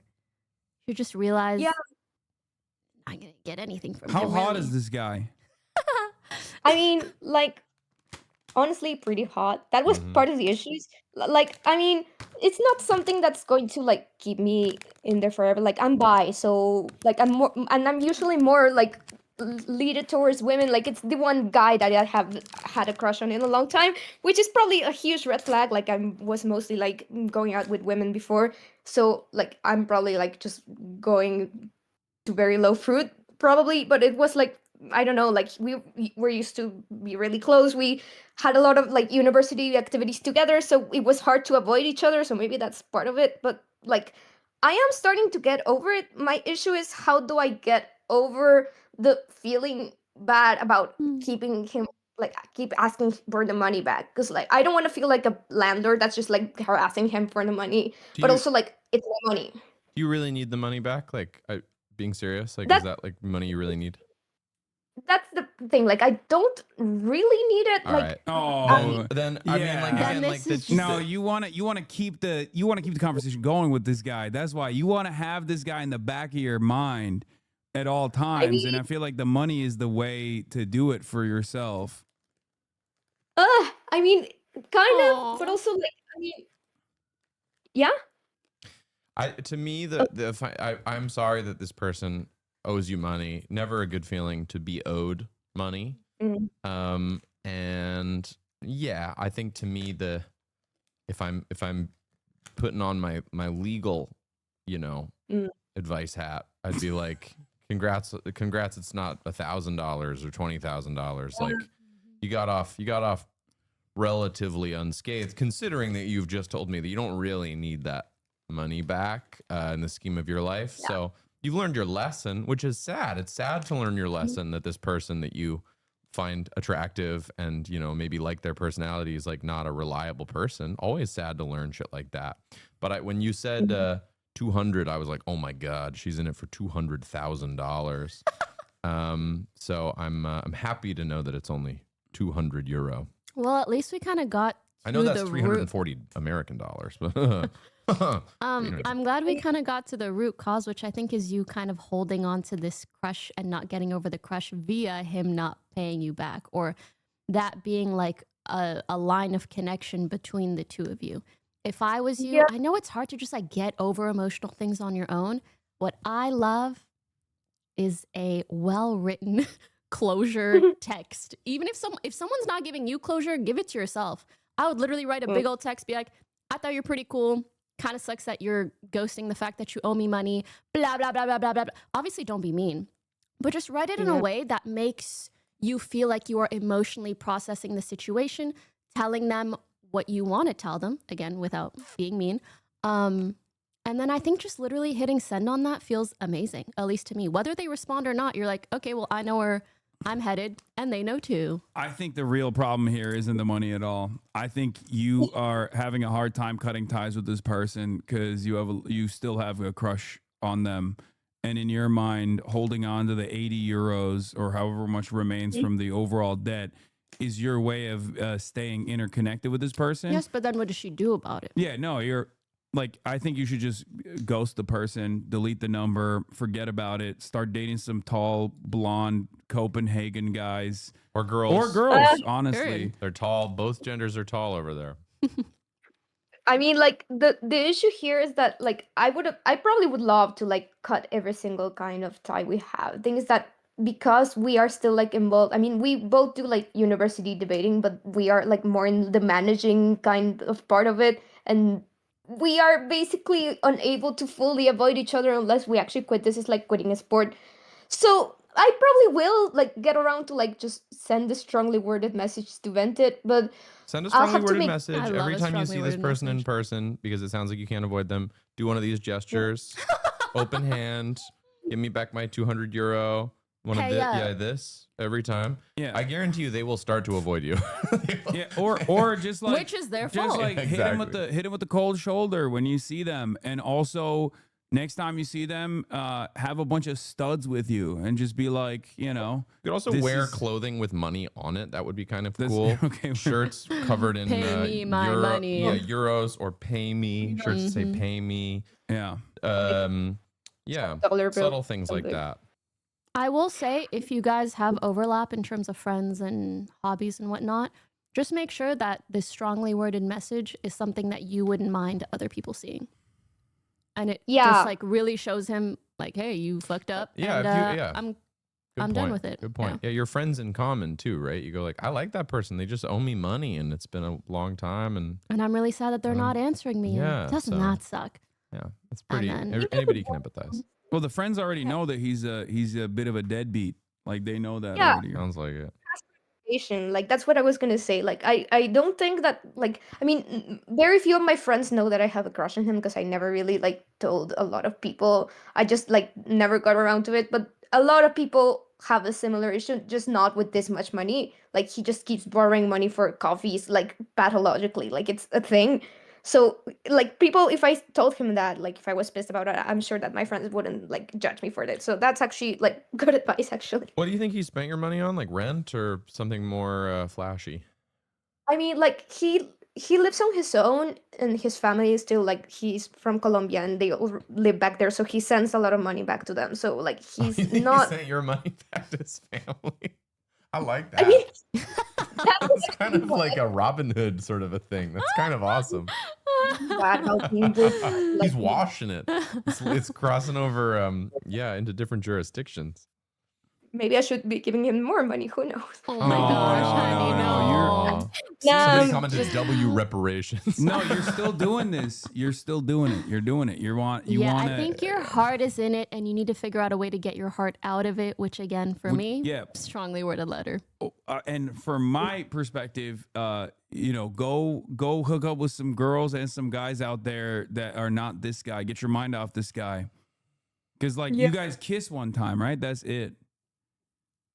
I mean, and also like getting taller guys, and it's probably not an issue. I'm like 4'11". I'm like super tiny. So literally any guy that's not like less than 5, whatever. Also, is gonna you're Latino in like the whitest place on the planet. You're automatically you're OP. You're OP in Europe. They think brunettes are like a exotic species in general, even brunette white people. So you are so overpowered in Nordic countries in general. So you shouldn't have a hard time anyway. Oof, time to get my competitive advantage to use that. There you Oh my God. go. Yeah. Well, good luck. Good luck, and so much. I believe you'll move past this, whatever ways feels more comfortable. Thank you for. I hope. Yeah. Nice meeting Have you, a good Fur. day, guys. Thank you. Yeah, the other side of the story is that he's also OP. If he's like tall, Colombian, attractive guy, Well, that's why he keeps probably why he's forgetting a his fucking wallet. dickhead. Yeah. Yeah.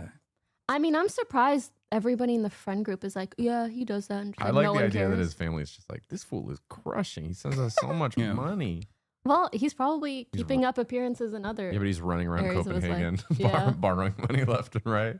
Oh, my wallet again. Family's like, he's doing very well. I didn't out even there. know that there were Mexicans in Copenhagen. Well, they do have planes over there. Yeah. I know, but they don't take them over there. That's what I'm saying. They don't take it all the way to Copenhagen normally. Copenhagen's nice, man. I fucking love Copenhagen. Nice place. There and honestly, a lot of European places where you can bike. I love agree. a bikeable I'm place. my happiest on a bike. Me I too. totally agree. You'll love China then. All right, who do we got next? Next person is Puffins, and their pronouns are he, him. Puffins, you're on air. Puffin. Welcome, Puffin. Hey, What's your problem? Puffin. Welcome Making to me Chadvice. hungry for that Trader Joe's Puffin cereal, dude. Puffins is shy. Puffin, you're Okay. muted still. Unmute yourself. Oops. Hi, There we everyone. go. Hey, Puffins. Oopsies. So my problem, I'll just get right into it. I have a gay dad. That's not my problem. So Thank you. It's just he's dating- prelim. So I'm 27. Okay. And he's dating like a 30-year-old Brazilian twink. How old is your dad? My dad is like 60. He's pulling. I mean, it's He normal. He's got game. Yeah, he's killing it. Okay. So like background context, he came out when I was like 20, so like 4 or 5 years ago. Or I'm 27, so like 7 years ago. And they've been Mhm. dating for like 5-ish years. So they started dating when he was 25, which is very important because I feel like that's when the problematic age gap problem starts to like not matter quite as much. Mm-hmm. Also, and he's like, I feel like the math is different for gays. yeah, You're like implying that there's especially gay 'cause, like, math? Yeah. Got it. there's a lot of Clarifying. gay math. But like, so he came out late in life, right? So it's kind of like, oh, he's going back to like see what they missed. But now he like lives, they like live together. And the issue that I have is like, I'm I'm I'm the twinks age, right? So when we're sitting around talking, when we're sitting around talking, he'll be like, "Yeah, this is like when you had a Game Boy and you were like playing Pokemon," or like, "Oh, this These are reminds the me of like analogies. Moon Who's Shoes." making these analogies? Your father? Your dad is making No, those. the twink. No, the twink? twink. Wait, My so dad the is what? sitting there not having any idea what any of these things are. Oh, so you and the what else could we call this person that your dad Your is dating? dad's partner. Let's my dad. Fake Yeah, name? my dad's partner. I Let's like call him calling it the Chris. twink. All right, you can. I'll Like he's call a him. villain in your life. You're Wait, but who's the? Yeah, do you have a? Are you taking umbrage with your dad's partner, with your dad for dating such a young partner? I don't really have an issue with my dad's partner. Like, he's fine. He's perfectly nice. We get along, whatever. You can talk about Pokemon and your Game Boy or whatever. Yeah, we thing you- we talk about Pokemon and Moon Shoes and growing Did you up say in the blue early shoes 2000s. or moon shoes? What did you say? Like the Moon Shoes, like the little got it. bouncy ones. Because I bet your dad would get in on the blue chew conversation just for, you know, the record. Okay, I hate continue, that I know. Puffin. Yeah. What was in the podcast So advertisement? That's how I know the about issue it. that I kind of have is like, it's kind of uncomfortable not being able The to dynamic. like, yeah, like that's a peer of mine. Understandable. Dating my dad, Mm-hmm. who is like, is it like appropriate to call him like a sweater vest gay? Does that like give background? Can you define? Like very waspy. Grew Wait, up is your in like dad the sweater vest gay or the twink? Yeah. My dad. Yeah. Okay. Silicon Grew up very Valley. like, he like grew up gardening. Like as soon as I knew he was gay, it was like an oh yeah. But beforehand, I would have been like, oh no, he's just kind of like a feminine guy. Yeah. Okay. I Kinda mean, deal. look, the painted a good dynamic here. picture for us. Yeah, the dynamic here is obviously that you want what's best for your dad, and you want him to be happy, and he's living his best gay life, right? But that and the he's dynamic makes you a little bit uncomfortable. Absolutely. so. Do you live with your dad still? Is that what it is? No, my parents are split, and I live with my mom. What's your sexual orientation? Figuring it out. Got it. Well, to me, the easiest way to solve this is to date somebody your dad's age. Oh, Got him.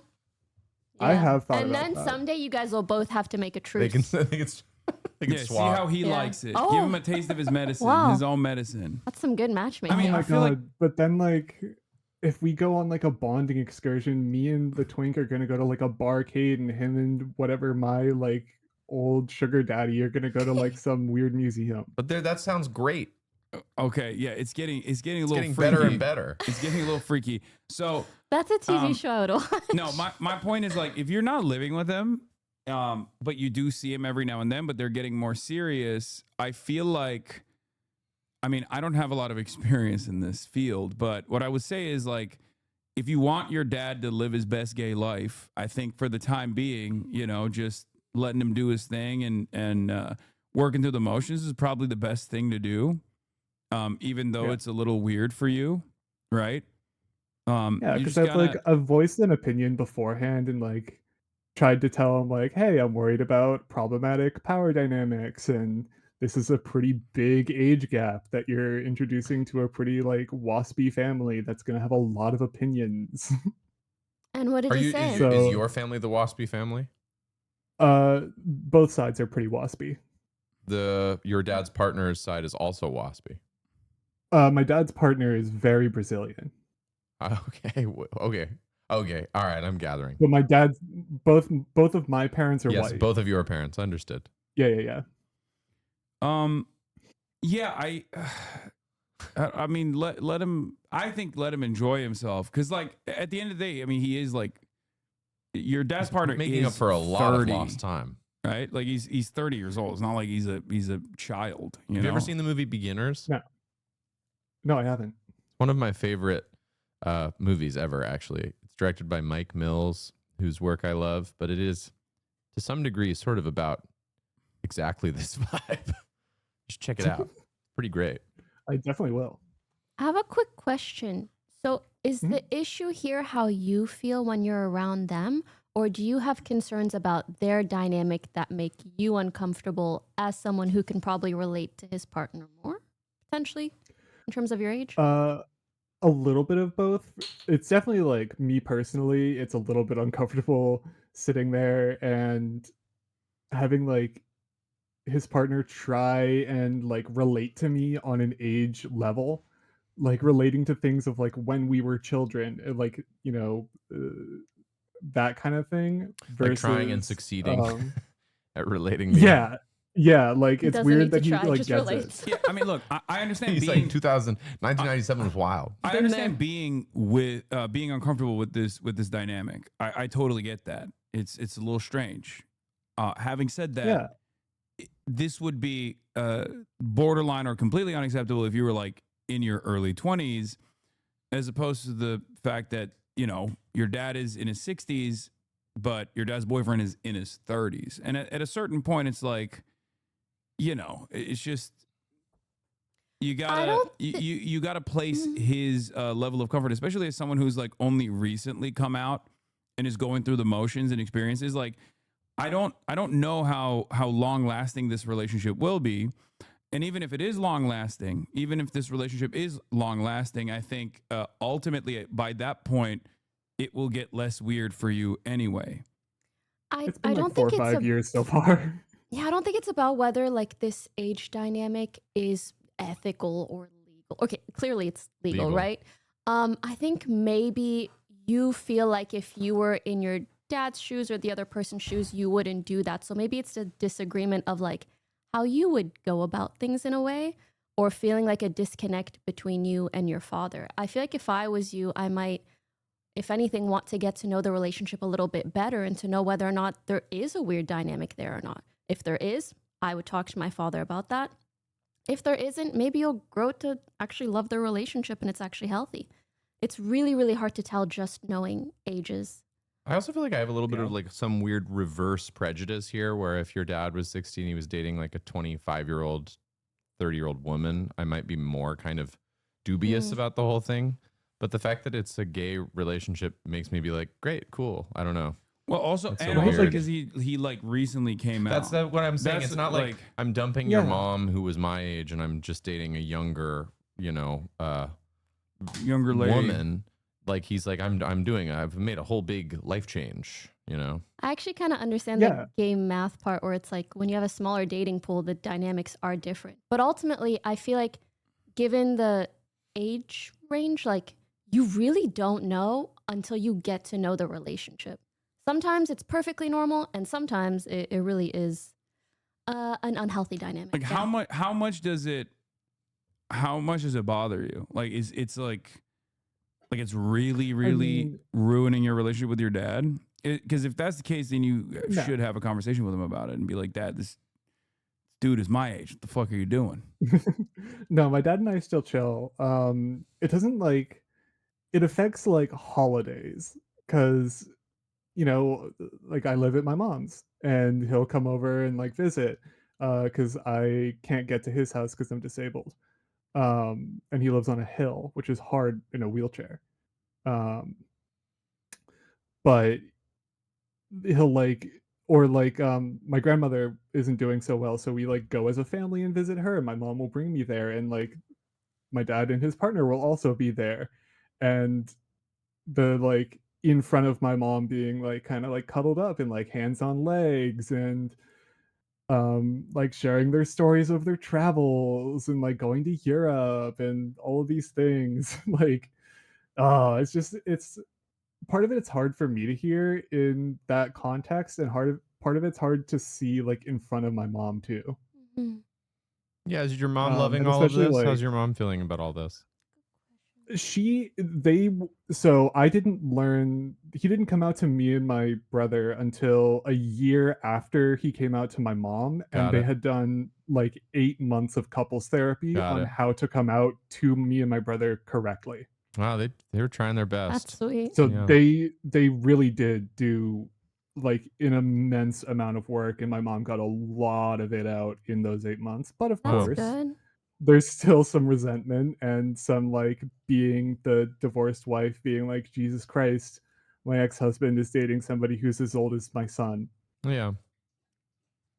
Because I Is your think he is mom actually a dating little bit anybody? younger than my oldest brother. Is your mom dating anybody? No, and hasn't since. Does she seem to have a desire to, or is she's like, not, that's not my priority? Not particularly. I thought that she was trying for a little while. She like had a friend, that was like staying around a little bit, but Ooh, that just okay. like kind of fizzled out, and that all just sort of like her interest just went away completely. Someone in the chat suggests that your mom should also date a 30-year-old. I don't think that's the appropriate. I move, brought it up. unless she finds a 30-year-old that she is in a wonderful relationship with. I mean, how would you feel if your mom was dating a 30-year-old? Weirdly better. Okay. Because then it's like balanced I think out. it's It hell- cancels out the Oh, dynamics. it's because you're saying it cancels Yeah. it out. Okay. But if your dad was not 'Cause- dating somebody at all, or was dating somebody his own age, and your mom was the one dating somebody way younger, how would that feel? Thought experiment. That would offset it again. Understood. Yeah. Because it's So like, I 'cause think it feels if like they're an both uneven doing that- dynamic. And that would in a way because it's even it out. like definitely part of it is my dad being off like doing his like living his best gay life, and I'm not living with that. I'm living with my mom who's not living her best gay life, who I want to be living her best gay life, but is sort of just like on her own accord for sure. Just sort of like, she volunteers, she does her thing. We live in like a nice community that she's a part of. Yeah. She does her own stuff, but Seems like you're it's very just like empathetic not towards your interested. mom. Yeah, which is great. Oh my God, she's a saint. I Aw. cannot say enough good about her. That's wonderful. Okay, wait. I have one question before I give my little bitsy of Chadvice. Question. When you are around your father and his partner, do you get a feeling that the dynamic is unhealthy, or do you feel like the discomfort is more so on your end? It like on the surface, the first thing that hits me is I'm worried that he's like that the partner is looking for a sugar daddy from my dad. But then like the partner is working like an insanely good job, like for a company that if I said the name, everyone would understand that this kid is doing really well. Okay. I think maybe a good first step is next time you guys are all together as a family, if you notice that there's something they do or talk about, and you being the empathetic kind person you are, you see that causes discomfort for your mom, I actually think it's totally reasonable to talk to your dad about that and be like, hey, I know you're really happy. I'm happy for you, but I think maybe mom gets sad when you talk about this and that because that's just not where she's at in life. So like in your own free time, go ahead, do as you please. But maybe when it comes to family time, let's do something that doesn't cause discomfort like that. Does that make sense? Yeah, like be a little bit more mindful. Yes, exactly. Good advice. It's all things considered. I feel like, judging by what you've told us so far, this has been like a very healthy separation. I feel like it could have been much, much worse overall.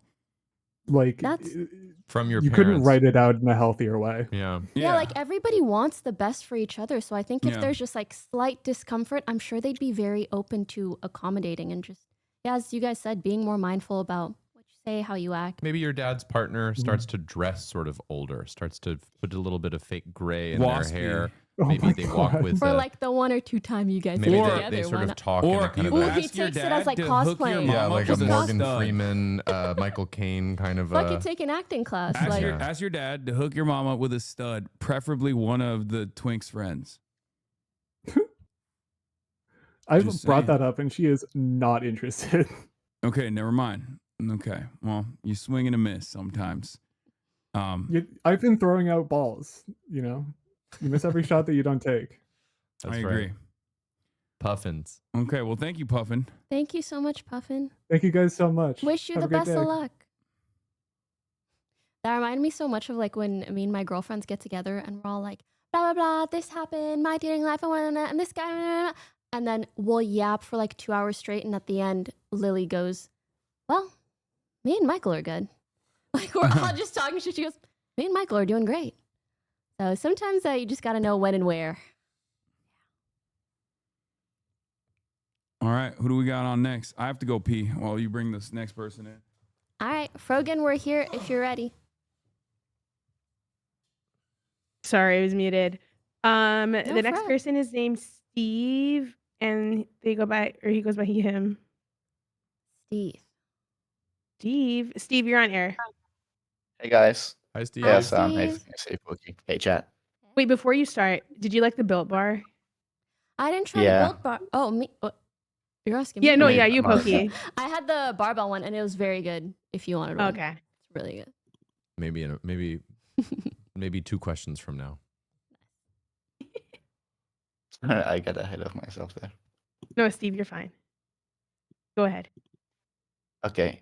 So the story is about like Also, my first Hassan's not here. We relationship. could say anything right now. We could just go It's real- crazy. Oh my God, yes. If Yeah. you wanted to talk shit on his stream while he wasn't around, you're welcome to. It's not my stream. I don't care. He doesn't do gaming streams, and he always lies about them. He needs to play Oh, Dispatch. I No. know. He is known to be. Should I continue with the story? chronic should I- gaming liar. Sorry to derail us. I apologize. I'm not being professional. No, you're totally fine. The best thing about Chadvice is there's no professionalism at all. Yep. We are not licensed to do this. Me, not licensed to do anything, really. All right. What's your should I Please go read ahead. this? what's your conundrum? Okay, so her family was like really conservative, like not like the white kind of conservative. She like the really, really conservative Ah, got it. part. I didn't like grow up in like a Western country. Like she wasn't allowed to date. She wasn't Who allowed to is do she anything with to you? Your girlfriend? Your ex-girlfriend? my ex. My ex. Ex-girlfriend. Yeah, I'm getting Okay. to it. Got it. Then I had to break up at the end of high school because she was really controlling. Oh, can you give I would examples, please? like she was against me having any female friends, and I had to cut off a lot of people because of her. Been But there. Not good. after I broke up with her family found out about us because she got really depressed, and we also like smoked weed, and that didn't go really well.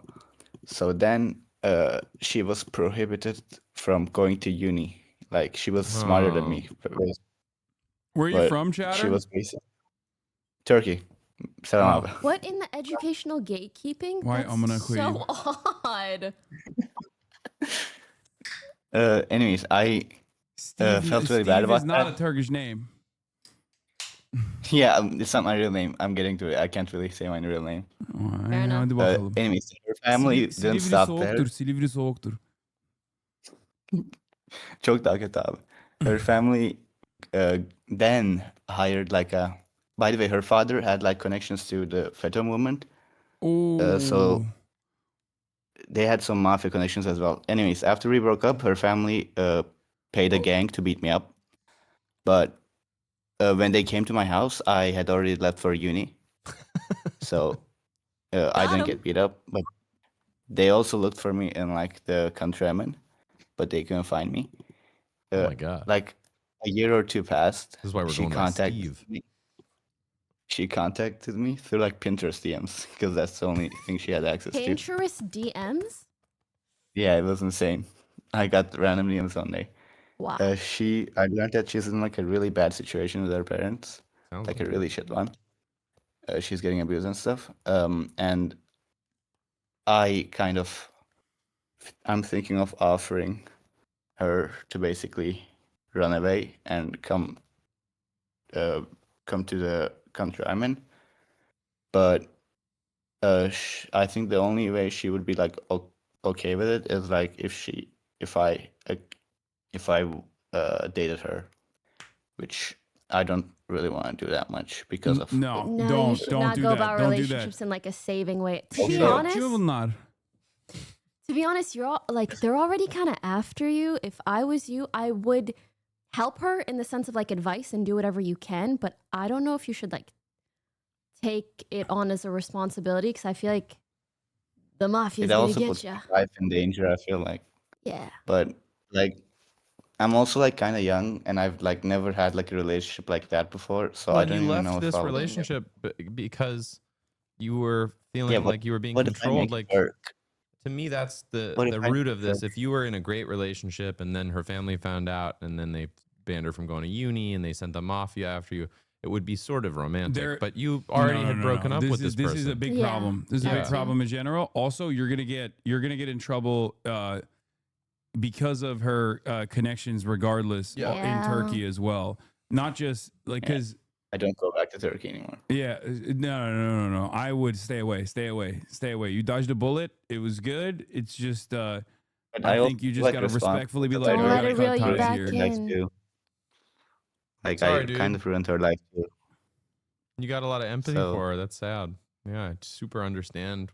You know, I hope she is able to, you know, get herself out of these fucked up situations. But doesn't. Yeah, No, definitely the- not your the- fault. Is it not my responsibility? To like No. You had to run away from the country you were in. No, I don't think it's your responsibility at all. That's crazy. I Especially also considering the entanglement that is associated with this. For your own personal safety, I would 100% stay away. you might feel Okay. guilty, which is sweet. You're probably just very empathetic and you care for her. But also, like, you're two people who decided to see each other and you both had certain issues from it, but you've also kind of paid for it already with the mafia situation. Well, so. and also the challenge here is that Yeah, I think it's on about feeling myself. responsible or whatever, it's like you actually, from your story, you already had broken up when her family found out because it sounds like they found out because she was distraught. Very sad, yeah. So in reality, the fact that you guys had already broken up, she was actually safe. Mhm. She just was emotional about whatever, you know, distraught, and then her family found out, and then, you know, they brought the hammer down. But yeah, I mean, it sounds like you kind of skated through all this perfectly. Also, kind, but if detach. you are with this person, you bring this person next to you, you bring this person around you, they will find you and they will kill you. So don't even that is not a good idea. Trap. No, not that it's a trap or whatever. They will you kill don't her and kill know. you. I would just not touch that with a 10-foot pole in your circumstances. It seems like you got off as clean as you possibly could. It's not a good idea at all. We want to hear from Okay. you in a year, not be concerned. Yeah. I was also worried because like the gang that was after me, like the gang they hired, also has like activities in the country I'm in. So like, Okay, yeah. No need to elaborate further. I already got it. I'm telling you right Actually- now, I would stay away. Definitely stay away. Delete the Pinterest account. What the fuck? Why do you Pinterest mi kullanıyorsun? Ne yapıyorsun Pinterest'te? Kız açtırdı abi açmadım. Just delete Sorry. the Pinterest account as well. Yeah. Yeah. Because it's Okay, not I like guess I'll do what the chatter is talking about is not necessarily just like a mafia situation. It runs deeper than that. So I would recommend you stay away from all of that. You wash your hands of that. If someone asks you, you just you're just like, I don't know who any of these people are. You just cut all association and all ties entirely. And that's what my friend told me too. Maybe I should do that. Yeah. All right. Okay. Thanks, guys. All right, Shab, I wish my you the friend. best luck. Please stay safe. See you guys. Goodbye. All right, bye.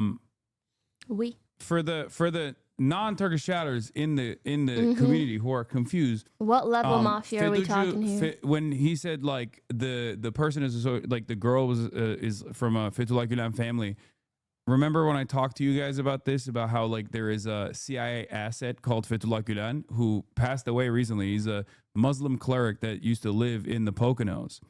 And this was the parallel state that they had created in Turkey that facilitated a coup that failed. And then in the aftermath of that, the Erdogan administration basically used that as an opportunity to crack down on any kind of dissent whatsoever. But like there was a little bit of validity for why they were cracking down on some of the elements, because it was like a direct parallel state that they had created alongside the CIA in Turkey. And there's deep religious ties there as well. So they straight up, they have a very long reach. So it's not just, it's not nothing to play around with at all. Yeah. So he definitely dodged a bullet. And there are stories like this where like some people will think that they can escape to Europe, and then they come find you. They'll do honor killings and shit too. So it's not, it's not it's nothing to play around with. I already got the vibe when he said that they punished their daughter by not allowing her to go to university. Yeah, I know the vibe. Yeah. Very, very, very intense. All right. Next. Okay, the next one has a little bit of a trigger warning for sexual assault. Their name is E, and they go by all pronouns. Okay. E, you're on air. Hi, E. Hello, E. Welcome to Chadvice. What's your problem? Hello. So basically my friend, in quotations, used part of my life story in a short film without my consent, and they won 2 awards for it. Pretty much, I worked on a song in 2022 with this friend who we were in a band. We had made an album before this. And unfortunately, because of Hurricane Fiona in Puerto Rico, the film was canceled because it kind of like destroyed the bridge to the filming location. So I forgot about it. I just like left it alone. And then September of this year, my friend made the short film for a local film festival, and they posted the trailer. I saw it on Instagram. It had the song with my voice in it. And I was excited. I congratulated them in a message, and they responded that everyone working on the short loved the song. I personally was not a super fan of it, but I was excited to be a part of it in any way. I got really excited, and I reserved the tickets, for the premiere for the film fest in October. This happened October 28th. I didn't tell my friend I'd be going because I wanted to surprise them. And I saw them walking into the theater, and I said hi, I hugged them, but like I quickly like rushed into the theater. I had taken my mom and my brother with me, and we sat through about an hour plus worth of shorts. And the last one was my friend's short film, the one with the trailer that has me singing in the parts that I wrote for the song we worked on together. So the song starts, but no voice. All the vocals were cut from the song. And I start noticing like similarities between an assault that happened to me in 2018 and the plot, along with specific details and even things I had felt in relation to the assault. When the credits rolled, nearly everything was credited to them, not even our band. And as soon as it was over, I like darted out of the theater as quick as I could. My brother knew about the assault, and he was pretty much furious. My mom was just confused because, like me, she had assumed my voice would be in it. She didn't know about it. I didn't think I'd have to sit through a visual sci-fi retelling of my trauma. And I had Honey. told this friend Yeah, I had told this friend in confidence about what happened to me as a way to connect, build trust and confidence so that we could potentially make better music together. Mhm. Because it had been, since 2016 we started making music together. So now I just feel like I want to give up music forever. Like I've been betrayed before, but not like this. And I mean, like, what do I do? I want to take action and confront them, but the only proof I have is an estranged friend as a witness. So, I mean, I don't know what to do. For starters, I'm so sorry you experienced that you had to sit through this visual retelling that you didn't consent to of something so terrible that you went through. I can't imagine. Like it sends shivers down my spine. I'm really, really sorry you went through that. Um, have you spoken to them at all since then, beforehand? Was this something you thought that they were capable of doing? Did it just come as a complete shock? Because I cannot fathom someone doing that without taking you into consideration, even in some small way. Or maybe was this a little intentional on their end, hence why they cut you out so that you would, like, from the song, so that you would have no say? Um, I don't know if you cut out. I'm not sure if I heard everything. Um, I just heard like if I had to say. So, pretty much, I didn't think that they were capable of taking intimate details about something I had said and writing, a whole entire short film.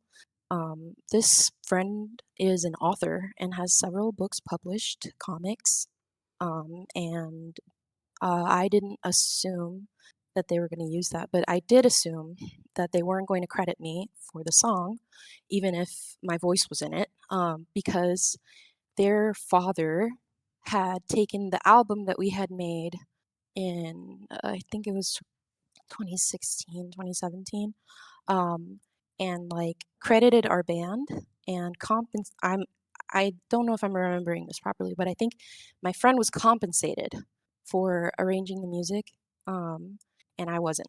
And I didn't even know that it was in a movie until like 3 years later, 2 years later. So I haven't seen it. I have the link to it. I refuse to watch it now because like I just feel like really betrayed. My voice is in the other movie, but I just like I'm like beside myself kind of. You know what I mean? Like I Your really your voice is in the other. Have you seen the other movie or no? my voice is in the other movie. I've only seen the trailer. And it was in another film festival like in Europe and like that one I'm not sure if it won awards, but like it got acclaim and I'm just like I'm like trembling right now because I'm angry. Yeah. I'm like I'm so sorry, furious. and let us know if you ever need a pause. We don't mind. Do you know if this person is very well connected? Yes. This person is pretty well connected. I'm pretty sure that if they ever see this they're going to know who I am, what I'm Mm-hmm. saying, you know what I mean? And I'm pretty sure that there are people watching that know me and know the situation because I've said it, but I have maybe said it to a handful of people. This assault that happened to me Mm-hmm. has I've also only said to a handful of people. And to be honest with you, this is the kind of friend that blames everything on their ADHD and kind of is like, "Oh, I forgot that you told me this." So it's just like randomly all these facts Oh, I pop up hate in this people like film. that. They have like Yeah, I know. selective memory that always benefits them and never you. I know, but it's like, how can that be an excuse? Because like, I haven't confronted this person, but I feel Mm-hmm. like that can't be like that can't be the case because there's specific details, and I Mm-hmm. can say them if you guys want to, because like I want this person if they see this to know how I feel about this, It's up and to it's your like comfort level, really.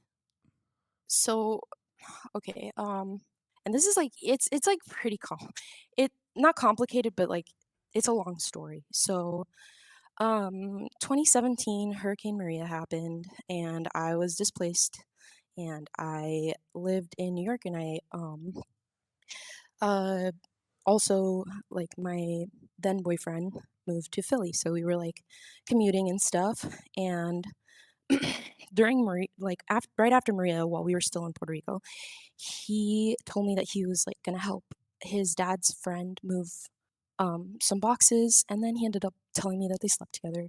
And me being a naive little person who was like, "Oh, we were never official, you know what? Like, it's whatever, it's okay." So we just like continued seeing each other, and even when we moved, so I kept commuting and stuff, but he was going to go to university in Philly, and I was like, you know what? I'm just going to leave it at that. You know, I don't want to take you away from university, but I can't afford to stay in New York. I don't know if I can go into detail. I was working for project-based Section 8 housing, like forming tenant associations so that they could keep affordability in their buildings. I was doing a lot of research and stuff like that, and it was just like a lot. It was very daunting. I did my best. I don't think I was my best at that job, but I did my best, and I was just drained and exhausted.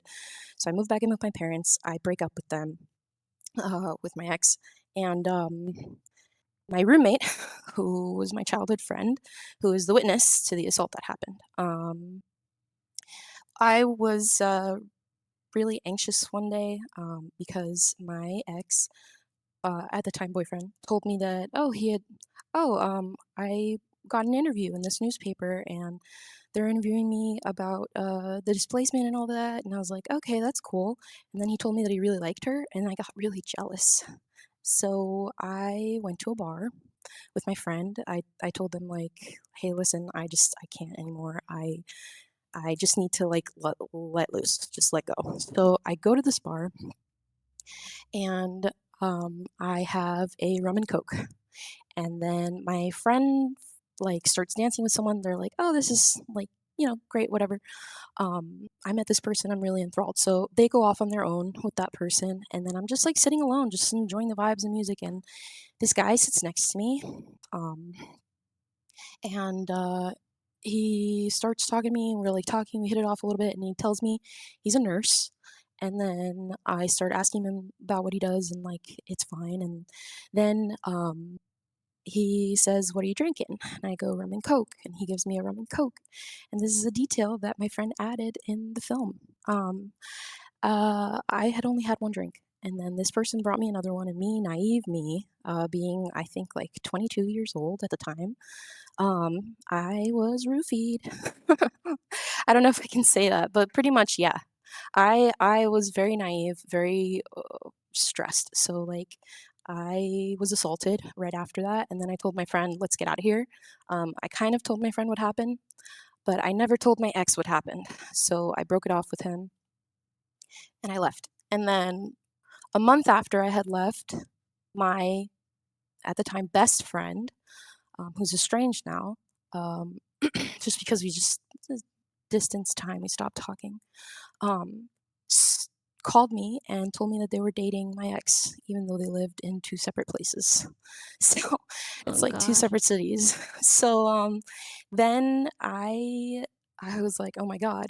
And then a month after that, October actually. I'm sorry to cut you off, but your friend that knew about the assault did this.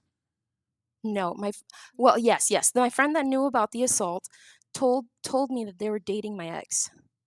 And I only broke up with my Oof. ex because like I didn't want them to feel obligated to like I was still in love with my ex, basically. Mhm. And they knew that. And they started dating. So I also want to say I you're not naive for not having known or thought that someone would roofie you. It's absolutely not your fault. Yeah. That's really fucked I up. was too trusting. Yeah, I was too trusting. Also, your estranged friend is kind of a dick. A little bit, but I mean, I mean, not a after little what I bit. No, your former friend is definitely a dick. Like if No. they knew that you still had feelings for this person and they established a relationship with that person, they're an asshole. Yeah, I mean, I still love them. We've known each other since we were 9 years old. It's like at the time, naive again. I was like, oh, I'm just so happy that they found each other, and that because like the trauma of being in a hurricane where literally for 2 weeks straight, all I was eating was canned tuna fish and avocados, and I wanted to vomit, and I never ate avocados for like 3 years after that. Um, basically, like I understood like the trauma that we all went through together. So it was like, I guess whatever, it's fine, be happy. But like, That's very sweet I'm of not. you, but do be mindful of how much people consider you versus how much you consider them.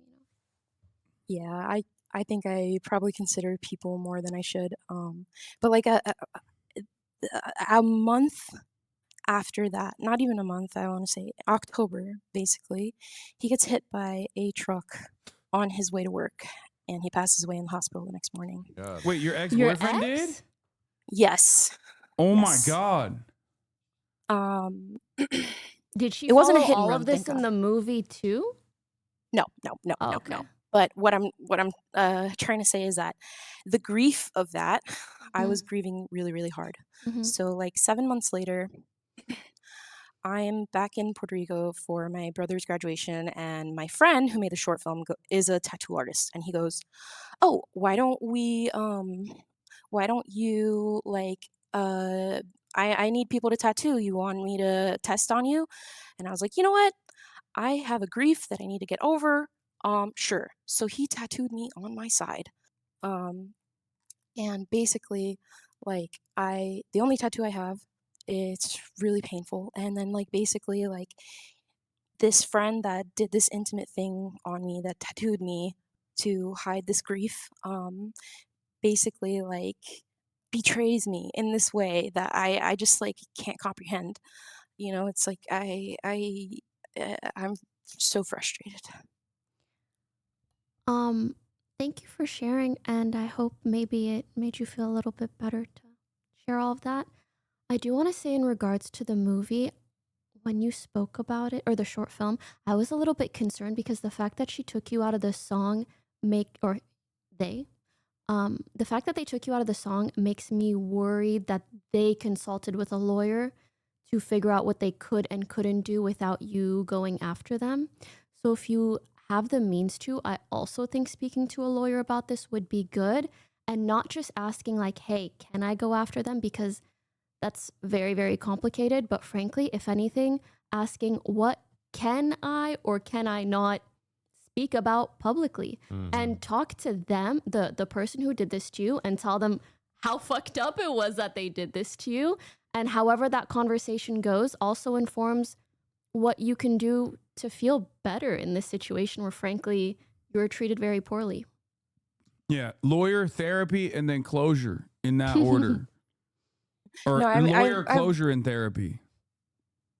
Yeah, last night I actually went to group therapy for it. So I mean, Oh, I feel that's a little bit good. better, but I'm frustrated on like what to do because like Mhm.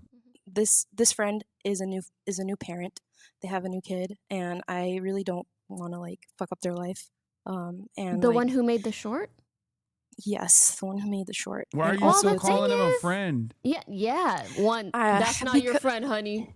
Two, I know. even if they have a kid or 10, that doesn't really excuse them being so shitty Well, to you. and also, like, I mean, this is a different, separate tangent, but you know, the idea of folding somebody that you know's personal experience into your, you know, fictional work, not unheard of. But the Yeah. idea that they didn't Without say talking to to it you, is "Hey, crazy. you know, I was very moved by this. I want to use some elements of this in a thing. I'll keep it vague. I won't make it your like the idea that they wouldn't communicate these things. Even aside from that, the idea that they wouldn't communicate to you, "Hey, heads up, your voice for the, you know, whatever." I think you're totally right about the legal they remove- ramifications. I think that's super smart and true. But you know, to me, again, it's like you know, and also think about how you would have felt being consulted about those things, right? I mean, to me, you know, you would have had the opportunity to say, "No, I don't want any of that," or "I feel terrible about that." But the fact that you weren't even asked means you never had the opportunity to have any sort of say in any of this. So it's not you're not treated well in this situation by this person. You know, and you've said that they're well connected and they seem to have some sort of a powerful father who's compensated them and not you. And it's all very unfortunate. I'm very sorry. Yeah, I think, you know, and then the other element of this, and I'm, you know, you already know this, everybody knows this, but like mostly any lawyer, any litigation of any kind is expensive for you going right into it. So it's all, you know, a terrible scenario. I would say that, you know, any legal counsel that you can try to get for free or cheaply is great. If you ask your friend who asks their friend if they have a, relative or somebody that I can speak to you briefly that can about talk it. to you, free consult, that would be wonderful, because I'd love for you to not pay money in this scenario. I feel like the easiest case scenarios would be like cease and desists or something, but I don't know how legally viable that is, as much as I would like for you to be able to achieve that. I don't know how legally viable it is. You should also be ready for the prospect of like the legal challenge not working in your favor.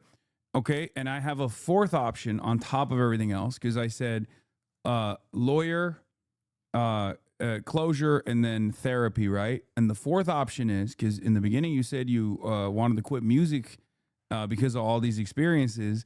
Then the fourth option is you pour all of your trauma into an album, and you just fucking do diss tracks. You call out this person by name. No, not by name. Legal ramifications. Okay, maybe not by name, but you like, talk to a make lawyer it and very say, how clear, can I very communicate clearly. this without being legally liable for communicating this? And I promise you there are so many ways. Use the maybe throughout the therapy, you will find out that maybe you're too kind to people. And then after that, you'll go on your revenge arc, and then you'll dump that revenge and the feeling of vengeance into your art. And then you use that. It is a good motivator. You use that as a therapeutic outlet. And then you just cook this person, and then you win a bunch of Grammys. And we'll be there. And then Phineas will be there, and he'll be like, "Oh my God!" Like I'll be crying. This I'll is be clapping I and met this crying. person. I met this person online. Yeah, I would. Yeah, if there's any really good advice I would give you, would be don't stop making music. You've got this big thing that has impacted your life, and it's terrible, but sometimes that's where the best art comes from. yeah, stopping doing, and I also, you don't have to put it out or whatever, but making the thing that you like to do privately, even though you've been burned, keep doing the thing you're passionate about. If you could snap your fingers, obviously none of it would have happened, but if you could snap your fingers now and something were to happen, what would that be in a fantasy world? Would the film be unviewable for, anybody? Would it be scrubbed? Would you get a recognition for it? Yeah. Would you get financially compensated? What would be the What would thing that make would you make feel you best? sleep best at night Mhm. now? And when you speak to a lawyer, specifically speak to that aspect, because sometimes it's not money. Sometimes, unfortunately, it might be an apology, but you might not get that. I have a feeling that if you speak to this person, they will be very careful not to say anything so that Admission they're of not. guilt. Yes, exactly. I fear they'll really avoid that, which then avoids you getting closure. But I'm sure there's maybe something else, whether it's allowing yourself to talk about the experience publicly so other people can put two and two together. It's really up to so you. much of this chat right now is so kind of like sue, lawyer. It's not that easy. It's sadly. just so expensive for the person trying to take legal action, and then law is so murky and complicated, and it's like the double whammy of spending a bunch of money and then not achieving what you're hoping to achieve is the challenge here to me. It's like On top of that, I don't think it would be fun to keep digging up your trauma, really. Exactly. And unfortunately, that happens a lot in any legal complications. No, go ahead. Sorry, I mean, like when Phineas was saying about like if I could snap my fingers and like Yeah. what I would Mhm. want. To be honest with you, it's like I was literally telling my brother on the way here that like to my house, sorry, that basically like I would turn back the clock and have him say, "Hey, I want to use your story in this thing. Can I use it?" And you'd say no. Yes. No, I would say yes. I really don't care that he used it. You I care that he didn't ask you. care that he didn't tell me anything, that he didn't communicate. That's all I care about is that like He didn't ask you. and not even afterward. It's been weeks. It's been a month, basically 1 month Okay, since well, I saw it. Listen, Yeah, like sorry to cut you off, but to me, No, sorry. that answer, and I find it very moving that you feel that way. And to me, that answer is sort of best case scenario, because it's the thing that you'd be the most likely to get is that you could say that to him truthfully and honestly and say, hey, if you had asked me to use this, material and experience, if you'd asked me, I would have said yes to you, and you didn't give me the opportunity to do that. And that makes me feel terrible. And that, to me, that would, that would be stunning to say to a person, and would hopefully, if they're a decent person at all, would lead them to go, wow, I'm so sorry. That's what I was going to say. But Like, how they respond to that will be very, very telling of their character and whether or not But they've already there really is fucked any her over friendship. no, there. they're. I don't. No, some people are really that clueless. You really don't know, especially if they haven't Well, they're afraid, experienced right? that level of trauma as well. Or they're like, oh, let me, I'd rather ask for forgiveness than permission. Well, and to me, yes, exactly. Yeah. And to me, the reason behind not asking you in the first place is a fear that you would say no, which is a terrible reason not to ask you. But I think for you to say to them, that's so stupid of you, I would have said yes. Yeah. I would have said yes. All I want is to be considered and cared for. And I told you a thing that I have not told many people in my life, that was a incredibly personal, traumatic event. And again, you've failed to give me the opportunity to say yes to you, to consent to this. I was going to say, I think that's kind of the through line, explaining to them like, hey, what you did, I didn't consent to, just like the trauma that you retold on my behalf. The reason why I keep stressing the fact that this person fucked you over, though, is because like they definitely did. Even if they Even if were they nice to apologize, you, probably and not if they were someone to have if in they your were life, apologetic yeah. in the circumstance, that could just simply be them being apologetic in the circumstance because they did get your consent. But the very fact that they violated your consent initially to tell your story like this, and even cut you out, and also from the song, and also on top of that, previously having their dad. She's never gonna feel the way about that person that she did before. It's really just about the sort of actionable. Like you're right. Of I'm course just saying, you're be right. careful and don't. But they're gonna be careful. There's no way. Yeah. I don't know. I feel like she's no too, way that they're gonna be like, it's I all feel good, like, baby. I feel like she's too trusting. Do these have like nicotine on them or anything? Well. regular. Just making sure. Well, Everything if they make the movie that was canceled, I wouldn't say no if they asked me to make music for it, because then I would know that I'm being compensated and also credited. But I'm so sorry to interrupt, but we're running super short on time. Oh yeah. And we have other people. If we could wrap this one up, please. I'm so all right? sorry. Can I wrap this up one way? Yes. I assume you want to protect your anonymity on this stream, right? Yes. Okay, cool. I'm curious on a personal level to hear your music. Maybe your moderator or somebody can privately. I won't air it out. I don't want to, jeopardize your anonymity. But He's gonna blast it on That's so TikTok. sweet. well, I'm just W. excited to hear your music. So that's what I wanted to bring up here, because I don't want you to. Yeah, I don't want you to.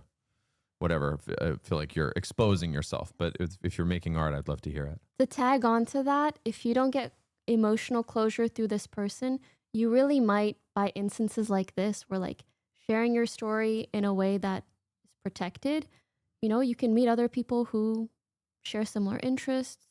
And I feel like that can be sometimes more healing than trying to look for it from the person who hurt us. You know what I mean? Yeah. Yeah. 100%. I wish you the best of luck. Thank you. Thank you. I'll get you guys I will connected. I'll get their links from them and I'll send it to Hassan. All right. You're Thank you for litigious. coming You have a on. law- you have a law degree or something like that? No, I've just been online a very long time. No, everyone always hates the sue button in these communities. They've always. I dare you. I'm also actually, now that you've said that, I'm very interested in, or I've watched so many shows about lawyers and lawyer related things. All's so I feel Fair. like that Watching a lot of All's Fair. I'm all caught up. I wouldn't say it's the best one out there, but it's entertaining. Yeah, I mean, It's a very American thing to be this litigious. I don't understand No, it. the but thing- I find the legal system Here to be. so dubious. It's and such so, a game in and of itself. It has so nothing to do with who's right or easily wrong. manipulatable on the side of the defense. Yes. The Yes. person who is, actually the wronged party. Yeah, the wronged Yeah. party it's not, and it's very theatrical. I've had some legal disputes, and it's like these people sit around and they get red in the face and they talk about how you deserve $1 million for something, and then they counter and they counter, and then at the end of the day, you end up paying $100,000 or something, and they're like, "This is a great deal," and you're like, "Fucking 2 hours ago, you told me I I deserved $1 million. Now I'm paying It's money." really no It's a fun. it's a bad vibe. Mhm. So I'm not anti-justice. I'm very pro-justice. I just wish that I the wish the legal system was too. was pro-justice. All right, who do we got next? Question, before we continue, how much longer do you want to go? I said till Because- 5, but we can keep going. I mean, it depends. I got a bill I like know. 450. He needs 450? us to leave at 450. Okay. That's probably like one more. Should you? Okay. Should we do 2 more? Because there's one I want to for sure do, and Mhm. then. Yeah, we can keep it short. Let's try. Okay. Cool. Okay. Cool. So the next one is a Hoscord relationship, actually. Oh, Wow. Do Do you know what that means? My Discord. I don't know what it means. Because I feel like, But is it a by relationship the way, with this is people a in sign the of me Discord? thinking you're normal. I think most people don't know what Discord is actually. So a Hoscord relationship. I'm very excited. I'm not on Discord, so I'm only Well, you aware are by right now. proxy. This is being done through I the understand. Discord I'm just server. saying I'm not. Yeah. I don't have an account here. An active user. Yeah. Let me get them 1 second. Oh boy. I feel like this is going to be such a big highlight for them. Like, you are litigating their issue. Yeah, you're sort of like their god. Mm-hmm. No, I'm sorry. They the met way through they, you, the way and now they, you're going to give the final the confession. way they mistreat It's like me. when you ask a priest, like, is our relationship kosher? the way they mistreat me in there, you don't understand. All right. Who are you, Chatter, and what's your problem? Welcome to Chadvice. My username is King Deckle. I go by he, him. Hello. So basically, my situation is that I met. This is true. I met my girlfriend on Hoscord. I think. And Go on. and so what happened was, I said something about the city I live in. She mentioned that she was moving into the same metro area. We keep talking. We move our conversation to DMs. I told her, like, if you need a IRL friend for a new city, I'd be happy to hang out with you sometime. We WRS. became IRL friends for, like, platonic friends for several months until, it kind of evolved. I asked her out. So, I wouldn't say it was like e-dating or whatever. It was like actual in-person getting to know each other and asking her out and having a real life relationship. Mm-hmm. What happened was that so we started dating in February of this year, and it was nice, but at this she then had some pretty bad financial problems and some pretty severe mental health problems too. And so she had to move back to with her family across the country. I live in the US. And it was an unfortunate move because she didn't want to do it. Part of the wrinkle is that she had to move her family. Even they're very accepting, but she's trans, and she had to move back in with them in Texas, which Texas sucks for trans people. But she's doing okay though. She's she's got a job. She's starting to work on rectifying her financial troubles. But the problem is we're now in a long distance relationship and it is difficult. Both of us want to be with each other really bad. But it's challenging. I mean, it's well known that long distance relationships are challenging. And both of us are still kind of struggling on our own financial stuff. And she's improving, but we both had setbacks during these months that we've been in long distance. So I guess my ask is, what advice do you have for a situation like this? Oof. Long distance, brother. Okay. Yeah. I It mean, really is it the But you're not the first people to do long distance. It's doable. yeah. It's just, we miss each other. That's it. Like, I mean, we talked about it and that how we it's we want to be to get in person. Like, but it's just not possible right now. And she has a plan to maybe come back in April next year. Mm-hmm. That's if everything goes right. She's able to keep her job. She's able to keep making the same money. So there is a time frame. It's just, it's I don't know. We both really want to be back together. We were really happy when we were both kind of living close. Can you Close-ish. travel to Texas? Like, or are you also I actually limited? did travel to Texas like a month ago to see her. And we actually had some fun for a couple days. So yeah, I did travel to Texas. It was nice. How long is the flight from wherever you maybe to It's Texas? it was like 3.5 hours. Mm-hmm. Mm-hmm. Okay. Can I say something? Maybe mean. I hope it's not mean. Just putting that out there. I feel like I'm catching a weird vibe. Like, are you unsure? Because if I really liked someone and we were in a long distance relationship and they were maybe gonna move back in 6 months, Yeah, it I'd would be be like, almost okay. over. Yeah, you I just feel wait like it it out. wouldn't be that big of a deal. Yeah, e-sex. Like, we got FaceTime. You guys are already on Discord. Yeah. Maybe we're calling each doing- other kid, I maybe guess, not. yeah, I But guess like, is it's there not that something big of a Crank more? it out I mean, online. we're having fun remotely. We're playing games together pretty weekly over Discord. But like, even when you said, "Oh, I went to see them for a couple days and we actually had fun," is there something more going on here? Is it more like you don't know if it's worth the trade-off? Like, you're not so sure about the relationship to commit to long distance for another however many more months? I think. No. I mean, That's uncertainty I'm right not there. sure. I'm not sure. Oh no. Okay, and- go on. But like, I don't know. Like, Okay, now specify that I don't know. it's. I mean, there have been a couple times throughout this during this long distance period where we sort of gotten frustrated with each other. But I'm trying to remember the exact reason. If you don't remember the reason, you can talk about the vibe. They're equivalent. Like, what is the sentiment and issue that occurs between you two?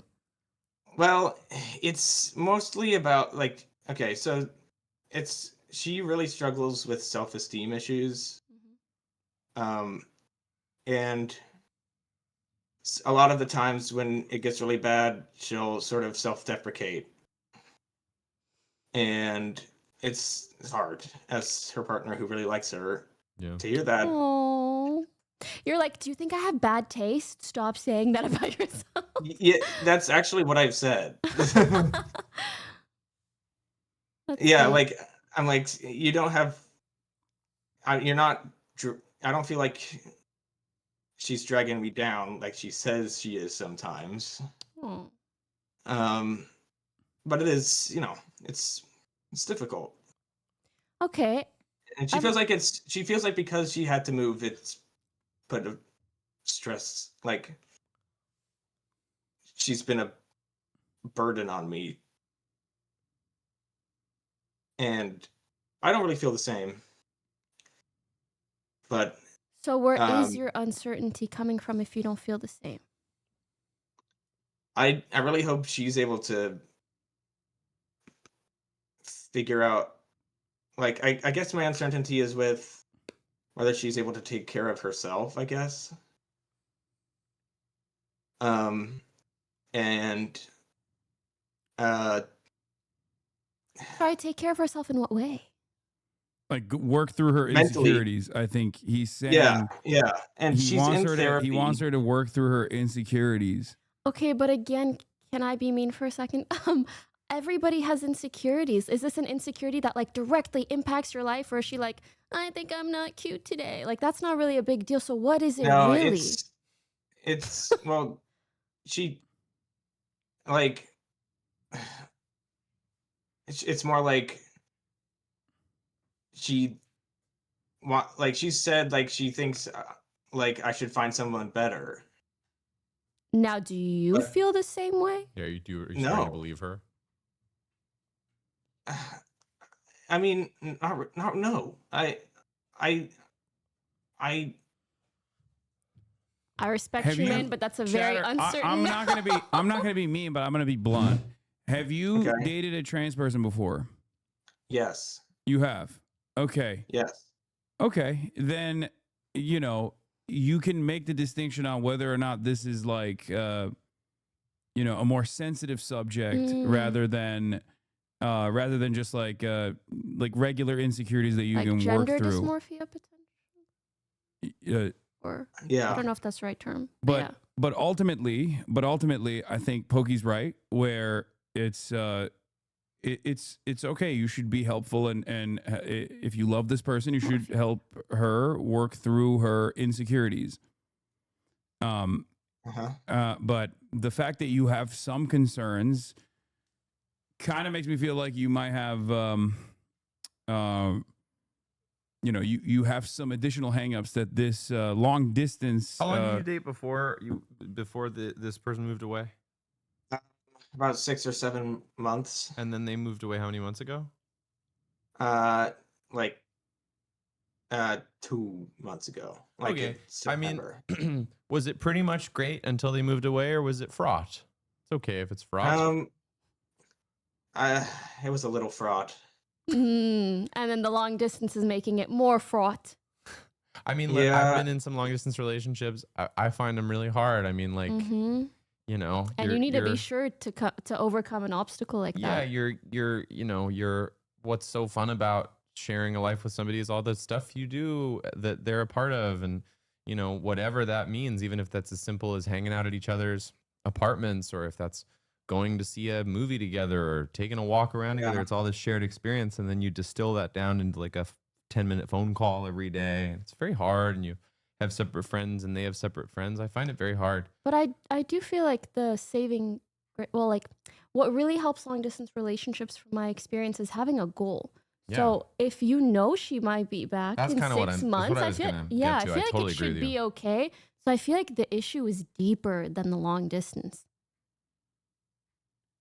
All right. I guess I'll have to work on that and figure out what that is or something. Thank you for the advice. Oh, it's all good. I really hope none of what I said was mean. If anything, I think this might have been a good opportunity for you to realize that there's more, and maybe that you haven't expressed that enough, whether it's to yourself or to anyone else. So I'd maybe consult in a trusted friend and do it in a way where like you're I really have not friends holding and family back. who will listen to me, and I also talk about it with my therapist. Oh, that's good. Well, listen, you'll figure it out, and maybe this is the pragmatic part of me, but honestly, worst case, you could also say, Let's hey, get back together in April. yes, exactly that. Like, if this is meant to be, let's see each other in April. I But think for she now, was gonna move back just for him, though. oh, I don't is that know. true? I don't think so. I feel like she All probably right. doesn't Well, want I'll just say be I in live in a Texas. blue state that's a lot more friendly. Yeah, exactly. So I feel like she'd want to be there either way. Okay. Yes, we actually had that conversation where she would move back up here, whether or not Oh, okay. it was for me. Sure. I have to wrap it up, unfortunately. I think. Okay. No All right. worries. Thank you for Chatter. sharing. Thank you. Nice Thank to you. speak Thank to you you. so Good much. luck. You have a good one. Frogan, There's if one- the next person you pull is the other Hoscorder in this equation, I'm gonna end the broadcast right now. Wait, that's Frogan, I wish. gotta go. It's my time. Bye, Shanice. Oh, Nice meeting you. videos. Oh, What? The next one is so good. I promise. But it's not Aw. 3 minutes. You know what I mean? All right. Well, Yeah, maybe. I know. Is it Phineas related? No, it's Muslim marriage related. which Oh is yeah, low that's not much key. love. Like that's not my area of expertise. Yeah, this is okay. I think Pokey and I can handle Something this. I'm an expert in. It's Muslim marriage. I'm like, okay, Yeah. I think I'm okay. Hey, All what a right. treat to meet Masha you. Allah, really nice Phineas. Thanks for the gift. This is so sweet. I feel like we're pretty good at this now. Next time I know I'm gonna be where you are. I'll bring you something. That's very Good to see you, sweet. big dog. Tell Thank you for Claudia coming I said on. hi. Have a great rest of your night. I will. That's so Okay. sweet of you. Bye, shot. Get home safe. Bye, Hoscord. All right. Bye. Bye. Okay. Well, let me fix some stuff up here real quick. Let me. Okay. Hold on. Oh, this is gonna be so tea. It's Pokey. It's like actually insane. I know you brought this one just for me. I'm so Tea. excited. Okay. All right. Here. Let's. Thank you. Okay, this is the final one. Okay. Let's do Her it. name is Ellie, and pronouns are she, her. Ellie, you're on air.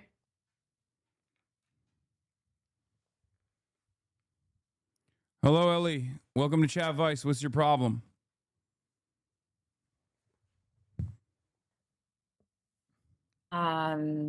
So I'm 34 and I got married recently.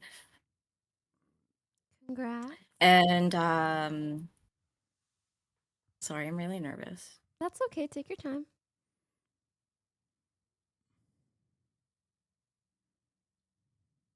Deep inhale, deep exhale.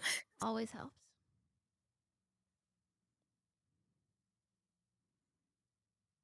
Hold on.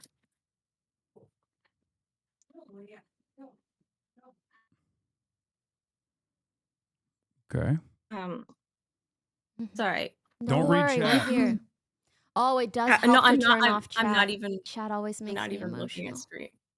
Okay. So my husband lied to me about his age, and I found out when I was booking our honeymoon tickets. Odd. How much? Yeah, can you just Like lying by how much? Okay, so like when we met, he was like, "Oh, I'm 47," and me, I don't mind an age gap. That's fine. I'm in my 30s. I'm an adult. But at 10,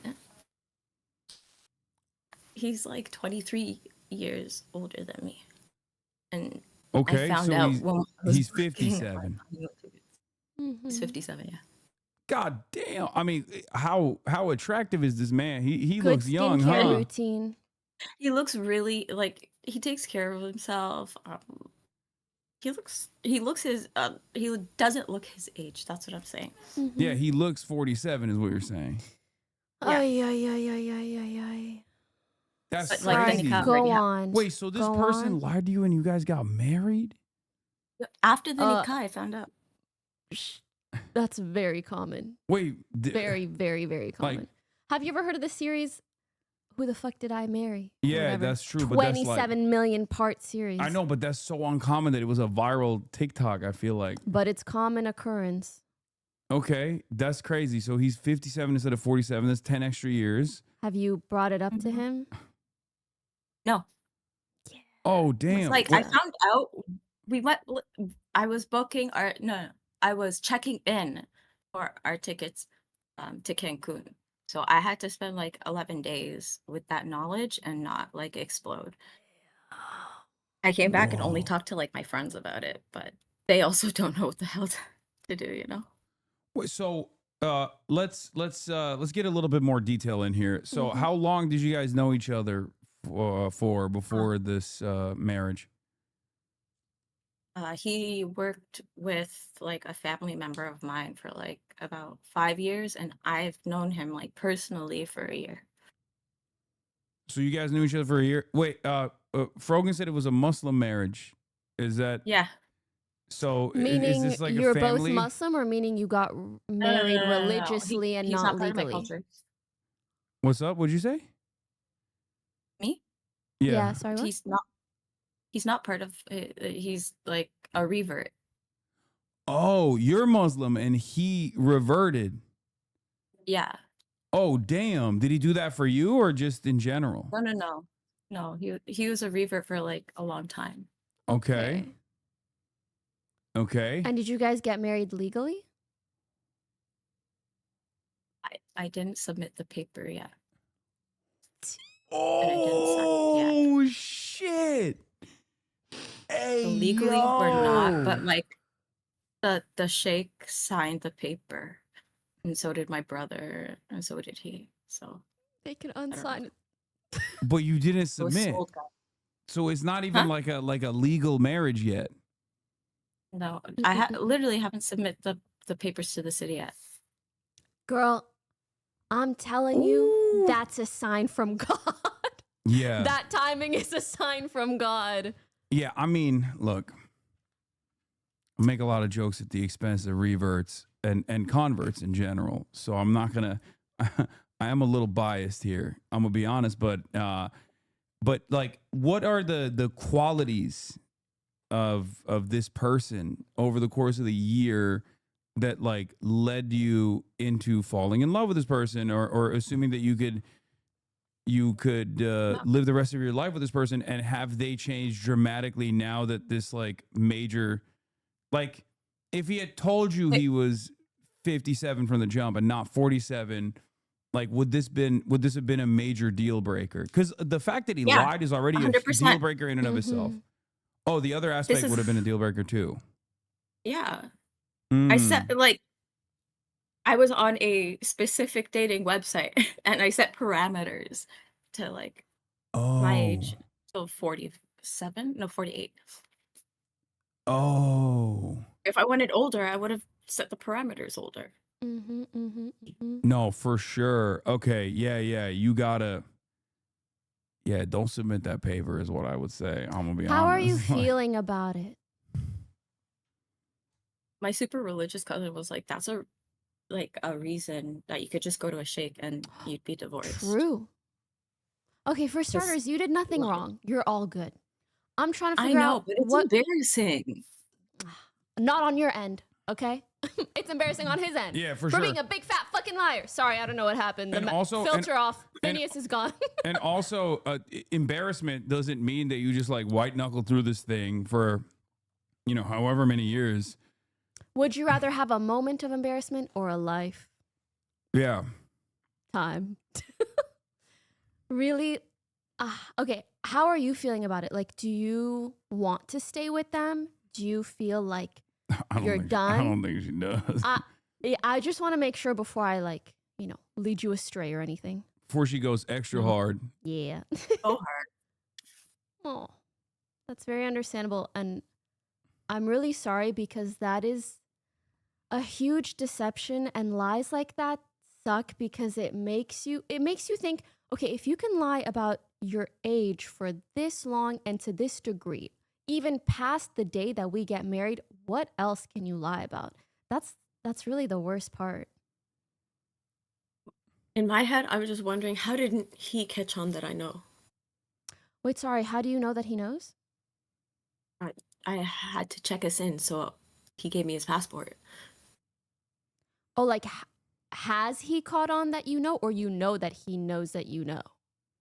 No, he doesn't know that I know that. Oh, But what was he thinking? Like, was he just like, oh, she's bad at math? Like, what the fuck? Or not thinking.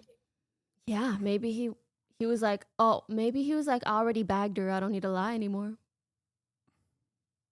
Unfortunately, I can imagine a lot of guys thinking that way. But he doesn't know you didn't submit the papers. But like, would you be, if this is a major misunderstanding somehow, and you confront him with this information, and he's like, "Oh, there was like issue with the paperwork initially." I don't think that's the case here, but like, I would typoed 4 instead of 5. would that be like, would that make up for it? Where you'd be like, "Oh, okay, good. Like, we're down. We're still, we're still in it then."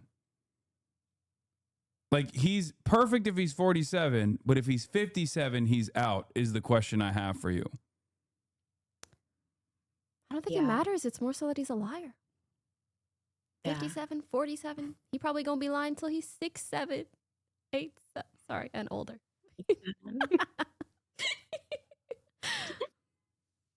Yeah. Like age is something for her to decide when she meets a person at whatever age, right? The thing is, I feel like that's straight out the window yeah, now. no, for sure. It's ridiculous. It's so ridiculous that like maybe there was a mistake somewhere. I don't know. Like on his passport. Oh, what I wanted to do, like to confront him, is like have like a therapist between us. You know, Honestly, I don't think that's a bad idea. Yeah. just be like, Yeah. yo, are you lying?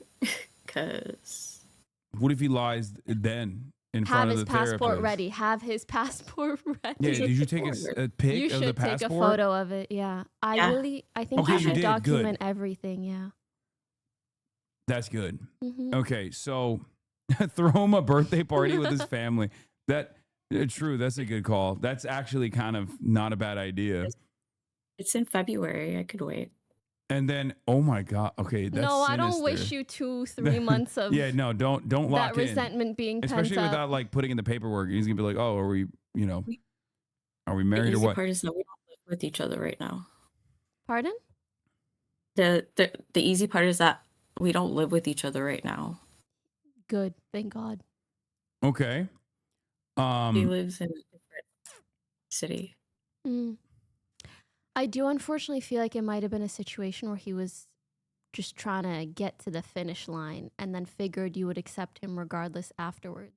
And the thing is, you sound really kind. You maybe would have accepted him, but the issue, again, at this point is not the age. It's the fact that he could lie to you about something like that for so long. Yeah. Yeah, I think is completely unacceptable. Okay, here's an alternative. He's already 57. Does he make a lot of money? You just wait it through. Okay? He's going to take a wrong step going up the What stairs kind in of about like marriage 5 years. Is this? I've heard a great saying in Islam. runs marathons. You know, your money's my money, He and my runs money's my money. marathons? Fuck. Okay, no, you got to get out, girl. That dude's Oh, going to like live he's living forever. till 100? Damn. He takes vitamins. He's trying to live. Oh no. He takes vitamins. No, he's not going out anytime soon. Okay, No. never mind. What is the sign of? Like from God, I didn't even sign the papers. Okay, that's good. That's Yeah. good. You Yeah, should yeah. Yeah, you should consult your friends about Mm-hmm. the situation, get some feedback from them, but I assume that they're going to give you the same feedback, including you said your religious cousin is I mean it's not a valid even it's not even like a valid Islamic marriage, right? No, he made it invalid if he by lying to lied, me. if he lied in the process, like it's already invalid regardless, like Yeah, it's very messed up. Yeah. so you're good.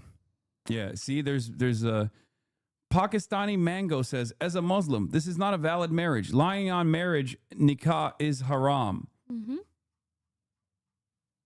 So, I feel like you already know what you want to do and how you want to go about it. So I'm curious if there's anything else you feel kind of hung up on. is the birthday wrong on the legal paperwork for the marriage certificate? Is the birthday wrong? No. Yeah, is his birthday wrong on there? No, I did that after I checked this in. Oh, so you put his right birthday on there? Yeah, and I made him sign it at the bottom, and I was like, I'm just gonna hold on to this. Yeah, I don't know what this guy was thinking. Yeah, I think Pokey's right. He was just like, all right, we locked it down. It's good. She Mhm. can't say no after this. Yeah. Okay, Which makes him Frogan wants to also a ask a little question. dumb. I'm not gonna lie. Sorry. Yeah. Oh, no. I say leave his ass. That's all I'm gonna say. Don't ask Oh. me for advice. Oh, okay. I thought you wanted to ask a question. You said I'm gonna. No. ask a-" After. Okay. All right. Yeah. No. I think we're united in our advice. You got to leave his ass. Oh yeah. Sorry. Is there anything else you feel kind of hung up on? No. Can I ask Aw, you? Wait. he I must need be a more. lot I need. too emotionally I want to processed. ask a couple more questions. Like, so what if Yeah. he put the wrong age in the dating app? Like, has he ever like talked about age? Have you guys ever talked Has about he doubled age? down on the 47? Yeah, like has he ever just been like, He did. yeah, I He love did. being a 47-year-old, like, you know, us 40-year-olds, like, We're so man, He I said, hitting not in my 40. 47 years have I. oh, so he's just, oh my God, he's lying all the time. So he's like, yeah, oh man, remember 7 years ago when I was 40, when this thing happened? That's crazy. What if he has severe amnesia? I don't know. I mean, I think that's fucked. What That's terrible. That's so crazy. I'm He's well. more I'm likely glad. a Look, Kismet. You found out and you didn't like finalize the paperwork. So that's Kismet, right? Like you're good. You know, use this to your but if I advantage. don't submit in 90 days, then it's not valid in our city. I think you got to confront him ASAP and maybe figure out the best way to go about it for the annulment of the marriage. Whether that's asking a sheik, if I'm pronouncing that right, or talking to your friends, or just figuring out how can I document this and make sure that I'm in the clear. All right. Oh, my honey. It's not your fault. You don't deserve this. And Yeah. trust, this is a sign God's telling you, no, another one. Yeah. Another one. And then next time we go back to the app, you do the age stuff. You can just like ask again, and even you know, I'm find going different. back? What's? Oh, you're not going back to the app? You think I'm going back after this? Give her some time. Okay, Hey, maybe not after the some app. time, after some time. Maybe not the app. Okay. After some time, on date like 5, you say, could I check your passport? Just wondering. Yeah, Austin Ox is a good question. Ask him about historical events that happened when he was a teenager and see how prepared he is. You know a little bit too much about World War whatever. Yeah, we need to check in with you on a future Chadvice chatter. Next time, you got to give us updates on what happened, what took place. Okay. Ask him how he felt during 9/11. And then Where he was during and then 9/11. quickly be like, were you Reverse in high school? engineer his Were you in high real school or age. college? Yeah. Yeah. And see how he reacts. How old were we? How you feeling? All right. One day at a time. All right. Well, this was a lovely conversation. Thank you for sharing with us. Hopefully, we were helpful. And Wish you the We're best. gonna You got hear from this. you hopefully in the future with a much better update. I hope so too. Hopefully.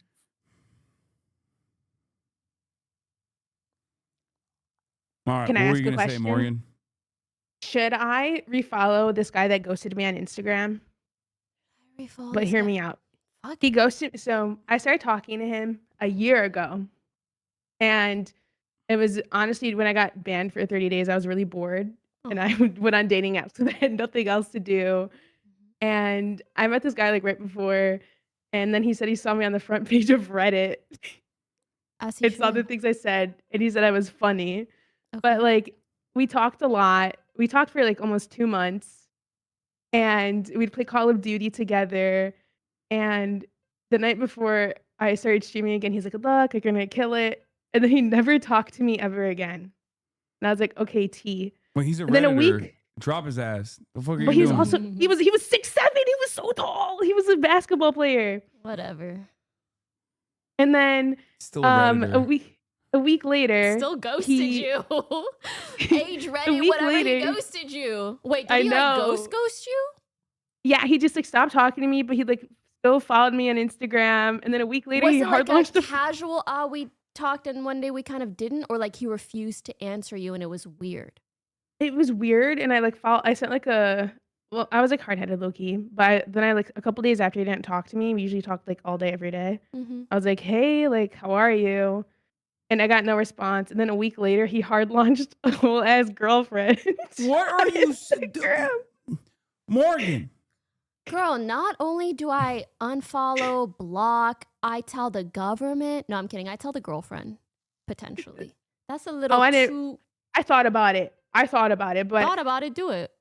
no. But then I was like, I got over it. But then like lately, he's been coming up as a person I may know on Instagram. I'm like, oh my god, like he's definitely creeping me. So I should follow him again. No. What this are you is what doing? I mean by the market is so bad for us to even be considering these things. What are you saying No. and doing? That's insane. No. No, for your own sanity. For my own sanity, girl, don't do it. Think That's of me. crazy. That's not even a question. This is Like, Pokey will be disappointed. This is not even Chadvice. This is just like the most normal advice. No. No, find another go watch a basketball game and pick another 6'7" guy. They're not that easy to find. Yeah, regardless. It's gonna be okay. Regardless, like He you're ghosted me for a girl that was so much taller than me, and honestly, I commend him for that because Don't commend him for anything. Hello? Stand up. Yeah, no, 6'7" is too tall anyway. I'm telling you, you're out of your mind. This is I'm literally ridiculous. 6'2" myself, though, so I needed somebody tall. I can see her thinking on whether or not what you just said currently is correct or not. I don't want to minimize whatever height struggles she might have. I'm kidding. I don't have will any. say, what do you value She's more, lying. honesty in character or height? It's up to you. What are you talking about? Well, she's a little tall. She's not Nope, six. she's not. What? Yeah, yeah. Frogan is 6'2" in the same way that the previous husband was 47. Exactly. Yeah, that's crazy. But yeah, I don't know. I really didn't think about him for a long time, and then I keep seeing him in my suggested people I may know. I was like, interesting. Block. No, yeah, block the dude. Move Don't on. let Instagram features control you. You should control them. Yeah, okay? the algorithm has fried your brain. Mute shit. If I block, it's gonna look like I shit, care. Not interested in shit. No. Otherwise, your brain is not even your brain anymore. Yeah, no, that's True. crazy. That's crazy. Oh my God, I can't believe you asked that question. No, but to be honest, this is real life dating nowadays. That's crazy. It's tough. All It's right. okay. I won't follow him. Okay, I'm Okay. proud of you. I'm really proud of you. Well, thank you so much did think for about compiling this wonderful list of people. Yes, and I'm sure it sorry. wasn't easy, I so thank apologize you. to the people that we couldn't get to. There were some real interesting stories there, and thank you so much, Pokey, for coming on, It was a and pleasure. Phineas as well. I love drama that's not mine. Smiley face. Yeah, and no gaming. Come on, I've done. But I've you done- promised you would play Dispatch. Oh my God, it's 6 hours and 21 minutes. I'm tired. I used a lot of brain power here. Dispatch requires not that much brain power, to be No, honest. I can't get. It's fun though. It's fun. Okay, you know what? I'll play Dispatch after this. Okay, all right. Well, thank you, Pokey, for coming on. Are you lying? No, I'm gonna play. I'm gonna play Okay, Dispatch. you can lie on your own. Don't lie on. Don't lie around. They'll associate the lie with me. No. Okay, all right. Well, but like I said, thank you for coming on. I'm gonna flip over to Dispatch right now, chat. Thanks for having me. Nice seeing you guys chat. And thank you for the gifts. Oh, you're so welcome. I hope to see him in the background somewhere. Yeah, I have it right there. I already put it back there. Oh, cute. Yeah. A 2020 Labubu for chopper. everyone. Bye, chat. You guys are so sweet. Thank you to everybody that came on. I think, some people have fun sharing their stories, but I know for many it is not easy. But chat, whether it's on stream or in your personal lives, do emotionally share, do get things off of your chest. It's very healthy and will help you process things more than you think. All right. All right, dab me up, brother. Okay. Kaya, All right. watch out, lady. Bye. Have fun playing Dispatch. All right. Thank you. Damn, this guy's good.